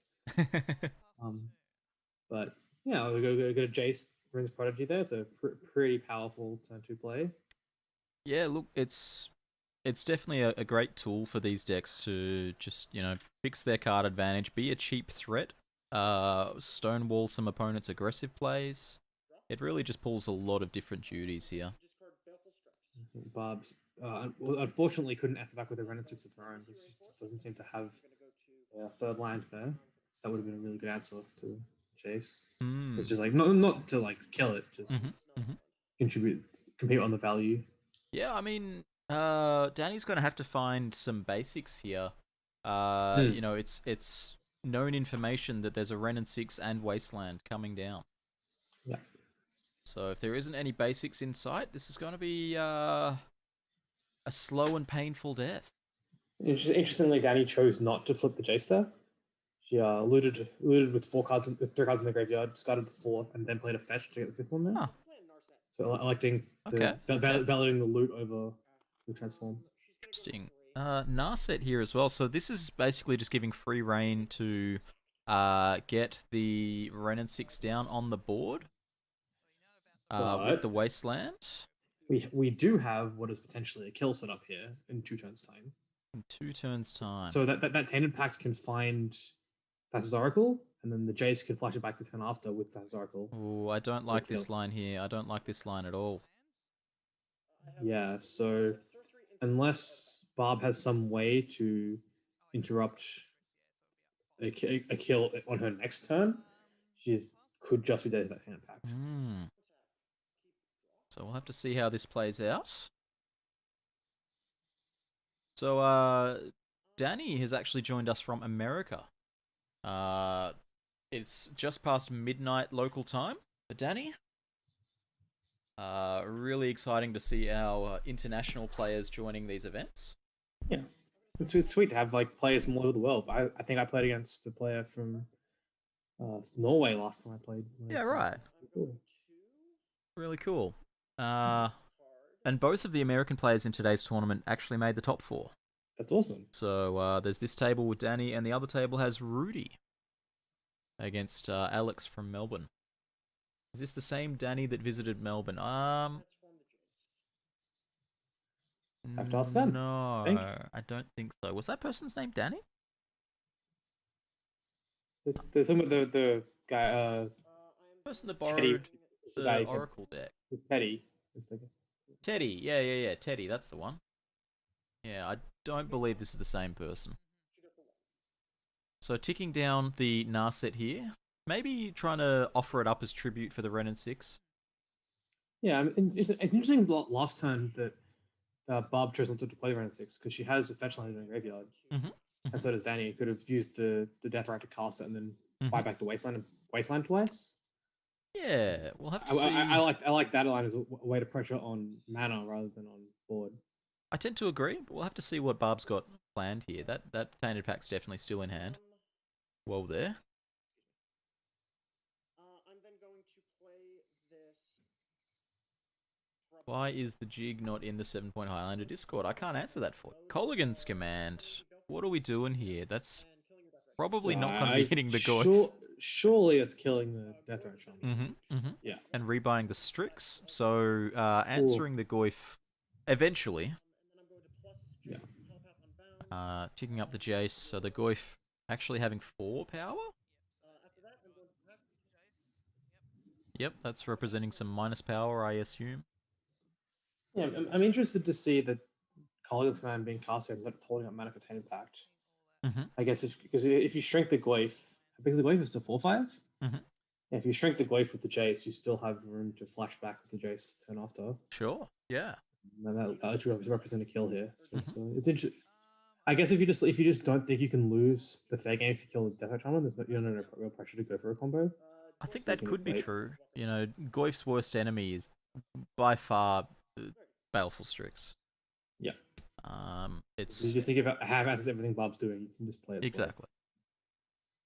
But I mean, maybe it could be bait. You know, if this is Baleful Strix go and Barb untaps, draws a red land, casts Wrenn, then Ran with the Wasteland, like yeah. And even ping off the Baleful Strix and bite a chunk out of Jace at that. Yeah. Yeah. So here I think we'll see the Tainted Pact line. So Tainted Pact in the end step, untapping, looking to Oracle plus Tainted Pact again with the Jace. So holding up that 2 mana to represent that, and then maybe you don't do it if you don't need to. But it's like threatening that line. What's the 5th card? Planeswalker was added. Okay, yep. So there's 5 card types in the yard. -2 from the Jace. That's unfortunately not a red land, Bob. So she does get to ponder here. Get to fire that off. I think holding up Remand had some value. I don't think it had enough value. I think it's necessary, but also losing, which is a real problem. But maybe there's something special coming out here. Yeah. I haven't updated life totals. We've got 18 over that way. Don't know Danny's life total right now, unfortunately. I was chatting with Angus before. We might, next time that I'm doing something like this, providing coverage, we might require the players to have on-screen life total somewhere. Whether it's a spin down, whether it's whatever it happens to be, just something that I can glance at.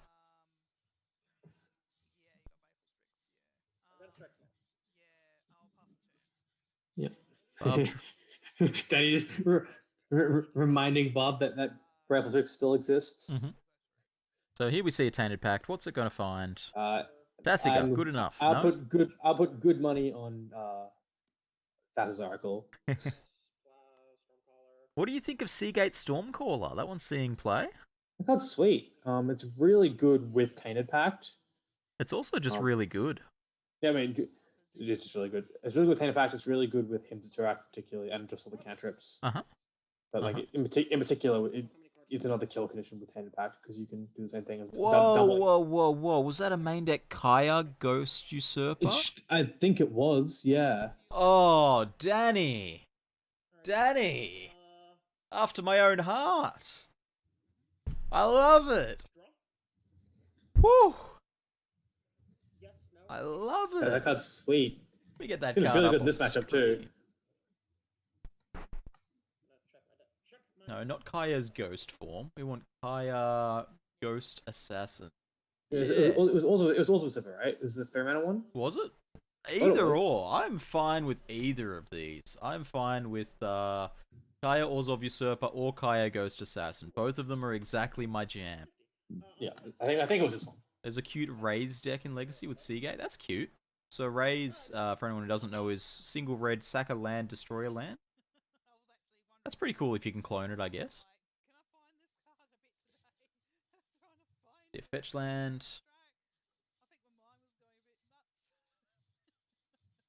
I'm partial to Secret Oracle plus Neoform personally. Ooh. That one's pretty good. Doubling the Neoform. I like it. Yep. You get to just go get 2/3 drops. Clearly, turns out that if you get 2/3 drops on Highlander, your opponent tends to die. Most of the time, yeah. What's going on here? What do you think the play's going to be? I suspect it's going to be cast cantrips to find interaction, cast Oracle, cast Tainted Pact in response. So we target Tainted Pact with thing, and then we're gonna. Yep. Oh, Barb had a spell snare as well. Barb's hand was mono counter spells there. Oh man, snare that's rough. and Mana Leak. I think if she had ended up if she had gone for the Wrenn 6 on turn 2 or turn 3, I think she would have ended up being really far ahead that game. But I think she felt she wanted to get pressure down. I think so, yeah. The Mana Leak and the evasive action both a little weak in those end turns there, because there was free reign on the mana base on the other side. Yeah. A little unfortunate that Barb didn't draw a third land until, what was that, like turn 7 or something along those lines. Yeah. But we'll have to see how they go for game 2. In the meantime, I'm going to pop my head over into the other game, see what's going on there. Won't be staying long, just while this other game's sideboarding. So here we have Elvish Reclaimer Zuran Orb against Yuriko. Okay, your end step Wonder what the Yuriko bounced. You know, Terramander's the easy solution. Yeah, Terramander's a good option. And I love Meteor. I want that deck to be good so badly, so I'm really yeah, playing it. definitely. It's Got a straight got a blue bunch black. of tools recently. Yeah, sweet.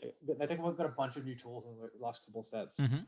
Look, So- I'm really close to pulling the trigger on the rogue deck. You know, I get to make Seriously? dumb jokes about how I'm showing up to a tournament with a rogue deck. Yeah, it's And true. if nothing else, that's enough incentive to play it, right? Yep. The rogue is sweet. It's just in Highlander, it's gonna feel real bad when you like mill your opponent out with the rogues to get, and then just like cast a turn through Castigar. Oh, nah. We're not going for those rogues. Oh, sweet. Okay. Yeah. So I mean, here we've got the Dark rogue wall's Depths really and good. Hex Mage. Oh, that's certainly an option. We saw before Alex had the option to use Hexmage to remove the 16 dice from his zombie tokens, and chose not to. Does Alex have a Sajiri step in his deck? Because if he does, this is really scary. I don't believe so. But even with it, even without it, this is a rough position to be in if you're Rudy. There are a couple of cards in, I assume, in Rudy's deck that get him out of this. I'm gonna guess that Brazen this is Borrower, game for 2. example. You know, we're like 10, 15 minutes in, and there's, you know, five turns been played. Prismatic Vista is that proxy there. Alright, so we've got an idea of the complexion of this game. Let's see how the sideboard's going back on our main game over here. I feel like there's a chance we might see the end of that game, actually. I'm struggling to get Danny's video. I've been struggling with that all day, actually. Yes, I was having issues as well. There we go. All good. It's back. That's fair. I love the Chaos Orb playmat so much. The Chaos Orb playmat is really cool. Big fan. I mean, the Temet playmat's cool as well. Is that the name, Temet? I think so. The blue white like a legendary token lord. from Yeah. It is. The card that was basically unbeatable and limited. Oh, it's not the Token Lord. What's the Token Lord? Avon Wind Guide. Yeah, it was the Both blue-white cards from this set. I mean, this card is, you're right, it's pretty close to unbeatable. There's like castle on turn 2 and then just attacked. Yep. And with you know, some dumb embalm token, and then if you ever killed it, it just came back and killed you anyway. Great. It was real annoying. Especially because it's a triggered ability from it, so it's not like it has to attack. You could play this on turn 5 when you've got a previously zombified token, and it just gets through straight away. Yep. Rather if you kill it, it just comes back large and bumps itself. It's great. Yeah. It's not great at all. I also like that card a lot in limited. Alright, so it looks like we're drawing hands. Looks like perhaps Danny's kept a hand and Barb might be mulliganing. Not certain.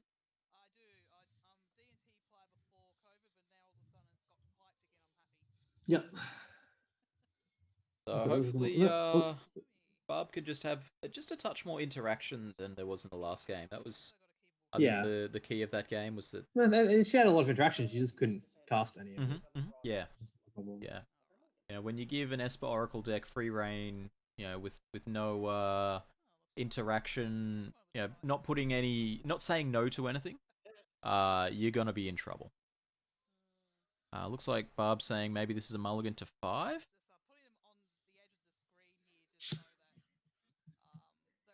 Ooh, 5. Oof. 5's rough. Looks like Danny's... Let's have a look here. Danny's on a 6, so I'm going to assume that Barb might be on a 6 as well.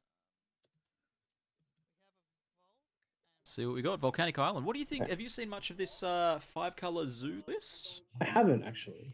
So it's you know, it's got all the usual zoo suspects: Nacatl, Pride Mage, Neither Reliquary, and Friends. And then counter spells and Teferi Time Raveler. Sure. This sounds like the kind of deck that Jancic would have played in ages past. Very true, very true. So it's sort of a lower to the ground Dark Bant, also playing Tribal Flames.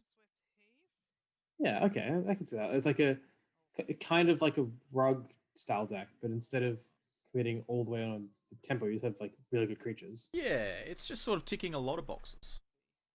So sweet. And then it's got the Wasteland package as well. Really put the Wasteland and Wrenn screws 6 on. is still a good way to spend 2 points. Yeah, absolutely. Look, do you think that Strip Mine is necessary? Or No, do you think not at that all. Wrenn and Wasteland is fine? Not at all. I was actually playing. I spent a bunch of time playing just Wasteland with Wrenn and 6 in the control decks. It's really good. Yeah, long time before Wrenn and 6, but I've played Wasteland fairly in a bunch of decks in the past, you know. Excavator was in the deck, but that wasn't the plan A.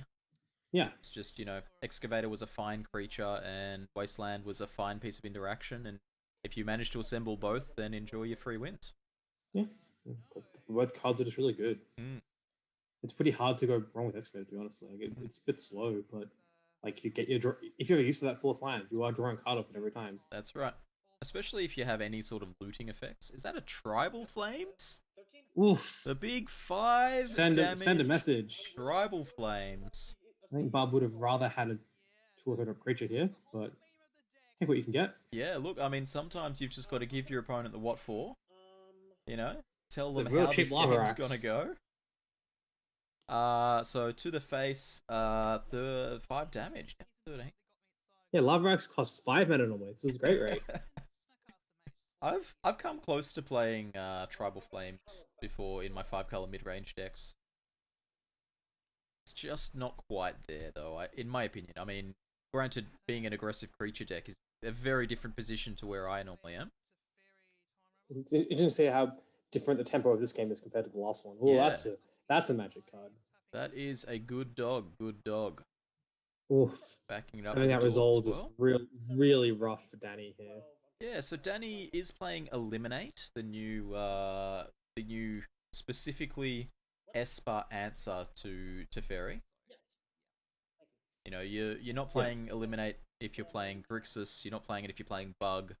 But if you're an Esper specifically and you need to remove a Teferi or an Oko, this card is what you're looking for. Yeah, no, I was playing Esper Oracle when the card was printed, and I was like, this card is such a huge upgrade. Yeah, absolutely. The deck, so this is the way you lose a lot of games is if someone gets a Teferi in play, it's really hard to do anything. Yeah, there's been quite a few times where I've resolved it. Wow, this is going the wrong way. I've resolved it to Teferi, the 5-mana creature one. And then, like, next turn, Thoughtseize my opponent and seen 4 counterspells in hand or something. Very different to Fairy, but, it gets the job done. Yeah, but also here, like, even if Danny has the combo here, they can't really go for it because there's a risk that if Barbara has a spell snare, the combo just kills them. Because you have to leave it Theta Pact, and because you can't respond to the trigger. And then similarly, you have a deck full of counterspells, you don't do anything. And if you get a big delve threat, it just gets bounced.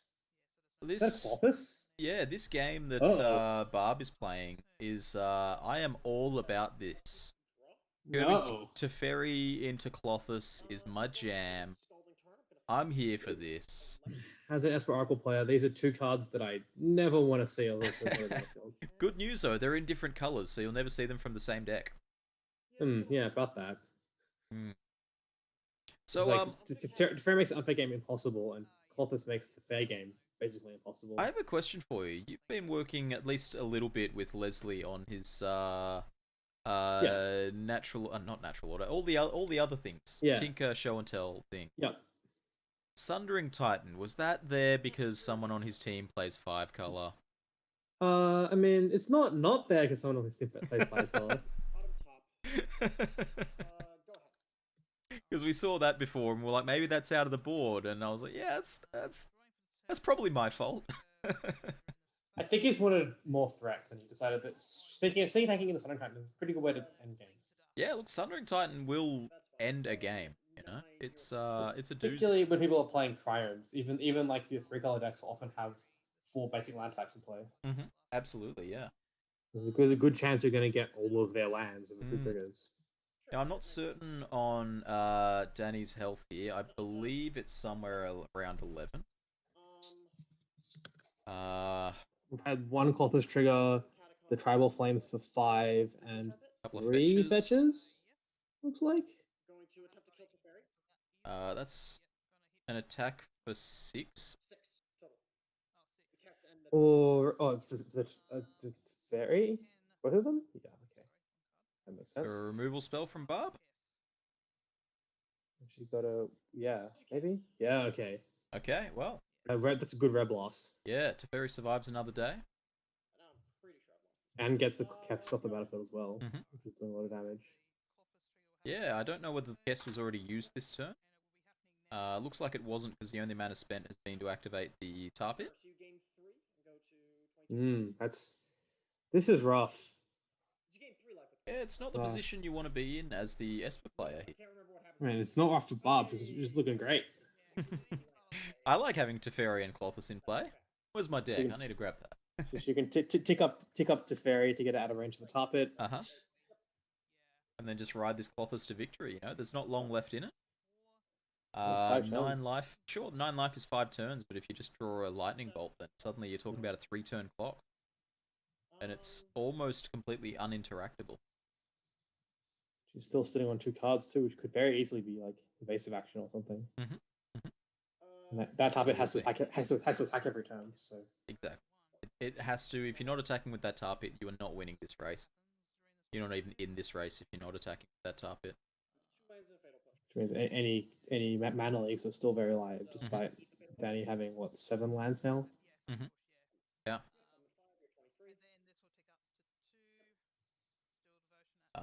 So like 7 plays 23 there. But I just need to update the life dice.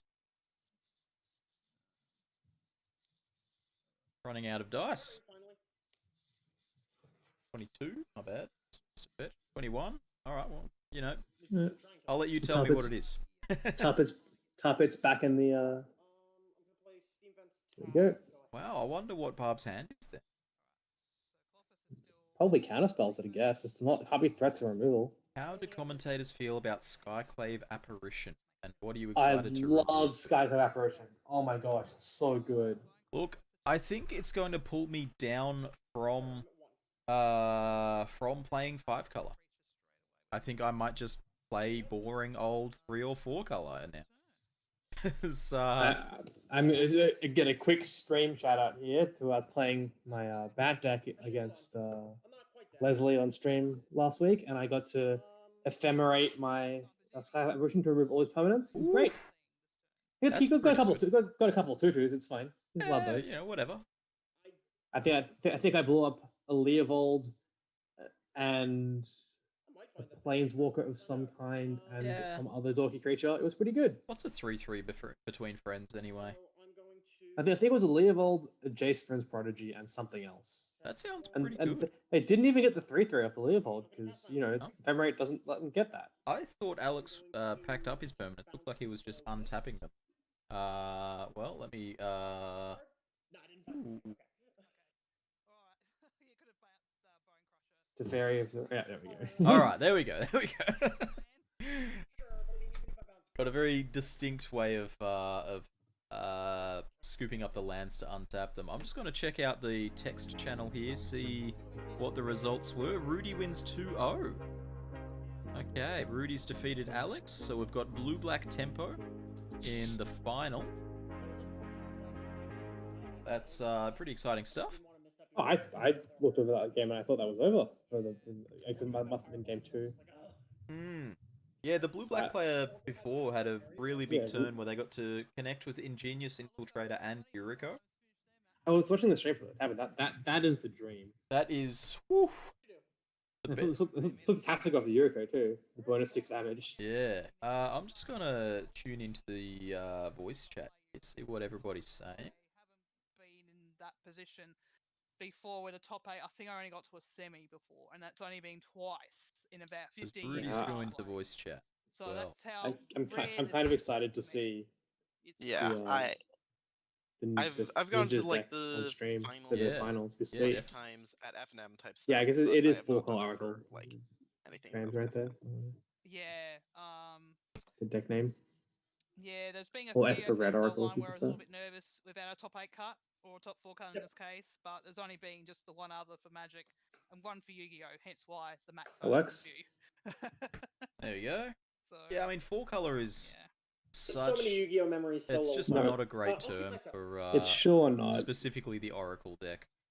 But particularly when there's reasons to be in every color. Exactly. You know, I've seen non-red, I've seen non-green, I've seen non-white. I haven't seen non-blue. That's a bit hard, you know. Don't tempt me. You can still unearth it. I'm gonna misstep the Yeah, I mean, you could. You could give it a go. I'm not bold enough to try a non-blue Oracle. Yeah. You can, I guess, play mono blue Oracle. I wouldn't recommend it at all. Have you seen the Legacy deck that does that? No.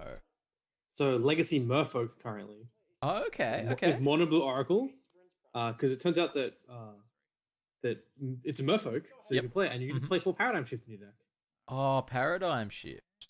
And sometimes you draw it and you get them. Sometimes you just cast your Oracle as a 1/3 Merfolk. It's fine. Why? It's nice. Okay.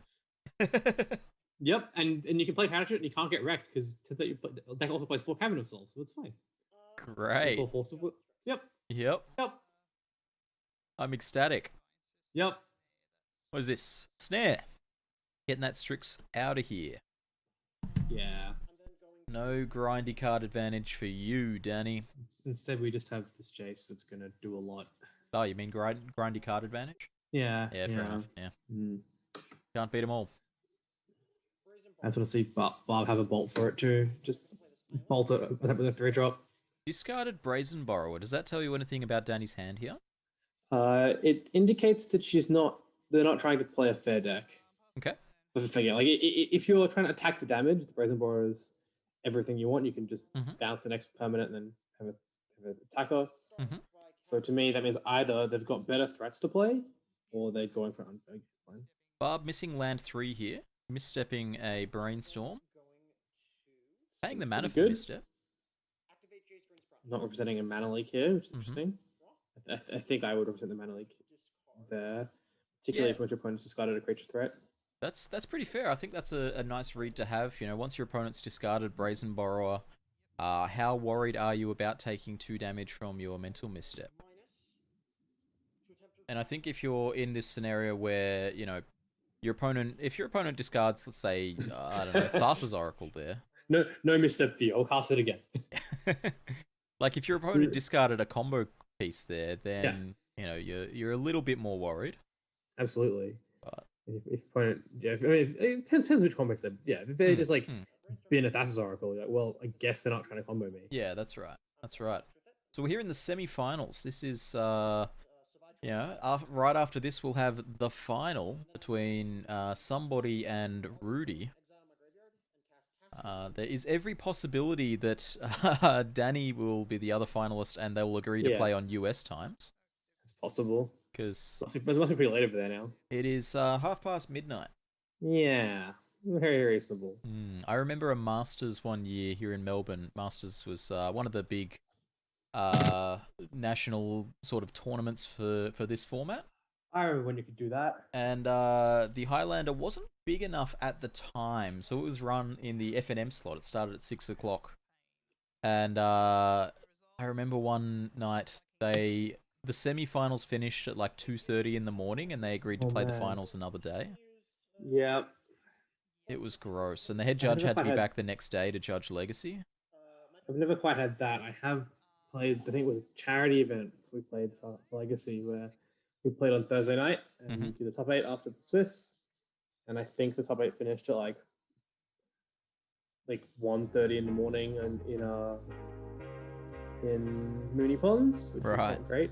Not great for those of us who don't live in Mooney Ponds and have work on Friday morning. Jeez.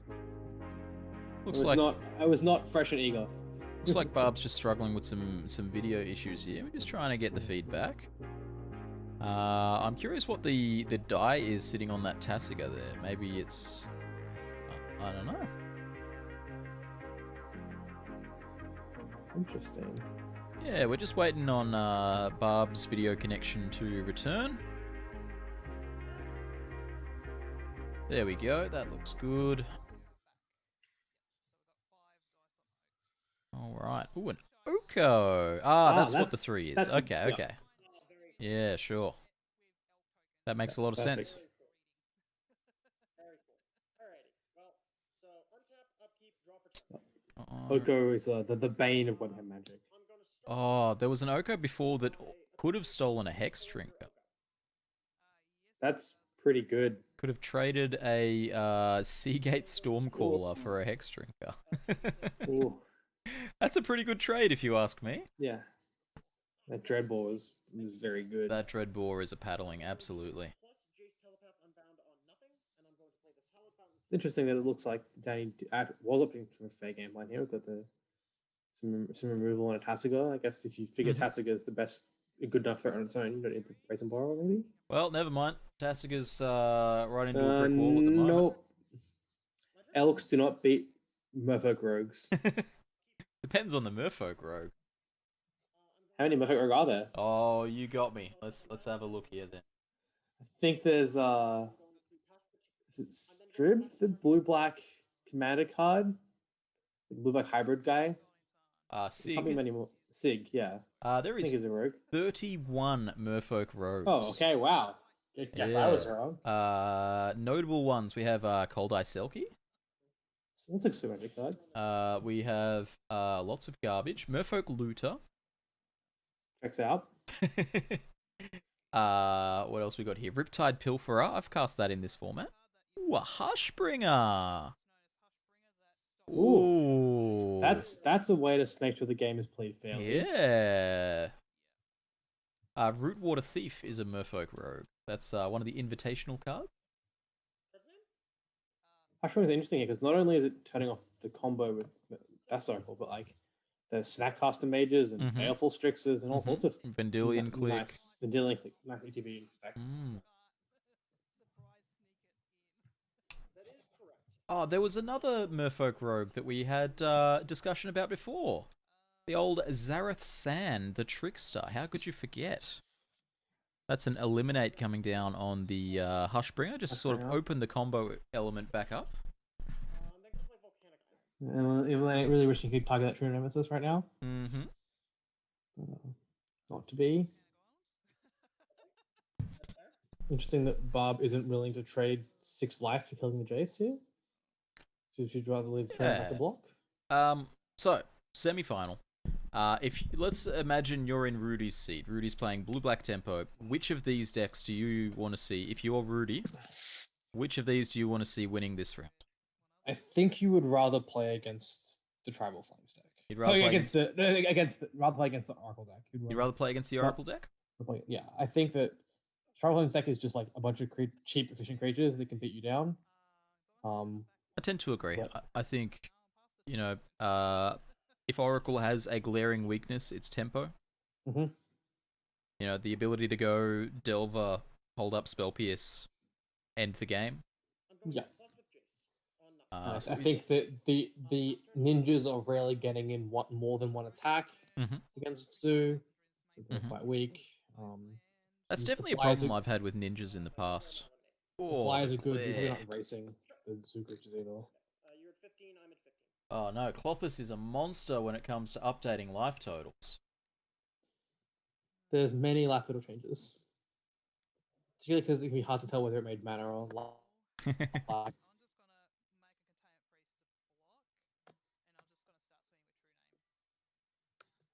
or sure. Containment Priest, interesting. Wow, that was an attack at face with the true name.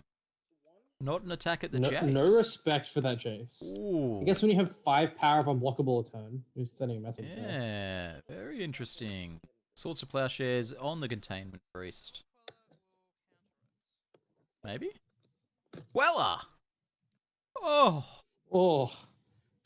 man. This is a paddling coming out here from Barb. Tribal Flame Zoo really putting the screws in on Esper plus Red Oracle. I mean, the Jace does have the option to eliminate this Queller and kill both those creatures. I'm gonna do that.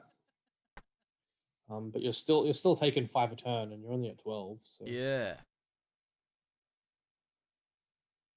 Looks like Barb's hellbent here as well. Nothing in hand. I'm going to cast Demonic Consultation. Is that That's the reason to want to consult? race here. I'm going to name Thassa's Oracle. I'm going to Ooh. execute Fatal Push. Named Thassa's Oracle. Underground Sea, Hydroblast. 5, Traveler, and 6. Oh, I guess it- oh, Oh. oh. Oh no. Oh no. Oh no. Oh no. I guess we're not consulting. The Wrong the Jason demon play, has Gridgem. the demonic part of the consultation has occurred. Oh. Well, that's not That's I mean the so way that... this is an aggressive line where like that's what where if you think you're losing, this line has you at like 80% to win on the spot. Wow, that's not how I expected that game to end. I'm not gonna lie. No. Yeah, so that line that Danny's like 80% to win on the spot. There's no cards in hand for Bob. Yeah. There's no way to interact. If the Oracle isn't in the top 6 cards, and Danny even gets to look at 2 of them. Yeah, So Danny the already knew Oracle- 2 of them, right? The Oracle has to be in cards 3 to 6 for you to lose. That's And if it's not, then you just get to win on the spot. that's but- really something. I'm Yeah. joined here on Hi, Jim. commentary by Michael, fellow Blue Ella Melbourne Blaster. Hey, stream. Hey, Jim. If you want to watch the video, feel free to pop into the 7-Point Highlander Discord. Jump in the room. Just make sure you mute yourself. Yeah. So that they can't hear you. Which room are we? I guess the one you're in. That would make sense. Yep. Hey. This player is This player is Danny. Just getting everything set up live on stream. You know how these things go. Cool. Yeah. They start on 9 life and 14 life. That sounds perfect. All right. So, you've got some good information. I mean, not specifically about the deck that Danny is playing, but about the deck that Danny is playing. Danny is on Esper Oracle, with a dash of red. Oh, sweet. I love this deck. I think that this deck was the original versions of Esper Oracle were based on the Esper Tempo deck that I played at Masters in January this year. Oh, Nationals. And then I pioneered for this deck to be played amongst other people. We put a lot of testing and work into it over the like 3 to 6 months after that. It's basically it's plan A as combo. You want to assemble Thassa's Oracle and Demonic Consultation or similar cards. And then plan B is to attack your opponent with creatures. And then rely on the fact that you could combo to make it awkward for your opponent. Just give me a sec here. I've got to rearrange these 2 screens. Complete. Go. Just make sure that everything's the right way up. I've actually got weird tech stuff in the back end. Basically, is what's going on here. Is that a Triome in play there? That is a Mardu Triome, a Savai Triome. Savai Triome. Oh, okay. I don't recognize the Mardu one. I don't know if I've ever seen it in play. Yeah, I was as surprised as you are. Not a card I expected from Esper Red Oracle. I guess once you start cutting Mystic Sanctuary, your mana gets a lot more friendly. Sure. And you can play these Triomes because you're not trying to support having 4 islands in play on turn 4 every game, on turn 5 every game. What's getting misstepped here? I don't know if I've got Barb's video stream freezing. Is it different? I think on it's your... an Elvish Reclaimer. Oh yeah, I think my hold on. All right. Well, looks like I have neither of the streams in Discord working, so I couldn't. Well, that's good. Looks like Barb's just having some video issues here. It'll be back soon, TM. You know how these things be. I'll have to use stream video because I was having trouble with the video as well. That's all right. I think you're right that it was definitely a Elvish Reclaimer getting misstepped. All right, looks like the video's back there. Cool, cool, cool. So 16 there, and was that fetched out? I will untap and I will draw. Yeah, doesn't look like it. Okay, cool. Oh no, yep, there's a fetch land under the Elvish Reclaimer. Oh, that's right. Just Hiding. Yeah. hiding. Sure. It's... To attempt to cast Jace, Wrenn's Pride. All right, now if I get a life total change wrong on this, please do tell me, because what I'm looking at is the opposite direction to what I'm working with. Like on my stream, I've got Danny on the top, but what I'm looking at has Barb on the top. Wild. Yeah. But hey, thanks for joining us for commentary. You welcome. You didn't get to play today? No, I've been furiously doing uni assignment actually. This is my break. I figured I'd come share it with you guys. But yeah, I'll go Jace Wrenn's Prodigy there. It's a pretty powerful turn 2 play. Yeah, look, it's definitely a great tool for these decks to just, you know, fix their card advantage, be a cheap threat, stonewall some opponents' aggressive plays. It really just pulls a lot of different duties here. Barb's unfortunately couldn't enter back with a Wrenn and 6 of her own. Just doesn't seem to have a third land there. So that would have been a really good answer to Chase. It's just like not to like kill it, just compete on the value. Yeah, I mean, Danny's going to have to find some basics here. You know, it's known information that there's a Wrenn and 6 and Wasteland coming down. Yeah. So if there isn't any basics in sight, this is going to be a slow and painful death. Interestingly, Danny chose not to flip the Jace there. She looted with 3 cards in the graveyard, discarded the 4th, and then played a fetch to get the 5th one there. Huh. So electing validating the loot over the transform. Interesting. Narset here as well. So this is basically just giving free reign to get the Wrenn and 6 down on the board with the Wasteland. We do have what is potentially a kill set up here in 2 turns time. In 2 turns time. So that Tainted Pact can find Thassa's Oracle, and then the Jace can flash it back the turn after with Thassa's Oracle. Oh, I don't like this line here. I don't like this line at all. Yeah, so unless Barb has some way to interrupt a kill on her next turn, she could just be dead to that Tainted Pact. So we'll have to see how this plays out. So, Danny has actually joined us from America. It's just past midnight local time for Danny. Really exciting to see our international players joining these events. Yeah, it's sweet to have like players from all over the world. I think I played against a player from Norway last time I played. Yeah, right. Cool. Really cool.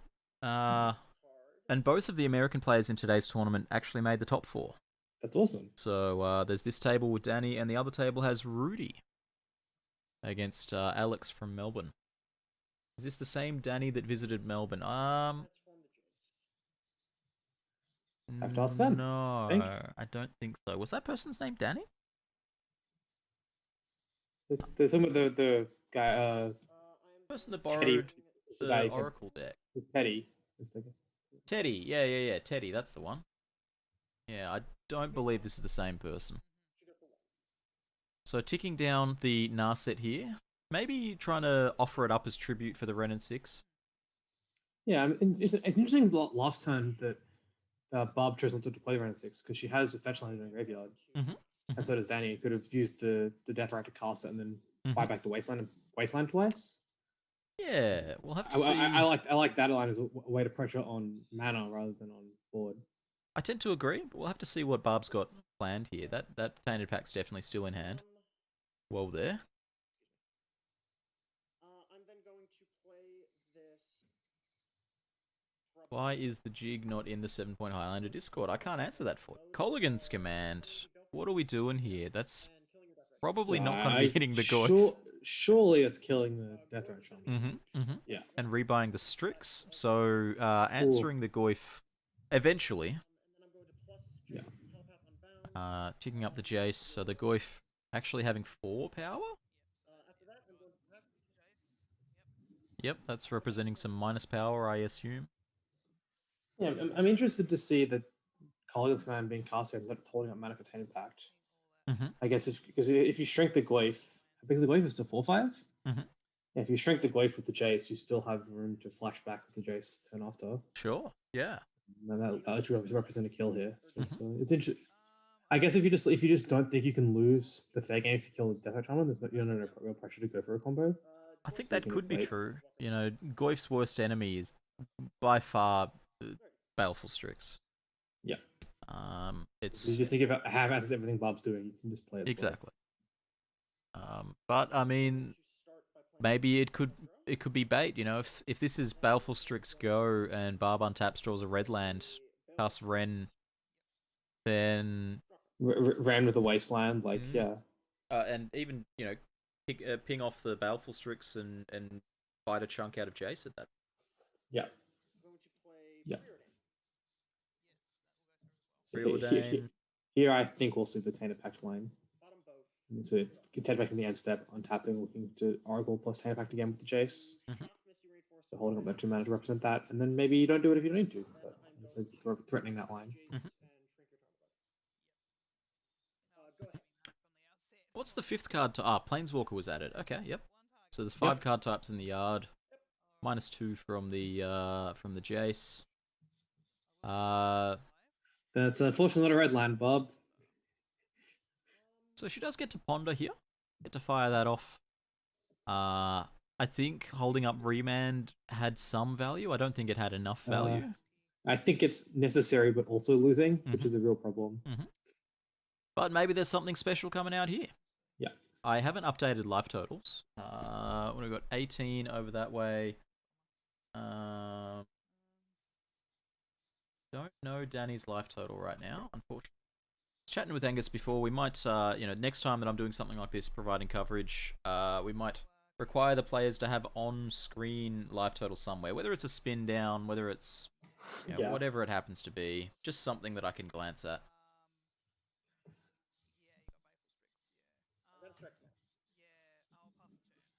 Yeah. Danny just reminding Bob that Breath of still exists. So here we see a Tainted Pact. What's it going to find? Tassica, good enough. I'll put good money on Thassa's Oracle. What do you think of Seagate Stormcaller? That one's seeing play. That's sweet. It's really good with Tainted Pact. It's also just really good.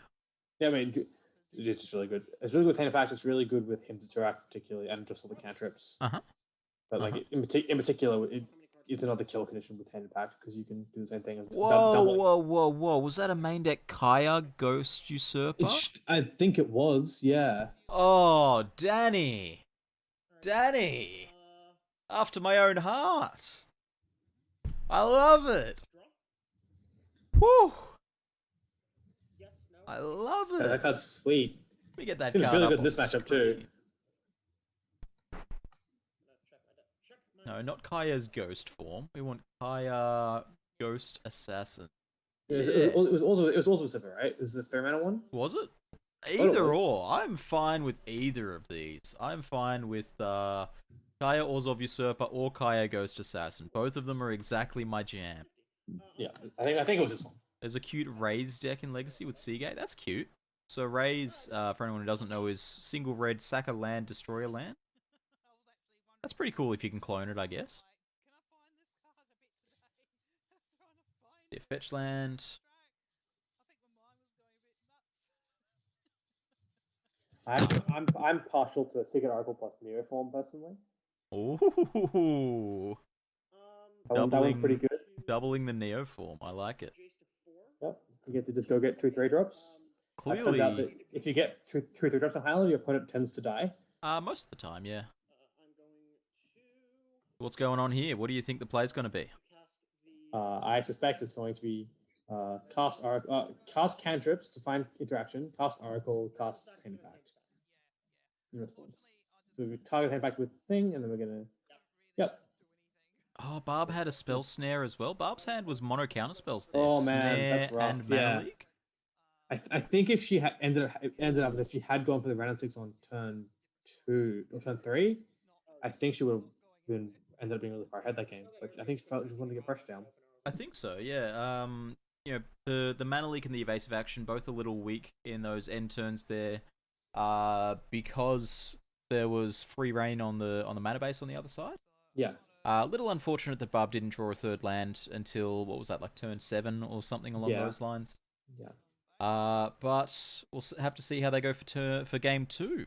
In the meantime, I'm going to pop my head over into the other game, see what's going on there. Won't be staying long, just while this other game's sideboarding. So here we have Elvish Reclaimer Zuran Orb against Yuriko. Okay, your end step. Wonder what the Yuriko bounced. You know, Terramander's the easy solution. Yeah, Terramander's a good option. And I love Meteor. I want that deck to be good so badly, so I'm really yeah, playing it. Definitely. Yeah, Dark Depths. It's straight blue black. Tools recently. Yeah, sweet.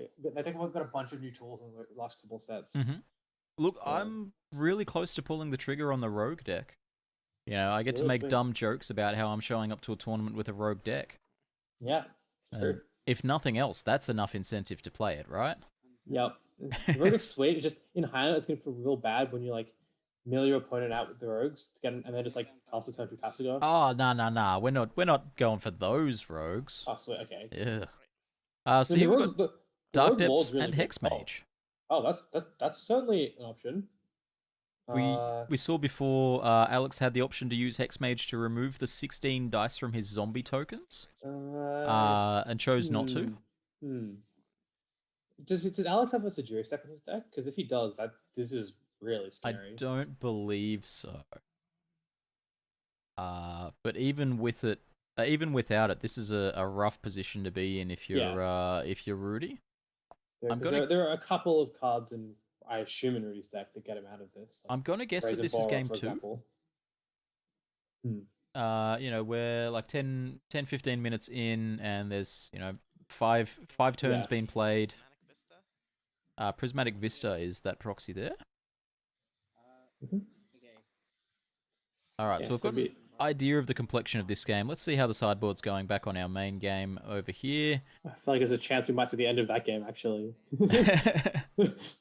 I'm struggling to get Danny's video. I've been struggling with that all day, actually. Yes, I was having issues as well. There we go. All good. It's back. That's fair. I love the Chaos Orb playmat so much. The Chaos Orb playmat is really cool. Big fan. I mean, the Temet playmat's cool as well. Is that the name, Temet? I think so. The blue white like a legendary token lord. from Yeah. It is. The card that was basically unbeatable and limited. Oh, it's not the Token Lord. What's the Token Lord? Avon Wind Guide. Yeah, it was the Both blue-white cards from this set. I mean, this card is, you're right, it's pretty close to unbeatable. There's like castle on turn 2 and then just attacked. Yep. And with you know, some dumb embalm token, and then if you ever killed it, it just came back and killed you anyway. Great. It was real annoying. Especially because it's a triggered ability from it, so it's not like it has to attack. You could play this on turn 5 when you've got a previously zombified token, and it just gets through straight away. Yep. If you kill it, it just comes back large and bumps itself. It's great. Yeah. It's not great at all. I also like that card a lot in limited.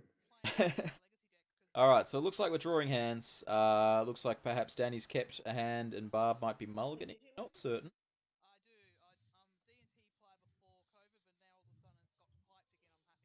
Yep. So hopefully Barb could just have just a touch more interaction than there was in the last game. That was, I think, the key of that game was that... Well, she had a lot of interaction, she just couldn't cast any of it. Yeah. Yeah. You know, when you give an Esper Oracle deck free reign, you know, with no interaction, you know, not saying no to anything, you're gonna be in trouble. Looks like Barb's saying maybe this is a mulligan to 5.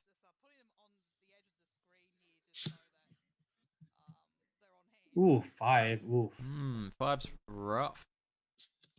Looks like Danny's... Let's have a look here. Danny's on a 6, so I'm going to assume that Barb might be on a 6 as well. Let's see what we got. Volcanic Island. What do you think? Have you seen much of this 5-color zoo list? I haven't actually. So it's it's got all the usual zoo suspects: Nacatl, Pride Mage, Neither Reliquary, and friends. And then counter spells and Teferi Time Raveler. Sure. This sounds like the kind of deck that Jancic would have played in ages past. Very true, very true. So it's sort of a lower to the ground Dark Bant, also playing Tribal Flames. Yeah, okay, I can see that. It's like a kind of like a rug style deck, but instead of committing all the way on the tempo, you just have like really good creatures. Yeah, it's just sort of ticking a lot of boxes. So sweet. And then it's got the Wasteland package as well. Really, Wasteland and Wrenn 6 is still a good way to spend 2 points. Yeah, absolutely. Look, do you think that Strip Mine is necessary? Or No, do you think not at that all. Wrenn and Wasteland is fine? Not at all. I was actually playing. I spent a bunch of time playing just Wasteland with Wrenn and 6 in the control decks. It's really good. Yeah, I've long time before Wrenn and 6, but I've played Wasteland fairly in a bunch of decks in the past.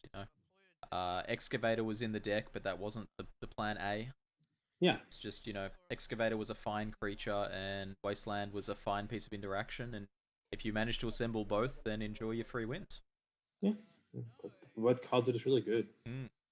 It's pretty hard to go wrong with Excavator, to be honest. Like, it's a bit slow, but like you get if you're used to that 4th land, you are drawing a card off it every time. That's right. Especially if you have any sort of looting effects. Is that a Tribal Flames? Oof. The big 5 Send damage a message. Tribal Flames. I think Bob would have rather had a 2-1 creature here, but take what you can get. Yeah, look, I mean, sometimes you've just got to give your opponent the what for. Tell them real how cheap this lava game's axe. gonna go. So to the face, 5 damage. 13. Yeah, Lava Axe costs 5 mana normally. This is a great rate. I've come close to playing Tribal Flames before in my 5-color mid-range decks. It's just not quite there, though, in my opinion. I mean, granted, being an aggressive creature deck is a very different position to where I normally am. It's interesting to see how different the tempo of this game is compared to the last one. Oh, Yeah. that's a magic card. That is a good dog, good dog. Oof. Backing it up. I think with that the duel result as is well. really rough for Danny here. Yeah, so Danny is playing Eliminate, the new specifically Esper answer to Teferi. You're not playing Eliminate if you're playing Grixis, you're not playing it if you're playing Bug. But if you're an Esper specifically and you need to remove a Teferi or an Oko, this card is what you're looking for. Yeah, no, I was playing Esper Oracle when the card was printed, and I was like, this card is such a huge upgrade. Yeah, absolutely. The deck, so this is the way you lose a lot of games is if someone gets a Teferi in play, it's really hard to do anything. Yeah, there's been quite a few times where I've resolved it. Wow, this is going the wrong way. I've resolved it to Teferi, the 5-mana creature one. And then, like, next turn, Thoughtseize my opponent and seen 4 counterspells in hand or something. Very different to Fairy, but, it gets the job done. Yeah, but also here, like, even if Danny has the combo here, they can't really go for it because there's a risk that if Barbara has a spell snare, the combo just kills them. Because you have to leave it Theta Pact, and because you can't respond to the trigger. And then similarly, you have a deck full of counterspells, you don't do anything, and if you get a big delve threat, it just gets bounced. Is that Clothis? Yeah, this game that Barb is playing is I am all about this. Teferi into Clothis is my jam. I'm here for this. As an Esper Oracle player, these are 2 cards that I never want to see. Good news though, they're in different colors, so you'll never see them from the same deck. Yeah, about that. So, Teferi makes the unfair game impossible, and Clothis makes the fair game basically impossible. I have a question for you. You've been working at least a little bit with Leslie on his not natural order, all the other things. Yeah. Tinker, show and tell thing. Yep. Sundering Titan, was that there because someone on his team plays 5-color? I mean, it's not there because someone on his team plays 5-color. Because we saw that before, and we're like, maybe that's out of the board, and I was like, yeah, that's probably my fault. I think he's wanted more threats, and he decided that sneaking attacking in the Sundering Titan is a pretty good way to end games. Yeah, look, Sundering Titan will end a game. You know, it's a doozy. Particularly when people are playing triomes. Even like your 3-color decks will often have 4 basic land types in play. Mm-hmm. Absolutely, yeah. There's a good chance you're going to get all of their lands with the 3 triggers. Now, I'm not certain on Danny's health here. I believe it's somewhere around 11. We've had 1 Clothis trigger, the Tribal Flames for 5, and Couple of 3 fetches. fetches. Looks like. Going to attempt to kill Teferi. That's an attack for 6. 6 total. The cast and the Or the fairy? Both of them? Yeah, okay. That makes A sense. removal spell from Barb? She got a maybe? Yeah, okay. Okay, well, That's a good red blast. yeah, Teferi survives another day. and I'm pretty sure I've lost this. And gets the cast off the battlefield as well, Mhm. which is doing a lot of damage. Yeah, I don't know whether the Kest was already used this turn. Looks like it wasn't because the only mana spent has been to activate the tar pit. First, you gain 3 and go to 22. This is rough. You gain 3 life. Yeah, it's not the position you want to be in as the Esper player I here. can't remember what happened. Man, it's not rough for Bob because he's just looking great. I like having Teferi and Clothis in play. Where's my deck? I need to grab that. So you can tick up Teferi to get it out of range of the top it. Uh-huh. And then just ride this Clothis to victory, you know? There's not long left in it. 5 9 turns. life. Sure, 9 life is 5 turns, but if you just draw a lightning bolt, then suddenly you're talking about a 3-turn clock. And it's almost completely uninteractable. She's still sitting on 2 cards too, which could very easily be like evasive action or something.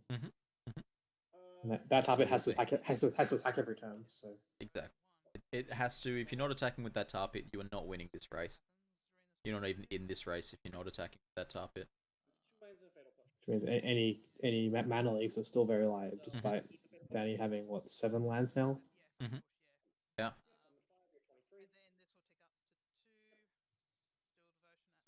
So like 7 plays 23 there. But I just need to update the life dice. Running out of dice. 22, not bad. Just a bit. 21. All right, well, you know, I'll let you tell me what it is. Top it's back in the. I'm gonna play Steam Vents. There you go. Wow, I wonder what Barb's hand is then. Probably counterspells it, I guess. It's not. Can't be threats or removal. How do commentators feel about Skyclave Apparition? And what are you I excited to love review? Skyclave Apparition. Oh my gosh, it's so good. Look, I think it's going to pull me down from playing 5 color. I think I might just play boring old 3 or 4 color now. I'm gonna get a quick stream shout out here to us playing my bat deck against Leslie on stream last week, and I got to ephemerate my Skyclave Apparition to remove all his permanents. It was great. He got a couple got a couple 2/2s. It's fine. Just love those. You know, whatever.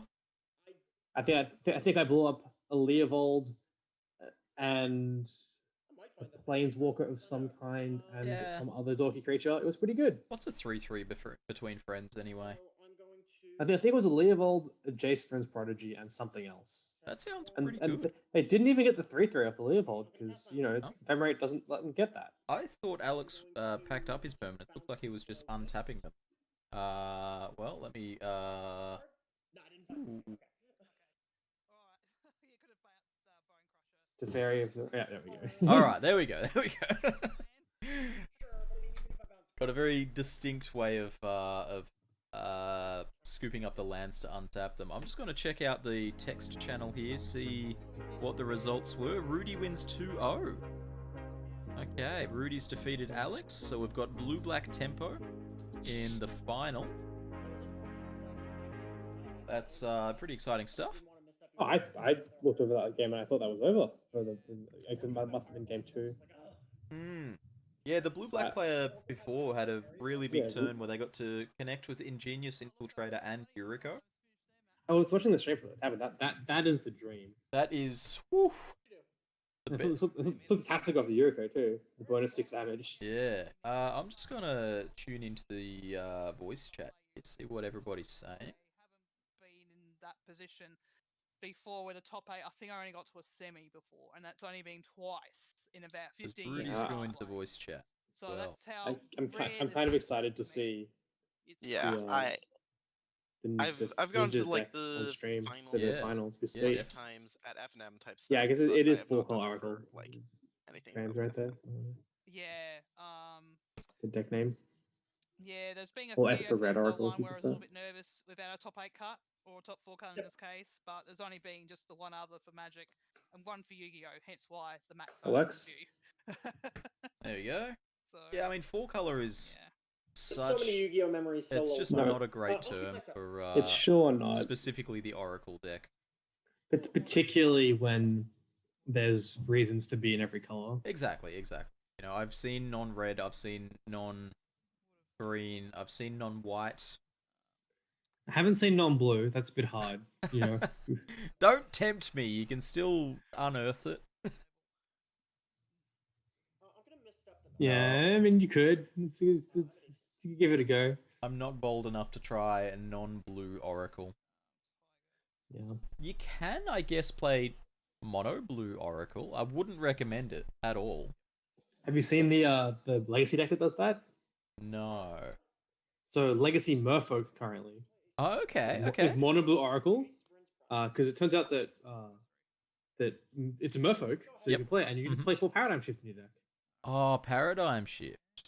And sometimes you draw it and you get them. Sometimes you just cast your Oracle as a 1/3 Merfolk. It's fine. Why? It's nice. Okay. Yep, and you can play Paradigm Shift and you can't get wrecked because the deck also plays 4 Cavern of Souls, so it's fine. Great. Yep. Yep. I'm ecstatic. Yep. What is this? Snare.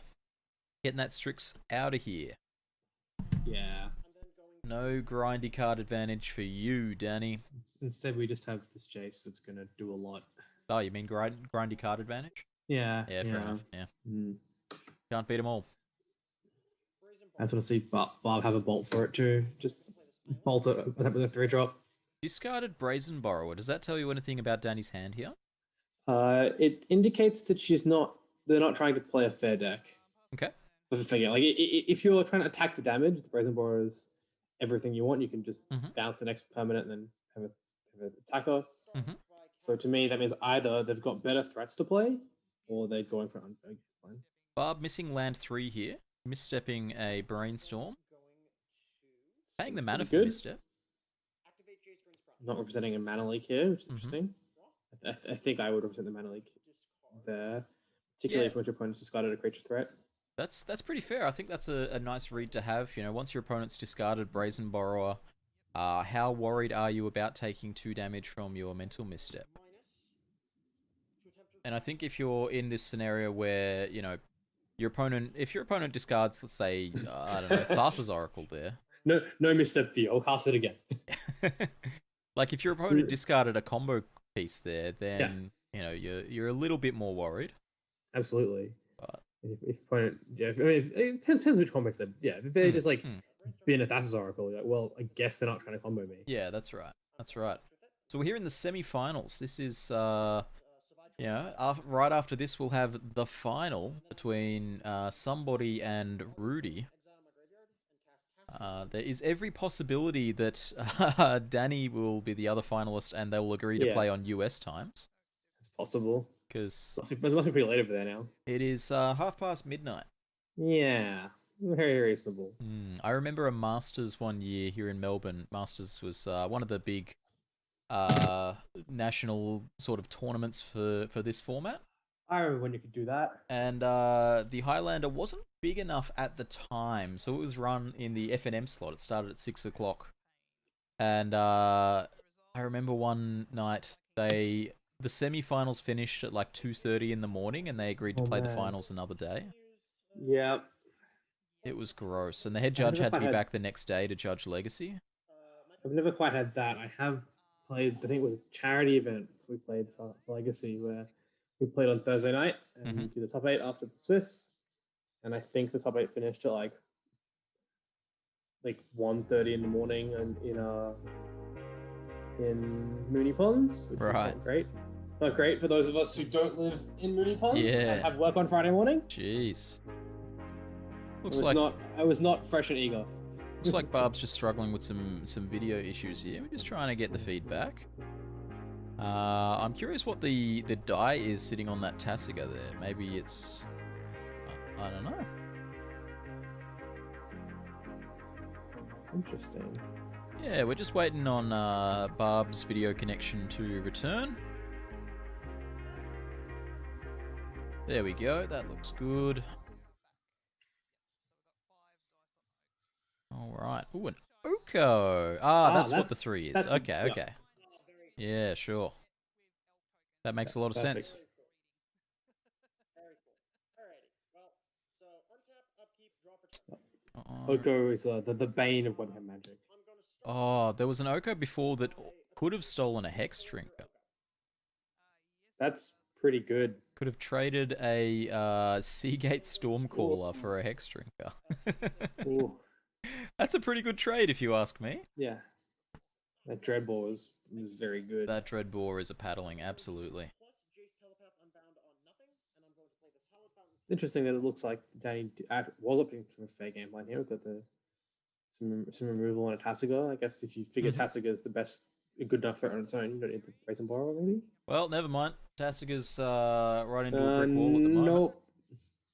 Elks do not beat Merfolk Rogues. Depends on the Merfolk Rogue. How many Merfolk Rogue are there? Oh, you got me. Let's have a look here then. I think there's is it Strib, the blue-black commander card? The blue-black hybrid guy? Sig. Can't be many more. Sig, yeah. There I think is he's a rogue. 31 Merfolk Rogues. Oh, okay, wow. Guess I was wrong. Notable ones, we have Cold Eye Selkie. So that's a super magic card. We have lots of garbage. Merfolk Looter. Checks out. What else we got here? Riptide Pilferer. I've cast that in this format. Ooh, a Hushbringer. Ooh. That's a way to make sure the game is played fairly. Yeah. Rootwater Thief is a Merfolk Rogue. That's one of the invitational cards. Hushbringer is interesting here because not only is it turning off the combo with that circle, but like the Snackcaster Mages and Baleful Strixes and all sorts of Vendilion Click. Nice Vendilion Click, nice ETB specs. Oh, there was another Merfolk Rogue that we had discussion about before. The old Zareth San, the Trickster. How could you forget? That's an Eliminate coming down on the Hushbringer. Just sort of open the combo element back up. I really wish you could target that True Nemesis right now. Not to be. Interesting that Barb isn't willing to trade 6 life for killing the Jace here. So she'd rather leave the turn back to block. So semi-final. Let's imagine you're in Rudy's seat. Rudy's playing blue-black tempo. Which of these decks do you want to see? If you're Rudy, which of these do you want to see winning this round? I think you would rather play against the Tribal Flames deck. You'd rather play against the Oracle deck. You'd rather play against the Oracle deck? Yeah, I think that Tribal Flames deck is just like a bunch of cheap, efficient creatures that can beat you down. I tend to agree. I think, if Oracle has a glaring weakness, it's tempo. The ability to go Delver, hold up Spell Pierce, end the game. Yeah. I think that the ninjas are rarely getting in more than one attack against Zoo. They're quite weak. That's definitely a problem I've had with ninjas in the past. Flyers are good. You're not racing the Zoo creatures either. You're at 15, I'm at 15. Oh no, Clothis is a monster when it comes to updating life totals. There's many life total changes. Particularly because it can be hard to tell whether it made mana or life. Me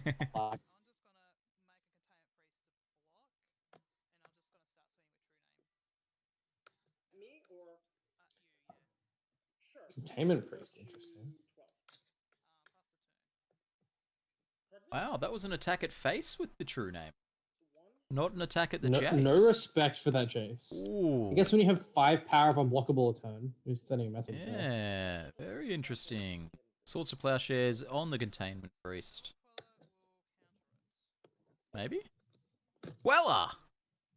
Oh! Oh man. This is a paddling coming out here from Barb. Untap, upkeep, draw.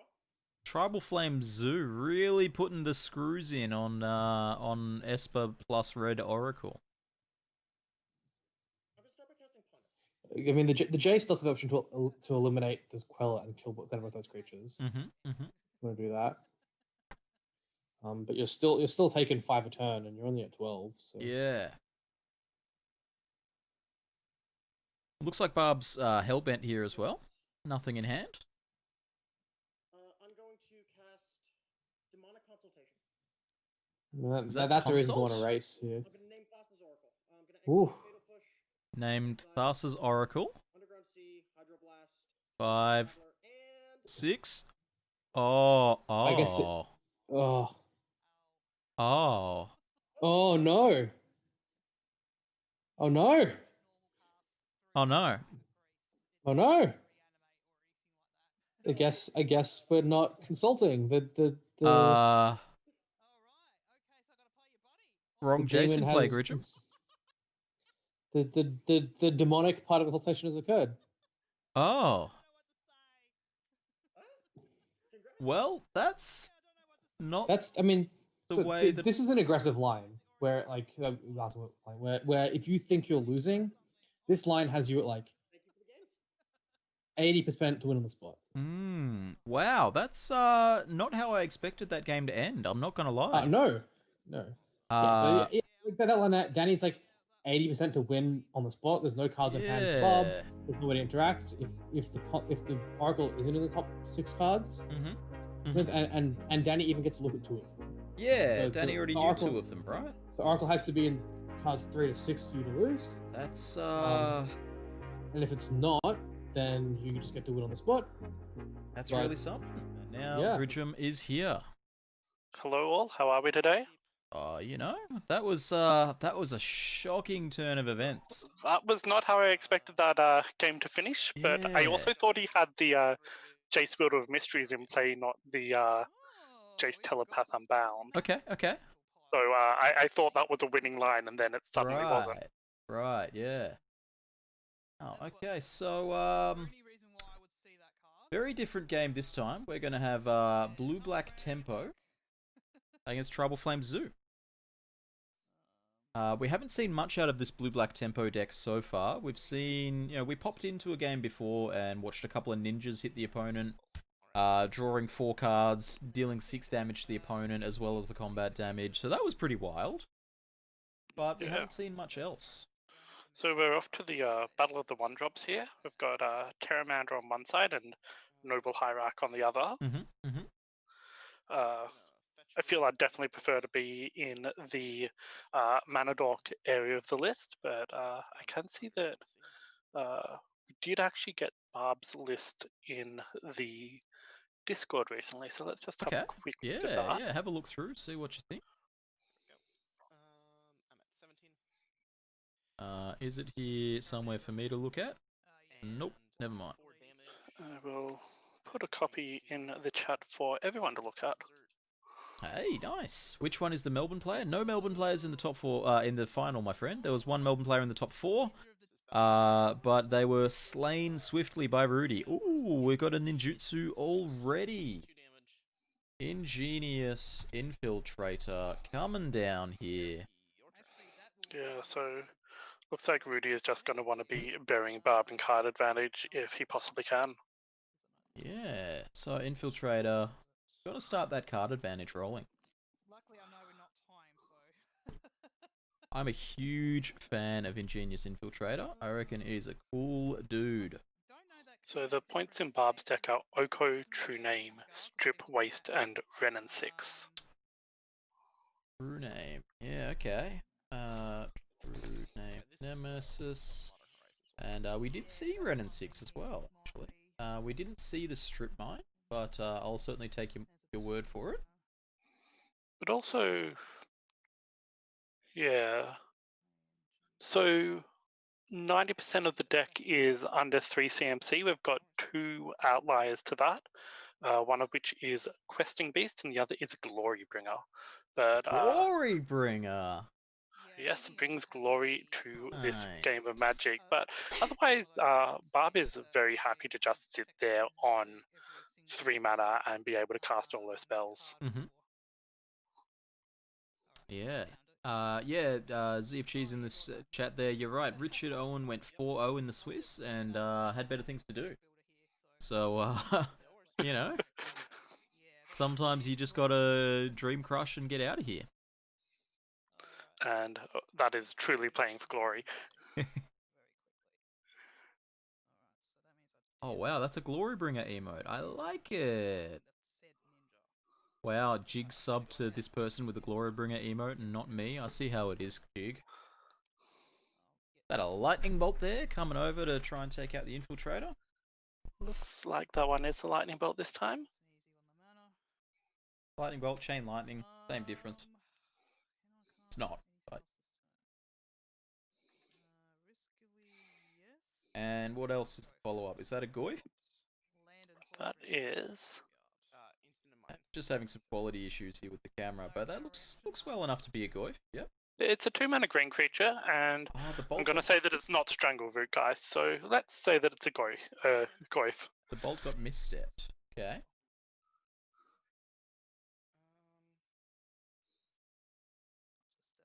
And 4 cards in hand from Barb. Barb's been very helpful at always showing off how many cards in hand. Inquisition of Kozilek coming across here. Yeah, so Choosing we've got. not to misstep the Inquisition. So that looks like a misstep, Oko. spell snare, land, and Oko. Very interesting. Rating the mental misstep higher than the Oko. And I suppose the 2 light.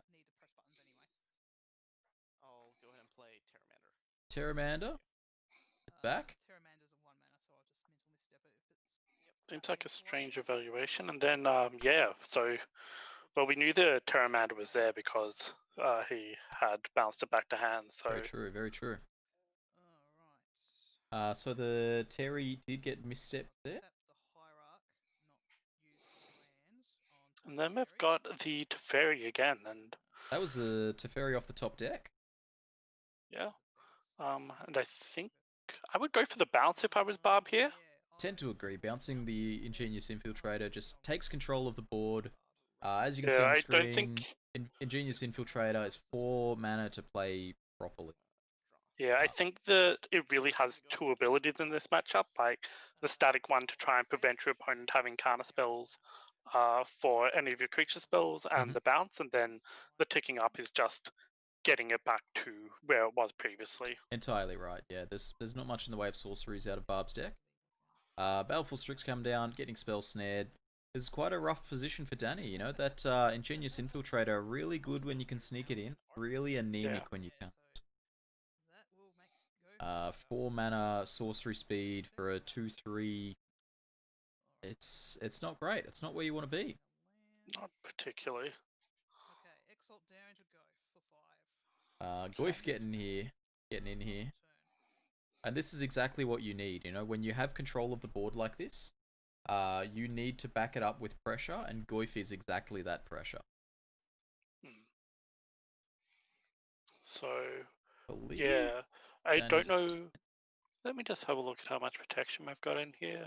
Misstep, Spell Pierce, and Snare, Days Evasive Action, Mana Leak Remand. So, it's not the best tempo game. I don't think you can sit on just the Tarmogoyf at the moment, but you can definitely still get some damage in there. Oh, absolutely. But, I mean, there's not many answers in Danny's deck for a Goyf as well. Real rough here that Danny hasn't drawn a 3rd land. Oh, and there is a Hex Drinker. That can do some work. CFG pointing out back to basics in the blue-black deck. That's a pretty big deal. Yeah, I think I've seen that played in the sideboard of Brandon Owen's deck, who this is most likely based around before. I'm confident that I have the life totals wrong because I missed Exalted.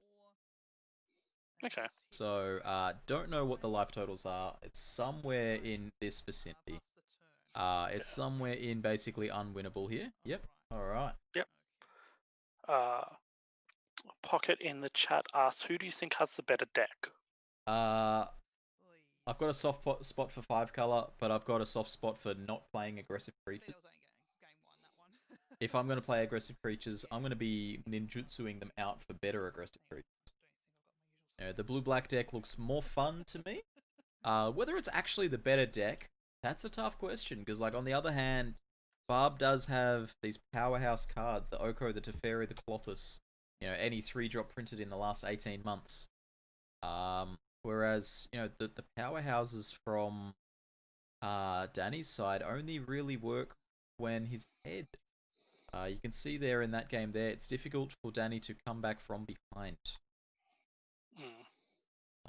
That was basically the dream Bant game there for Barb. You know, accelerant into threat into disruption. Absolutely perfect. Couldn't have drawn that up better. That's how Barb wanted that game to go. Yeah, and it got there in the end as well. Absolutely, yeah.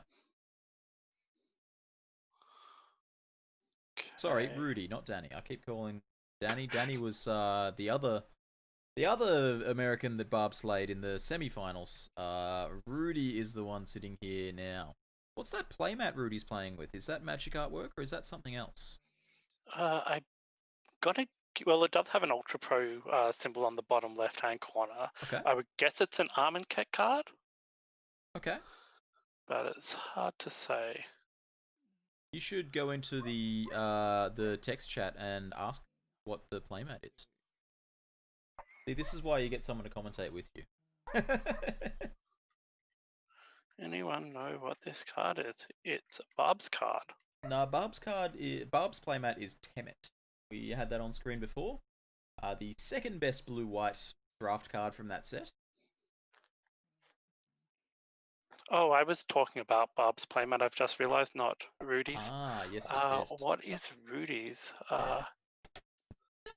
It is 100% MTG art, says Jig. Oh yes, Barb's one definitely.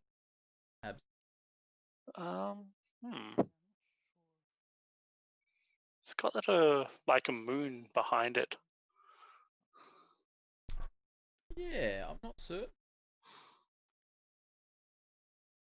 Yeah, Barb's playmat is Temet. It's the second best blue-white card, full limited from Armageddon. I think it's Zedru and Blood Moon. Who was Zedru? Rudy's doesn't look like magic artwork. Zedru's it's a goat commander. It gives things to your opponent. It donates permanents, and then in your upkeep you draw a card for each permanent you've donated. Yeah, it's a little bit more curly horns than Zedru is. Yeah, anyway. Good way to fill in the gap in between games, but players are drawing their opening hands here now. Yeah, let's just have a quick look. I probably should have mentioned this earlier. Barb's sideboard has Path, Pyroblast, Red Blast, Veil, Cindervines, Collect Oof, Containment Priest, Hushbringer, Rest in Peace, Skoo's not in the main deck, interesting, Stony Silence, Deafening Clarion, Night of Autumn, Spellqueller, and Force of Vigor. So there you can see the Deafening Clarion in the hand that has been bordered in. I would be absolutely shook to not see the Red Blasts bordered in. Yeah, outside of that, right. maybe the Veil. Yeah, no, actually, Veil's a shoe in here. It's blue-black specifically. Okay, Ending Position should hit most things. We've got Bolt, Wrenn, Mantis Rider, Vendilion Click, and Deafening Clarion. Deafening Clarion. Don't know Deafening Clarion off the top of my head. It's 3 mana, deal 3. Yeah. Or 3 mana to or each creature. lifelink. Yeah, okay. So when you've got a Goyf in play against a smaller creature deck, you get to clean up your opponent's board and crack in for 5 lifelink. Seems good. Can't beat that. You know, the dream is to cast it with a Niv Mizzet Perun in play. But you know, we can't all be playing standard. That's a turn 1 fetch and then cast Gitaxian Probe. Interesting concept there. And we can see. Well, she doesn't have a 1-drop at the moment, so actually she doesn't have a second land at the moment. can see on the blue-black side, we've got Force of Will and Jace the Mind Sculptor in hand. And then I'm going to cast this. It's a little bit far back. Baleful Strix, and I think the... Oh no, Yeah, that's it a doesn't have preordained, this- not a Jace. Not bad. Does not have the second land though. That is a little unfortunate. There's a Strip Mine, but does that count as a second land? Mm. Oh, never mind. Uh, Always it's had quite it. a color intensive. Are you sure? 5 color decks are color intensive. I mean, this particular one is like Oh, yeah. normally I would go out of my way to make my 5 color decks mana unintensive, or at least like not have double pips where I can. Whereas this is Mantis Rider and True Name Nemesis. Yeah. You've got to love getting your dazed the lightning bolt. I was going to say got to love getting your Baleful Strix bolted, but it got dazed. Okay.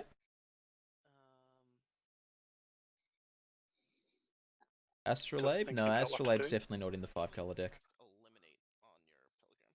Is that Not sure there is a basic in the eliminate? 5 color deck. I believe Oh, that's no, there's eliminate as actually- that removal spell. Yep, that looks right. I don't have a problem with casting Mantis Rider in 5 color. I do have a problem with Vendilion Click. What is that? That must just be another mana dork there. Perhaps a It's a Deathrite black Shaman. creature. It's cast off a tropical island, so my money's on Deathrite Shaman. The camera is mirrored, so it's very possible that all of these artworks just seem bizarro because they're mirrored. That Deathrite got forced. That is a lot of respect for the Deathrite Shaman. Yes, it is. And last card in hand was Preordain.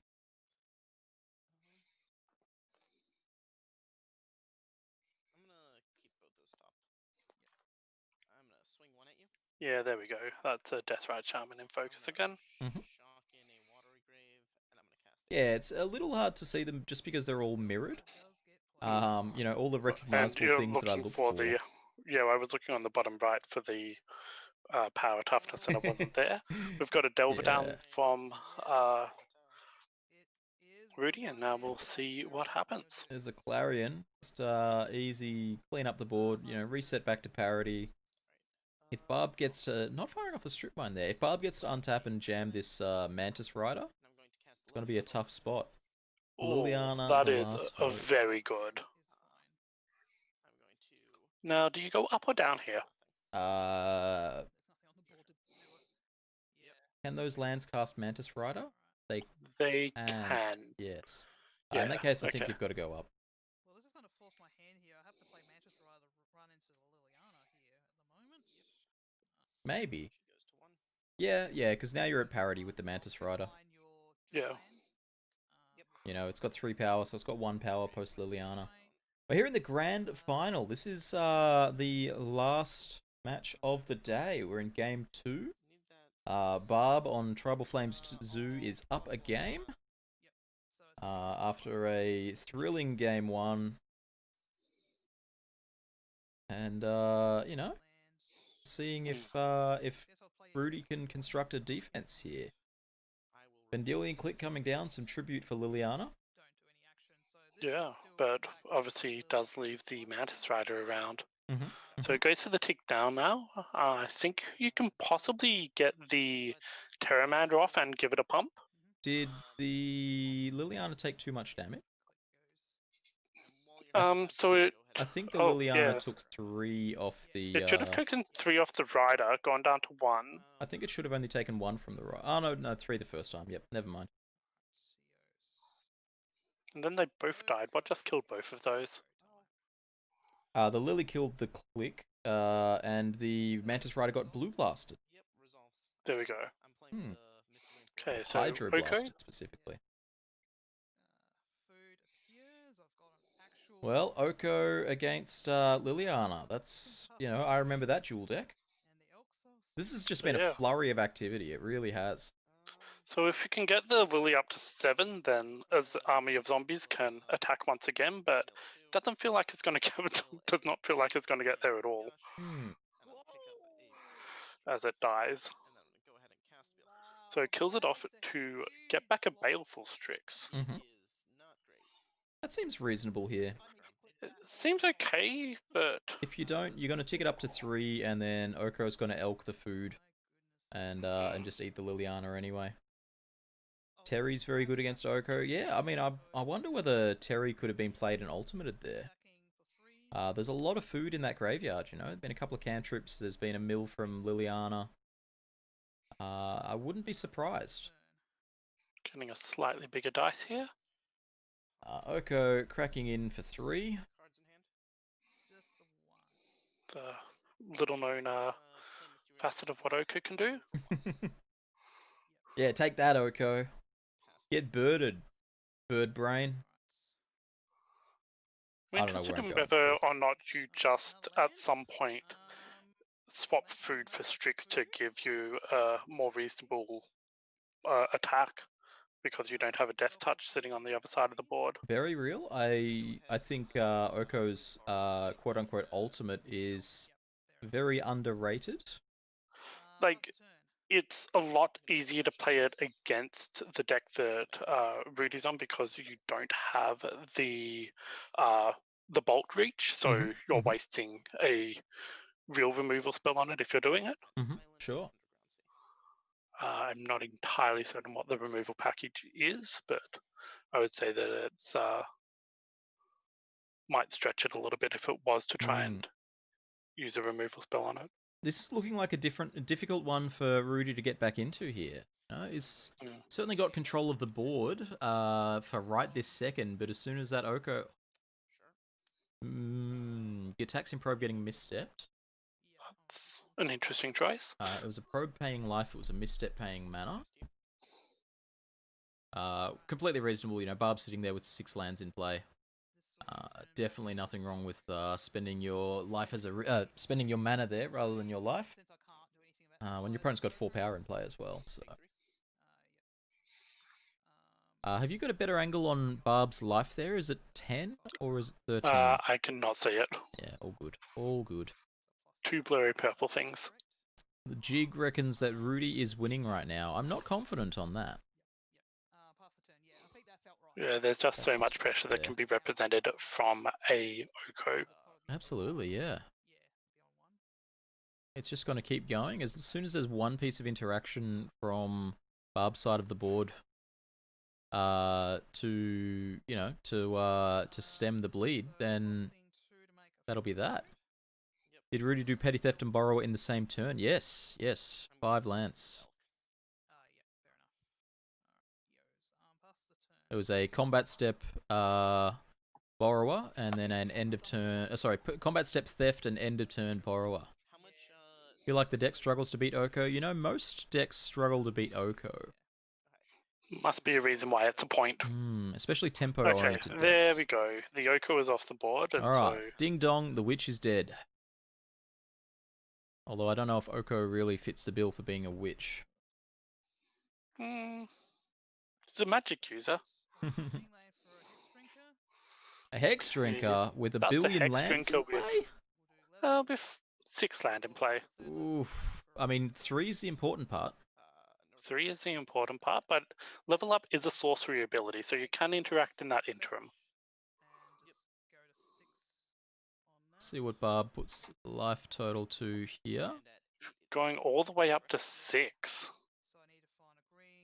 I think Barb's down to somewhere in the vicinity of 12 here. I don't have an exact bead on the life. That's one of the issues with running webcam games, is that sometimes you just can't get a clear thing. But back to Hex Drinker. 2 mana and it is going to go places. It is now a Progenitus. It's just 6. It needs 8 to be a Progenitus. Okay, so at the moment, it just has protection from instance, I believe. Yes, it's a 4/4 protection from instance at the moment. So it cannot be Abrupt Decade, but it could be... Dreadboard? Probably not from this deck.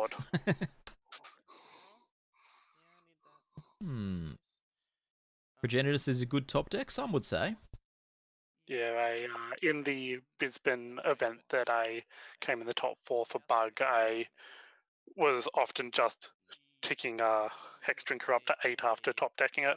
Makes sense.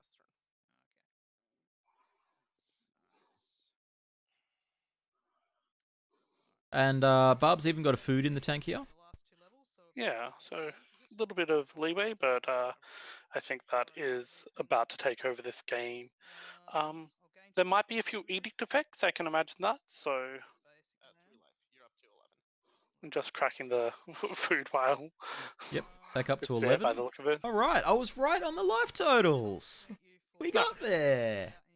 So big 6-6 swinging in. It's also just Savannah Lions. Look, Savannah Lions is... Please tell me I'm off by 1, and that is a lethal Tribal Flames. Oh, boy. A lethal Tribal Flames? It's in the name There of we the deck! go. It is in the name of the deck. That's why Barb's playing 5-color Zoo! Incredible! What a series of games. That is a way to finish that match out. Wow. What a series. Like, not just that game, but, you know, the semi-final had a Thassa's Oracle being the bottom card of a consultation. Barb's played her heart out today. She's done really well with this cool 5-color Zoo deck. Wow. That's really cool to see. Maybe, hopefully we'll get Barb's deck list posted up somewhere for everyone to see. That's really cool. That's awesome. Alright, well, that brings today's stream to an end. Brings the tournament to an end. Congratulations to Barb. Thanks to everybody for playing. Thanks to everybody who helped me commentate. Graham, who's with me now. Michael, who jumped in before. And Angus, who also needs thanking for organising this tournament. Angus and CBR MTG. Thanks a lot for hosting today. Yeah,